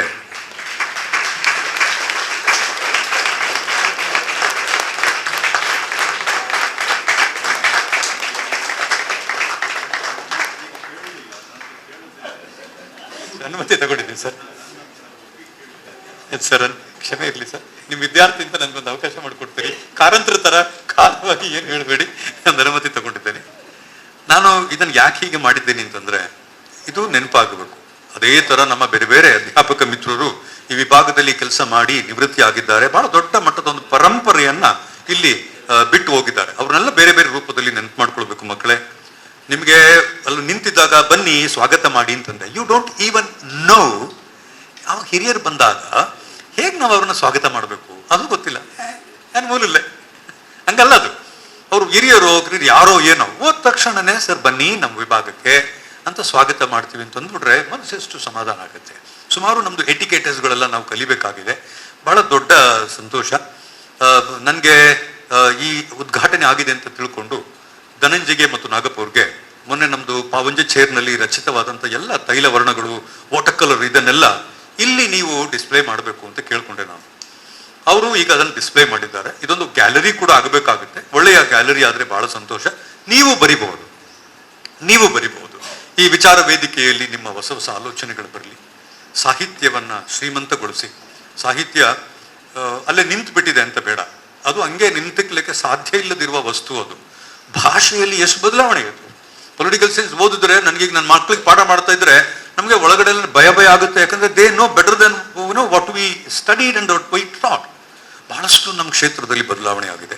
ಹಾಗಾಗಿ ಚೌಕಟ್ಟನ್ನು ಇಟ್ಟುಕೊಂಡು ಈ ವೇದಿಕೆಯನ್ನು ಬಳಸ್ಕೊಳ್ಳದೆ ಹೊಸ ಆಲೋಚನೆಗಳಿಗೆ ನೀವು ಈ ಕೆಲಸ ಮಾಡಿ ಅಂತ ಹೇಳ್ತಾ ಒಂದು ಬಹಳ ದೊಡ್ಡ ಹೋರಾಟ ನಡೀತು. ಬಹಳ ದೊಡ್ಡ ಹೋರಾಟ ನಡೀತು ಕ್ಯಾಂಪಸ್ನಲ್ಲಿ. ಕೃಷ್ಣಮೂರ್ತಿಯವರು, ನಾಗಪ್ಪಗೌಡರು ನೆನೆಸ್ಕೋತಾರೆ. ಆ ಹೋರಾಟ ಯಾವುದೋ ಒಂದು ಹೆಣ್ಣಿನ ವಿಷಯಕ್ಕೆ ಸಂಬಂಧಪಟ್ಟದ್ದಾಗಿತ್ತು. ಅದಕ್ಕೆ ಬಹಳ ಸ್ಪಷ್ಟವಾಗಿ ಹೆಂಗ್ ಮಾಡ್ಬೇಕು, ಇದನ್ನ ಹೆಂಗ್ ಮಾಡ್ಬೇಕು, ಪೊಲಿಟಿಕಲ್ ಸೈನ್ಸ್ ಅವರು ಎತ್ಕೋಬೇಕಿದೆ. ಅವರ ಮಾನವ ಹಕ್ಕು ಹಾಳಾಯ್ತು, ಅವರ ವೈಯಕ್ತಿಕ ವರ್ಚಸ್ಸಿಗೆ ನಾವು ತೊಂದರೆ ಕೊಟ್ವಿ. ಅಲ್ಲಿ ನೋಡಿದ್ರೆ ಕನ್ನಡ ವಿಭಾಗದವರು ಪ್ರೊಟೆಸ್ಟ್ ಮಾಡ್ತಾ ಇದ್ದಾರೆ. ಆಮೇಲೆ ಸ್ವಲ್ಪ ದಿವಸ ಆದ್ಮೇಲೆ ಈ ಕಂಟೆಂಪರರಿ ಲಿಟ್ರೇಚರ್ ಅಂತ ಓದಕ್ಕೆ ನಮ್ಗೊಂದು ಬಂತು. ಪ್ರೊಫೆಸರ್ ರಾಘವೇಂದ್ರ ಅವರು ಸ್ವಲ್ಪ ಎಕ್ಸ್ಪೆರಿಮೆಂಟ್ ಮಾಡ್ತಾ ಇದ್ದವರು. ಅವರು ನೋಡ್ರಪ್ಪ, ನೀವೆಲ್ಲ ಬಹಳ ಯೂಸ್ಲೆಸ್ ಫೆಲೋಸ್ ಇದ್ದೀರಿ ಪೊಲಿಟಿಕಲ್ ಸೈನ್ಸ್ ಅವರು. ಇಡೀ ದೇಶದ ಬಹಳ ಸೀರಿಯಸ್ ಆದ ಪೊಲಿಟಿಕಲ್ ಇಶ್ಯೂಸ್ ಅನ್ನ, ರೈಟ್ಸ್, ಹೆಣ್ಣು ಮಕ್ಕಳ ಹಕ್ಕು, ರೈಟ್ಸ್ಗಳನ್ನ ಕನ್ನಡ ವಿಭಾಗದವರು ಎತ್ಕೋತಾರೆ. ಸರ್, ಆ ಇನ್ಸಿಡೆಂಟ್ ಅನ್ನ ನಾನು ಯಾವತ್ತೂ ಮರೆಯೋದಿಲ್ಲ sir. It was absolutely great. ನಿಮ್ಮ ಮಕ್ಕಳನ್ನ ಕಳಿಸಿ, ಏನಿಲ್ಲ ನಮ್ದೊಂದು ಪ್ರತಿರೋಧ ಇದೆ ಅಂತ ತಾವು ಹೇಳಿ ನಿಮ್ಮ ಮಕ್ಕಳನ್ನ ಪ್ರೇರೇಪಣೆ ಮಾಡಿದ್ವಿ ಸರ್. ನೆನೆಸ್ಕೋತೀರಿ, ಬಹಳ ದೊಡ್ಡ ವಿಷಯ ನಮಗೆ ಅದು. ಪೊಲಿಟಿಕಲ್ ಸ್ಟ್ರೈಕ್ ಮಾಡಿ ಅಂತ ಹೇಳ್ತಾ ಇಲ್ಲ, ನಿಮಗೂ ಸ್ಟ್ರೈಕ್ ಮಾಡಬೇಕು, ಏನು ಹೇಗೆ ಅನ್ನೋದನ್ನ ಮಾಡಬೇಕಾಗುತ್ತೆ. ನಾನು ಯಾಕೆ ಈ ಮಾತಲ್ಲಿ ಹೇಳಿದ್ದೀನಿ ಅಂತಂದ್ರೆ, ದಿಸ್ ಪ್ಲಾಟ್ಫಾರ್ಮ್ ಇನ್ನು ಮೇಲೆ ಆಗ ಒಂದು ಕನ್ವರ್ಟ್ ಆಗಿದೆ. ಬಹಳ ವಿಶಿಷ್ಟವಾದ ಒಬ್ಬ ಸ್ಕಾಲರ್ ಇಂದ ಇದು ಉದ್ಘಾಟನೆ ಆಗಿದೆ. ಇದರ ಬಳಕೆಯನ್ನ ನೀವಿದ್ರು ನಮ್ಮ ಎಲ್ಲ ಯಂಗ್ಸ್ಟರ್ಸ್ಗಳು ಇದ್ರು ಇಲ್ಲದಿದ್ರು ಅದು ರೆಕಾರ್ಡ್ ಆಗಿ ನಿರಂತರ ಬಳಕೆ ಆಗಬೇಕು. ಯಾರು ಬಂದರೂ ಇಲ್ಲಿ ಅವಕಾಶ ಮಾಡಿಕೊಡಿ. ಇದು ಎಲ್ಲರಿಗೂ ಇದು ಪ್ರಯೋಜನ ಆಗಬೇಕಾದದ್ದು. ಹಾಗಾಗಿ ನಾವೇನ್ ಮಾಡಿದ್ದೀವಿ ಅಂತ ಏನಿಲ್ಲ, ಇದು ನಮ್ಮ ಮಕ್ಕಳು ಕೊಟ್ಟಿರುವ ದುಡ್ಡಿನಿಂದ ಆಗಿರುವಂಥದ್ದು, ಅವ್ರು ಕೊಟ್ಟಿರುವ ಶುಲ್ಕದಿಂದ ಆಗಿರುವಂಥದ್ದು. ಅದನ್ನ ನ್ಯಾಯೋಚಿತವಾಗಿ ಬಳಸಬೇಕು ಅಂತ ಮಾಡಿದ್ದೀವಿ. ಅದು ಅವ್ರಿಗೆ ಬೆನಿಫಿಟ್ ಆಗಲಿ. ಮಕ್ಕಳ ನಿಮಗೆ ಏನು ಹೇಳಬೇಕು ಇಲ್ಲಿ ಬಂದು ಹೇಳ್ಕೊಳ್ಳಿ. ಯಾರು ನಿಮ್ಮನ್ನು ರೆಸ್ಟ್ರಿಕ್ಟ್ ಮಾಡೋದಿಲ್ಲ. ಬಾಗಿಲಾಕೊಳ್ಳಿ, ಏನಾದ್ರು ಹೇಳ್ಬೇಕು ಅಂತಿದ್ರೆ ಬಂದು ಹೇಳ್ಕೊಳ್ಳಿ. ಅದನ್ನ I am sure you should be able to do it. ವೈಯಕ್ತಿಕವಾಗಿ ಪ್ರೊಫೆಸರ್ ನಮ್ಮ ಜೊತೆಗೆ ಬಂದದ್ದು ಬಹಳ ಸಂತೋಷದ ಸುದ್ದಿ. ಆಮೇಲೆ ನಾಳಿಂದ ಮತ್ತೆ ನಾವು ಪಂಪ ಲೆಕ್ಚರ್ ಸೀರೀಸ್ ಅನ್ನ ಮಾಡ್ತಾ ಇದ್ದೀವಿ. ಇದನ್ನೆಲ್ಲ ತಾವು ನಿಮಗೆ ಈಗಾಗಲೇ ಅದು ಅಲ್ಲ, ಅದು ನಮ್ಮ ಸ್ನೇಹಿತ ವ್ಯವಸ್ಥೆ ಮಾಡ್ತಾರೆ ಅದಕ್ಕೆ. ಹಾಗಾಗಿ ಬಹಳ ದೊಡ್ಡ ಮಟ್ಟದ ಸಾಹಿತ್ಯದ ಉಣಬಡಿಸುವಿಕೆ ಕೆಲಸ ನಮ್ಮ ಮಂಗಳೂರು ಯೂನಿವರ್ಸಿಟಿಲಿ ಆಗ್ತಾ ಇದೆ. ಕನ್ನಡಕ್ಕೆ ಸೇವೆ ಮಾಡಬೇಕು ಅಂತಂದ್ರು. ಸರ್, ತಾವು ಹೇಳ್ಕೊಟ್ಟ ಈ ಮಾತುಗಳಲ್ಲಿ ಕನ್ನಡ, ತುಳು, ಕೊಂಕಣಿ ಎಲ್ಲವನ್ನು ಮಾಡ್ತಾ ಇದ್ದೀವಿ. ಆದರೆ ತುಳುವನ್ನ ಈಗ ನಮ್ಮ ಇತ್ತೀಚಿನ ದಿವಸಗಳಲ್ಲಿ ಉದ್ಯೋಗದ ಜೊತೆಗೆ ಸಂಪರ್ಕ ಮಾಡಿರೋದ್ರಿಂದ, what is the outcome of my programme ಅಂತ ಮಾಡಿರೋದ್ರಿಂದ, ತುಳು ಈಗಾಗಲೇ ಅದು ಆನ್ಯುವಲ್ ಸ್ಕೀಮ್ ಅಲ್ಲದೆ ಇರೋದ್ರಿಂದ, ಬೇರೆಲ್ಲ ಪದವಿಗಳು ಆನ್ಯುವಲ್ ಸ್ಕೀಮ್, ಇದು ಮಾತ್ರ ಸೆಮಿಸ್ಟರ್, ಕಾನೂನಿನ ವಿರುದ್ಧವಾಗಿ ಆಗಿರೋದ್ರಿಂದ ನಾವು ಇದನ್ನು ಕೈಗೆತ್ಕೊಳಕ್ ಆಗುದಿಲ್ಲ. ಇಲ್ಲಿ ಬಂದ್ರೆ ಏನಾದ್ರು ಒಂದು ಮಾಡಬಹುದು. ಇವತ್ತು ಕೂಡ ನಾನು ಆಡಿಟರ್ಗೆ ಅದನ್ನು ಹೇಳಿದ್ದೇನೆ. ಹಾಗಾಗಿ ಎಲ್ಲ ಭಾಷೆಗೂ ಇಂಗ್ಲಿಷ್ ಕೂಡ ಕಲಿಬೇಕು ನಮ್ಮ ಮಕ್ಕಳು. Please don't ever break the wall and then once can build the wall to study Kannada. English ಯಾಕೆ ಕಲಿಬಾರ್ದು? ಕೇಳಿ, ಇಲ್ಲಿ ಇಬ್ಬರು ಪ್ರೊಫೆಸರ್ಸ್ ಇದ್ದಾರೆ, ಅವ್ರ ಮಾತು ಕೇಳಿದ್ರೆ ನಾವೆಲ್ಲ ಕ್ಯಾಂಪಸ್ ಇಂಗ್ಲಿಷ್ ಕಲ್ತವ್ರು. ರೈ ಸರ್, ತುಳು ನೀವು ಕಲಿಸ್ಕೊಟ್ರಿ. ನಮ್ಗೆ ಇಂಗ್ಲಿಷ್ ಕಲಿಸ್ಕೊಟ್ಟವರು ಕನ್ನಡ ವಿಭಾಗದವರು. I don't know whether you remember it and whether you believe it or not. ನಮ್ಗೆ ಯಾರು ಇಂಗ್ಲಿಷ್ ಹೇಳ್ಕೊಂಡವ್ರ? ಮಾತಾಡಿ ಕೇಳಿ, ಪರ ಅಂತ ಇಂಗ್ಲಿಷ್ ಮಾತಾಡ್ತಾರೆ. ಎಲ್ಲ ವಾಕ್ಯಬದ್ಧವಾದ ಗ್ರಾಮರ್ ಲೋಡೆಡ್ ಅದು. ಹಂಗೆ ನಮ್ಮ ಸರ್ ಎದುರುಗಡೆ ಕೂತಿರುವವರು ಈ ಕನ್ನಡ ವಿಭಾಗದಲ್ಲಿ ಇಂಗ್ಲಿಷ್ಗೆ ಎಷ್ಟೊಂದು ಪ್ರಾಧಾನ್ಯತೆ ಹೆಂಗೆ. ಹಾಗಾಗಿ ಅವರು ಗೋಡೆಯನ್ನ ಮೀರಿ ಹೊರಗಡೆ ಹೋದ್ರು, ಪ್ರಪಂಚ ನೋಡಿದ್ರು, ನಮ್ಗೆ ಹೇಳ್ಕೊಟ್ರು. ನಾನು ನನ್ನ ಸ್ನೇಹಿತರಿಗೆ ಧನ್ಯವಾದಗಳನ್ನು ಹೇಳಿ, ನಮ್ಮೆಲ್ಲ ಹಿರಿಯರು ಬಂದಿದ್ದೀರಿ, ನೀವು ಕೂಡ ಈ ವೇದಿಕೆಯನ್ನು ದಯವಿಟ್ಟು ಬಳಸ್ಕೊಳ್ಬೇಕು. ಈಗಾಗಲೇ ಸಹೋದರ ಭಾಸ್ಕರ್ ಅವರು ಇದು ನಮ್ಗೆ ಬೇಕು, ನಾವು ಒಂದು ಕಾರ್ಯಕ್ರಮ ಮಾಡ್ತೀವಿ ಅಂತ ಒಪ್ಕೊಂಡ್ಬಿಟ್ಟಿದ್ದಾರೆ. ಸೊ ಪ್ಲೀಸ್ ಎಲ್ಲರಿಗೂ ಫ್ರೀ ಆಫ್ ಕಾಸ್ಟ್ ಕೊಡಬೇಕು. ಯಾವುದು ನಾವು ಏನು ಇದಕ್ಕೆ ದುಡ್ಡು ಗಿಡ್ಡು ತಗೊಳ್ಳೋದಿಲ್ಲ. ಏನಾದ್ರು ಕಾರ್ಯಕ್ರಮ ಇದ್ರೆ ಇಂಜಿನಿಯರಿಂಗ್ ಡಿಪಾರ್ಟ್ಮೆಂಟ್ಗೂ ತಿಳಿಸಿ ಕಾರ್ಯಕ್ರಮ ನಡೀಲಿ. ಹೊರಗಡೆಯಿಂದ ಬಂದರೆ ಅವರು ಸ್ವಲ್ಪ ಆಲೋಚನೆ ಮಾಡಿ. ಬಟ್ ನಮ್ಮ ಯಕ್ಷಗಾನ, ನಮ್ಮ ಭಾಷೆ, ಸಂಸ್ಕೃತಿ ಅಂತ ಬಂದಾಗ ಸ್ವಲ್ಪ ಅದನ್ನ ರಿಜಿಸ್ಟರ್ಗೆ ಪತ್ರ ಬರೆಯುವಾಗ, ಅಪ್ರೂವಲ್ ತಗೊಳ್ಳುವಾಗ ಸಿ ದಟ್ ಇದನ್ನ ಎಕ್ಸೆಂಪ್ಟ್ ಮಾಡಬೇಕು ಅಂತ ಹೇಳಿದ್ರೆ ಅದು ಬಹಳ ದೊಡ್ಡ ಕೊಡುಗೆ ಅಂತ ನಾನು ತಿಳ್ಕೊಂಡಿದ್ದೇನೆ. ಸರ್ ಬಂದದಕ್ಕೆ, ನಮ್ಮೆಲ್ಲ ಹಿರಿಯರು ಬಂದದಕ್ಕೆ ನಾನು ಅವರಿಗೆ ಗೌರವಗಳನ್ನು ಹೇಳಿ, ನಮ್ಮ ಮಕ್ಕಳಿಗೆ ನಾನು ಥ್ಯಾಂಕ್ ಮಾಡಿ, thank you for sitting so silent ಅಂತ. ಬಹಳ ಪಿನ್ ಡ್ರಾಪ್ ಸೈಲೆಂಟ್ ಆಗಿ ಕೂತಿದ್ರಿ ಮಕ್ಕಳೇ. ಈ ಮೌನ ರಿಜೆಕ್ಷನ್ಗೂ ಸಾಕ್ಷಿ ಆಗುತ್ತೆ. ಗಾಂಧಿ ಮಾತು ಹೇಳ್ತಾ ಇದ್ರು, ನೆನ್ಪಿಟ್ಗಳಿಗೆ ಗಾಂಧಿ ಮಾತನ್ನು ಆಗಾಗ ಹೇಳ್ತಾ ಇದ್ರು. ಮೌನ ರಿಜೆಕ್ಷನ್ ಕಾಲೇಜವು ಒಪ್ಪೊಕಡೆ ಅಂತ ಹೇಳುವ ಒಂದು ರಿಜೆಕ್ಷನ್ ಆಗಬಾರ್ದು.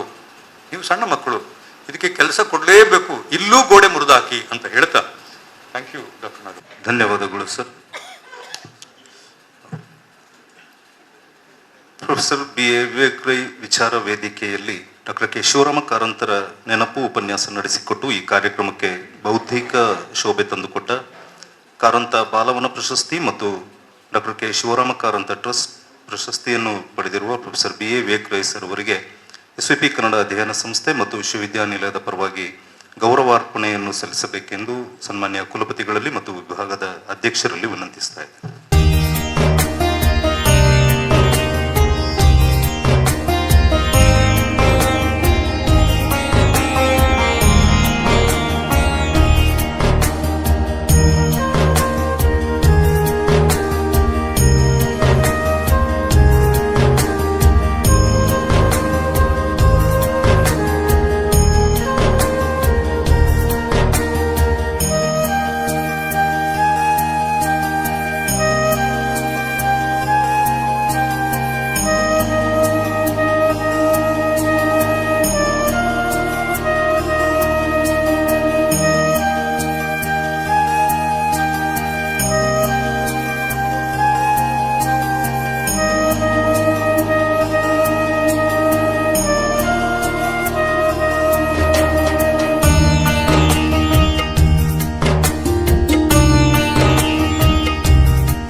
ಸಭಾಂಗಣದ ಒತ್ತಾಸೆಯನ್ನು ಪರಿಗಣಿಸಿ ಅತ್ಯಂತ ಜರೂರಿನಿಂದ ನಿರ್ಮಿಸಿಕೊಡುವಲ್ಲಿ ಮುಖ್ಯ ಪಾತ್ರ ವಹಿಸಿದ ಮಂಗಳೂರು ವಿಶ್ವವಿದ್ಯಾನಿಲಯದ ಸನ್ಮಾನ್ಯ ಕುಲಪತಿಗಳಾಗಿರುವ ಪ್ರೊಫೆಸರ್ PL ಧರ್ಮ ಸರ್ ಅವರಿಗೂ ಕೂಡ ಗೌರವ ಅರ್ಪಣೆಯನ್ನು ಸಲ್ಲಿಸಬೇಕೆಂದು ವಿನಂತಿಸ್ತಾರೆ.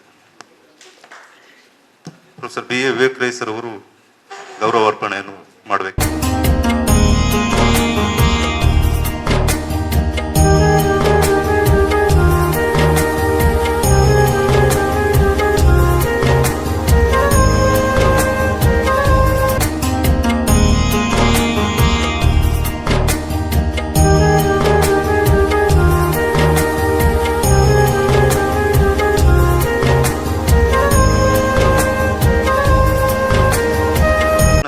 ನಿರ್ಮಾಣದ ಕಾಮಗಾರಿ ನಡೆಸಿದ ಮಂಗಳೂರು ವಿಶ್ವವಿದ್ಯಾನಿಲಯದ ಅಭಿಯಂತರರಾಗಿರುವ ಶ್ರೀಯುತ ಸಂತೋಷ್ ಸರ್ ಅವರು ಅವರಿಗೆ ಸ್ಮರಣಿಕೆ ನೀಡಿ ಗೌರವಿಸಬೇಕೆಂದು ಸನ್ಮಾನ್ಯ ಕುಲಪತಿಗಳಲ್ಲಿ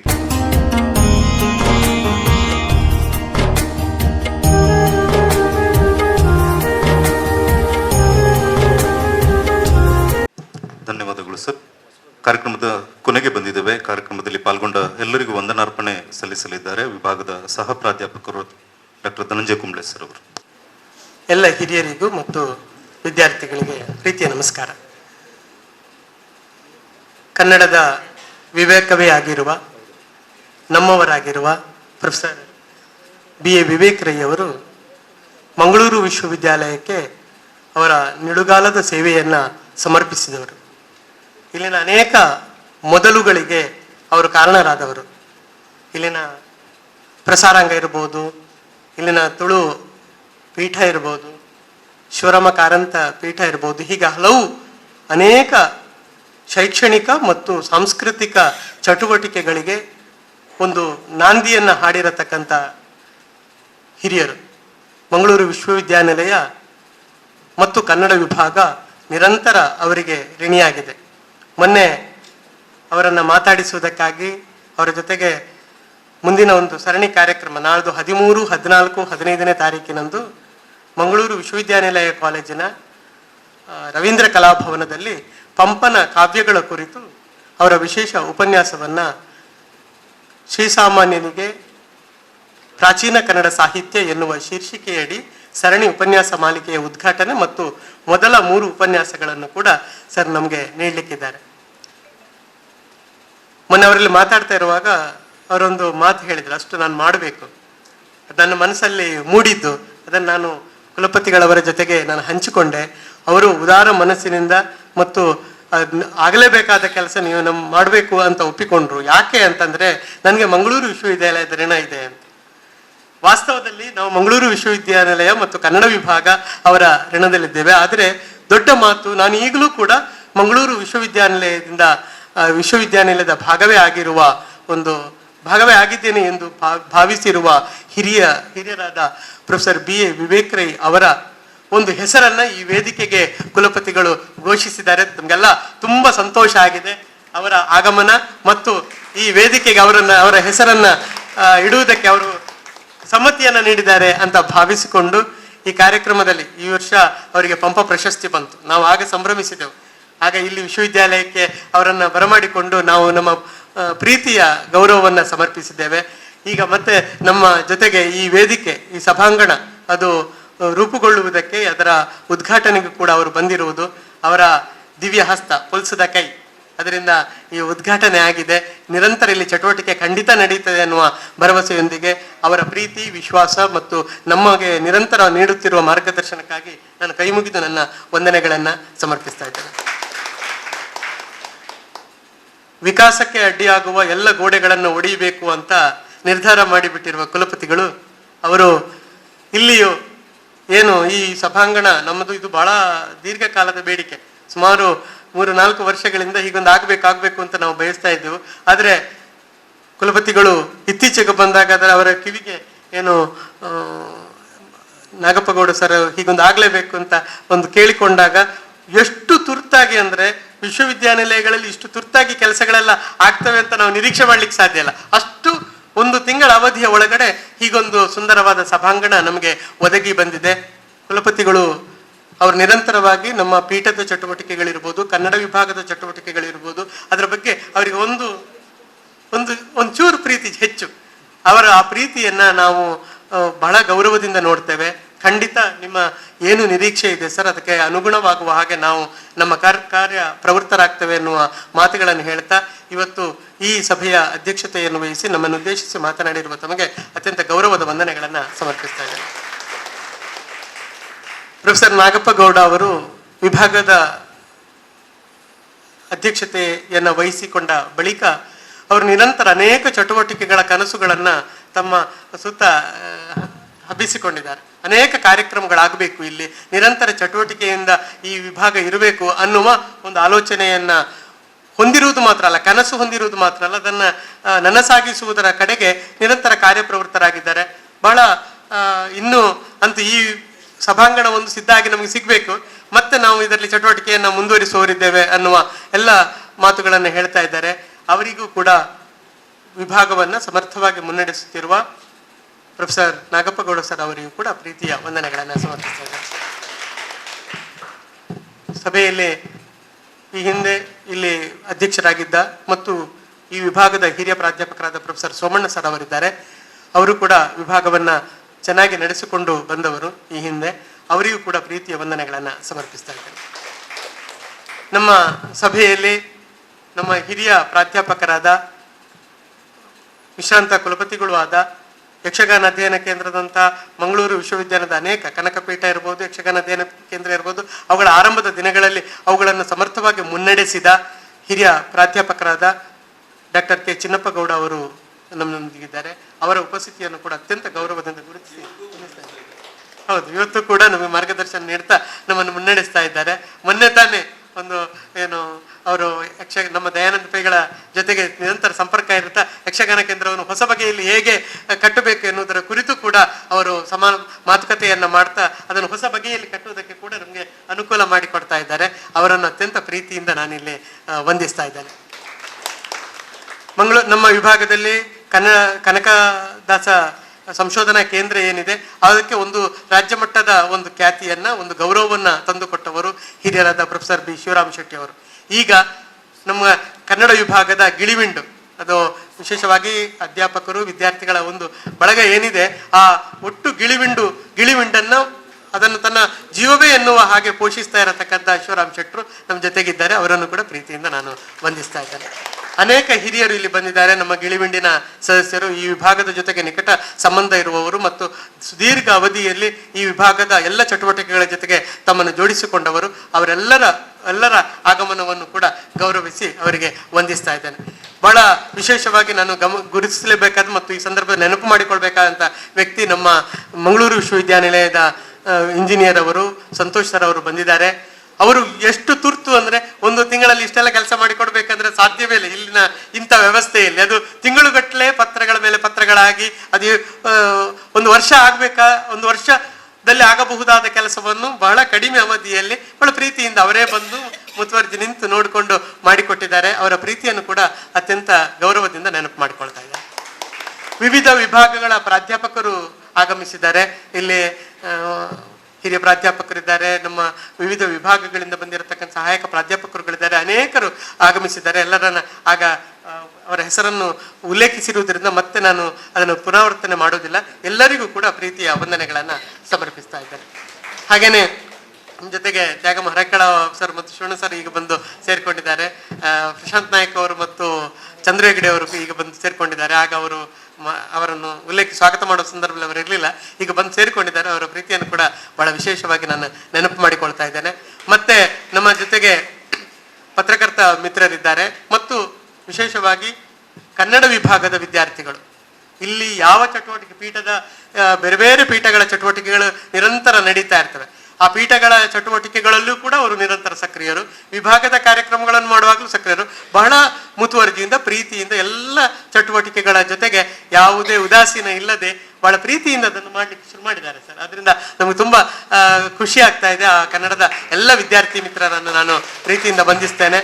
ಅನೇಕ ಪೀಠಗಳ ಬೇರೆ ಬೇರೆ ಪೀಠಗಳ ಸಂಶೋಧನಾರ್ಥಿಗಳು ಅವರು ಬಿಡುವಿಲ್ಲದೆ ಇಲ್ಲಿರುವ ಎಲ್ಲ ಕೆಲಸ ಕಾರ್ಯಗಳನ್ನು, ಇಲ್ಲಿರುವ ಮೈಕ್ ಸಿಸ್ಟಮ್ ಅನ್ನ ಆಪರೇಟರ್ ತೊಡಗಿ ನಮ್ಮ ಮೀಡಿಯಾ ಕವರೇಜ್ ವರೆಗೆ ಎಲ್ಲ ಕೆಲಸಗಳನ್ನು ನಮ್ಮ ಸಂಶೋಧನಾ ಪೀಠದ ಒಂದು 5-6 ಸಂಶೋಧಕರಿದ್ದಾರೆ. ಬಹಳ ಬಲಯುತವಾಗಿ ಅವರು ಕನ್ನಡ ವಿಭಾಗದ ಒಂದು ಶಕ್ತಿಯಾಗಿದ್ದಾರೆ. ಅವರ ಪ್ರೀತಿಯನ್ನು, ಅವರ ಕೆಲಸವನ್ನು ಕೂಡ ಇಲ್ಲಿ ಬಹಳ ಗೌರವದಿಂದ ನಾನು ನೆನಪು ಮಾಡಿಕೊಳ್ತಾ ಇದ್ದೇನೆ. ನಮ್ಮ ಚಂದ್ರಶೇಖರ್ MB ಅವರು ನಿರಂತರ ನಮ್ಮ ಈ ದಾಖಲೀಕರಣದ ಕೆಲಸದಲ್ಲಿ ನಮ್ಗೆ ಸದಾ ನಮ್ಮ ಜೊತೆಗಿರುವವರು ಮತ್ತು ವಿಭಾಗದ ಇವತ್ತು ಬೆಳಿಗ್ಗೆ ನಾವು ಈ ಶಿವರಾಮ ಕಾರಂತರ ಈ ದಿನಾಚರಣೆಯನ್ನು ಅರ್ಥಪೂರ್ಣ ಮಾಡಬೇಕು ಎನ್ನುವ ಕಾರಣಕ್ಕಾಗಿ 3 ದಿನಗಳ ಕಾಲ ನಾವು ಸಿನಿಮಾ ತೋರಿಸಿದ್ದೇವೆ. ಅವರಿಗೆ ವಿದ್ಯಾರ್ಥಿಗಳು ಶಿವರಾಮ ಕಾರಂತರ ಕಾದಂಬರಿ ಆಧಾರಿತ 3 ಸಿನಿಮಾಗಳನ್ನು ಕಳೆದ 3 ದಿನಗಳಲ್ಲಿ ನೋಡಿದ್ದಾರೆ. ಅದರ ಕುರಿತು ಇವತ್ತು ಬೆಳಗ್ಗೆ ವಿದ್ಯಾರ್ಥಿಗಳೇ 3 ಜನ ಮಾತಾಡಿದ್ದಾರೆ. ಅವರ ಅದಕ್ಕೆ ಅಧ್ಯಕ್ಷರಾಗಿ ದಸ್ಕತ್ ಸಿನಿಮಾದ ನಿರ್ದೇಶಕರು ಬಂದಿದ್ರು. ಅವರು ಬಂದು ಅನೀಶ್ ಅವರು ಬಂದು ಮಾತಾಡಿದ್ದಾರೆ. ಈ ದಿನ ಪೂರ್ತಿ ಈ ಚಟುವಟಿಕೆಗಳು ನಮ್ಗೆ ನಡೆದಿವೆ. ಅದರನ್ನು ಎಲ್ಲದಕ್ಕೂ ಕೂಡ ನಮಗೆ ಸಹಕಾರದ ಕೈಯನ್ನು ಜೋಡಿಸಿದವರು ಚಂದ್ರಶೇಖರ್ MB ಅವರು. ಅವರಿಗೂ ಕೂಡ ಪ್ರೀತಿಯ ವಂದನೆಗಳನ್ನು ಸಮರ್ಪಿಸ್ತೇನೆ. ಮತ್ತೆ ಬಿಟ್ಟು ಹೋಗಿದ್ರೆ ಕ್ಷಮಿಸಿ. ಎಲ್ಲರ ಪ್ರೀತಿ ವಿಶ್ವಾಸಗಳಿಗೆ ನಾವು ತಲೆಬಾಗಿದ್ದೇವೆ. ನಮಸ್ಕಾರ.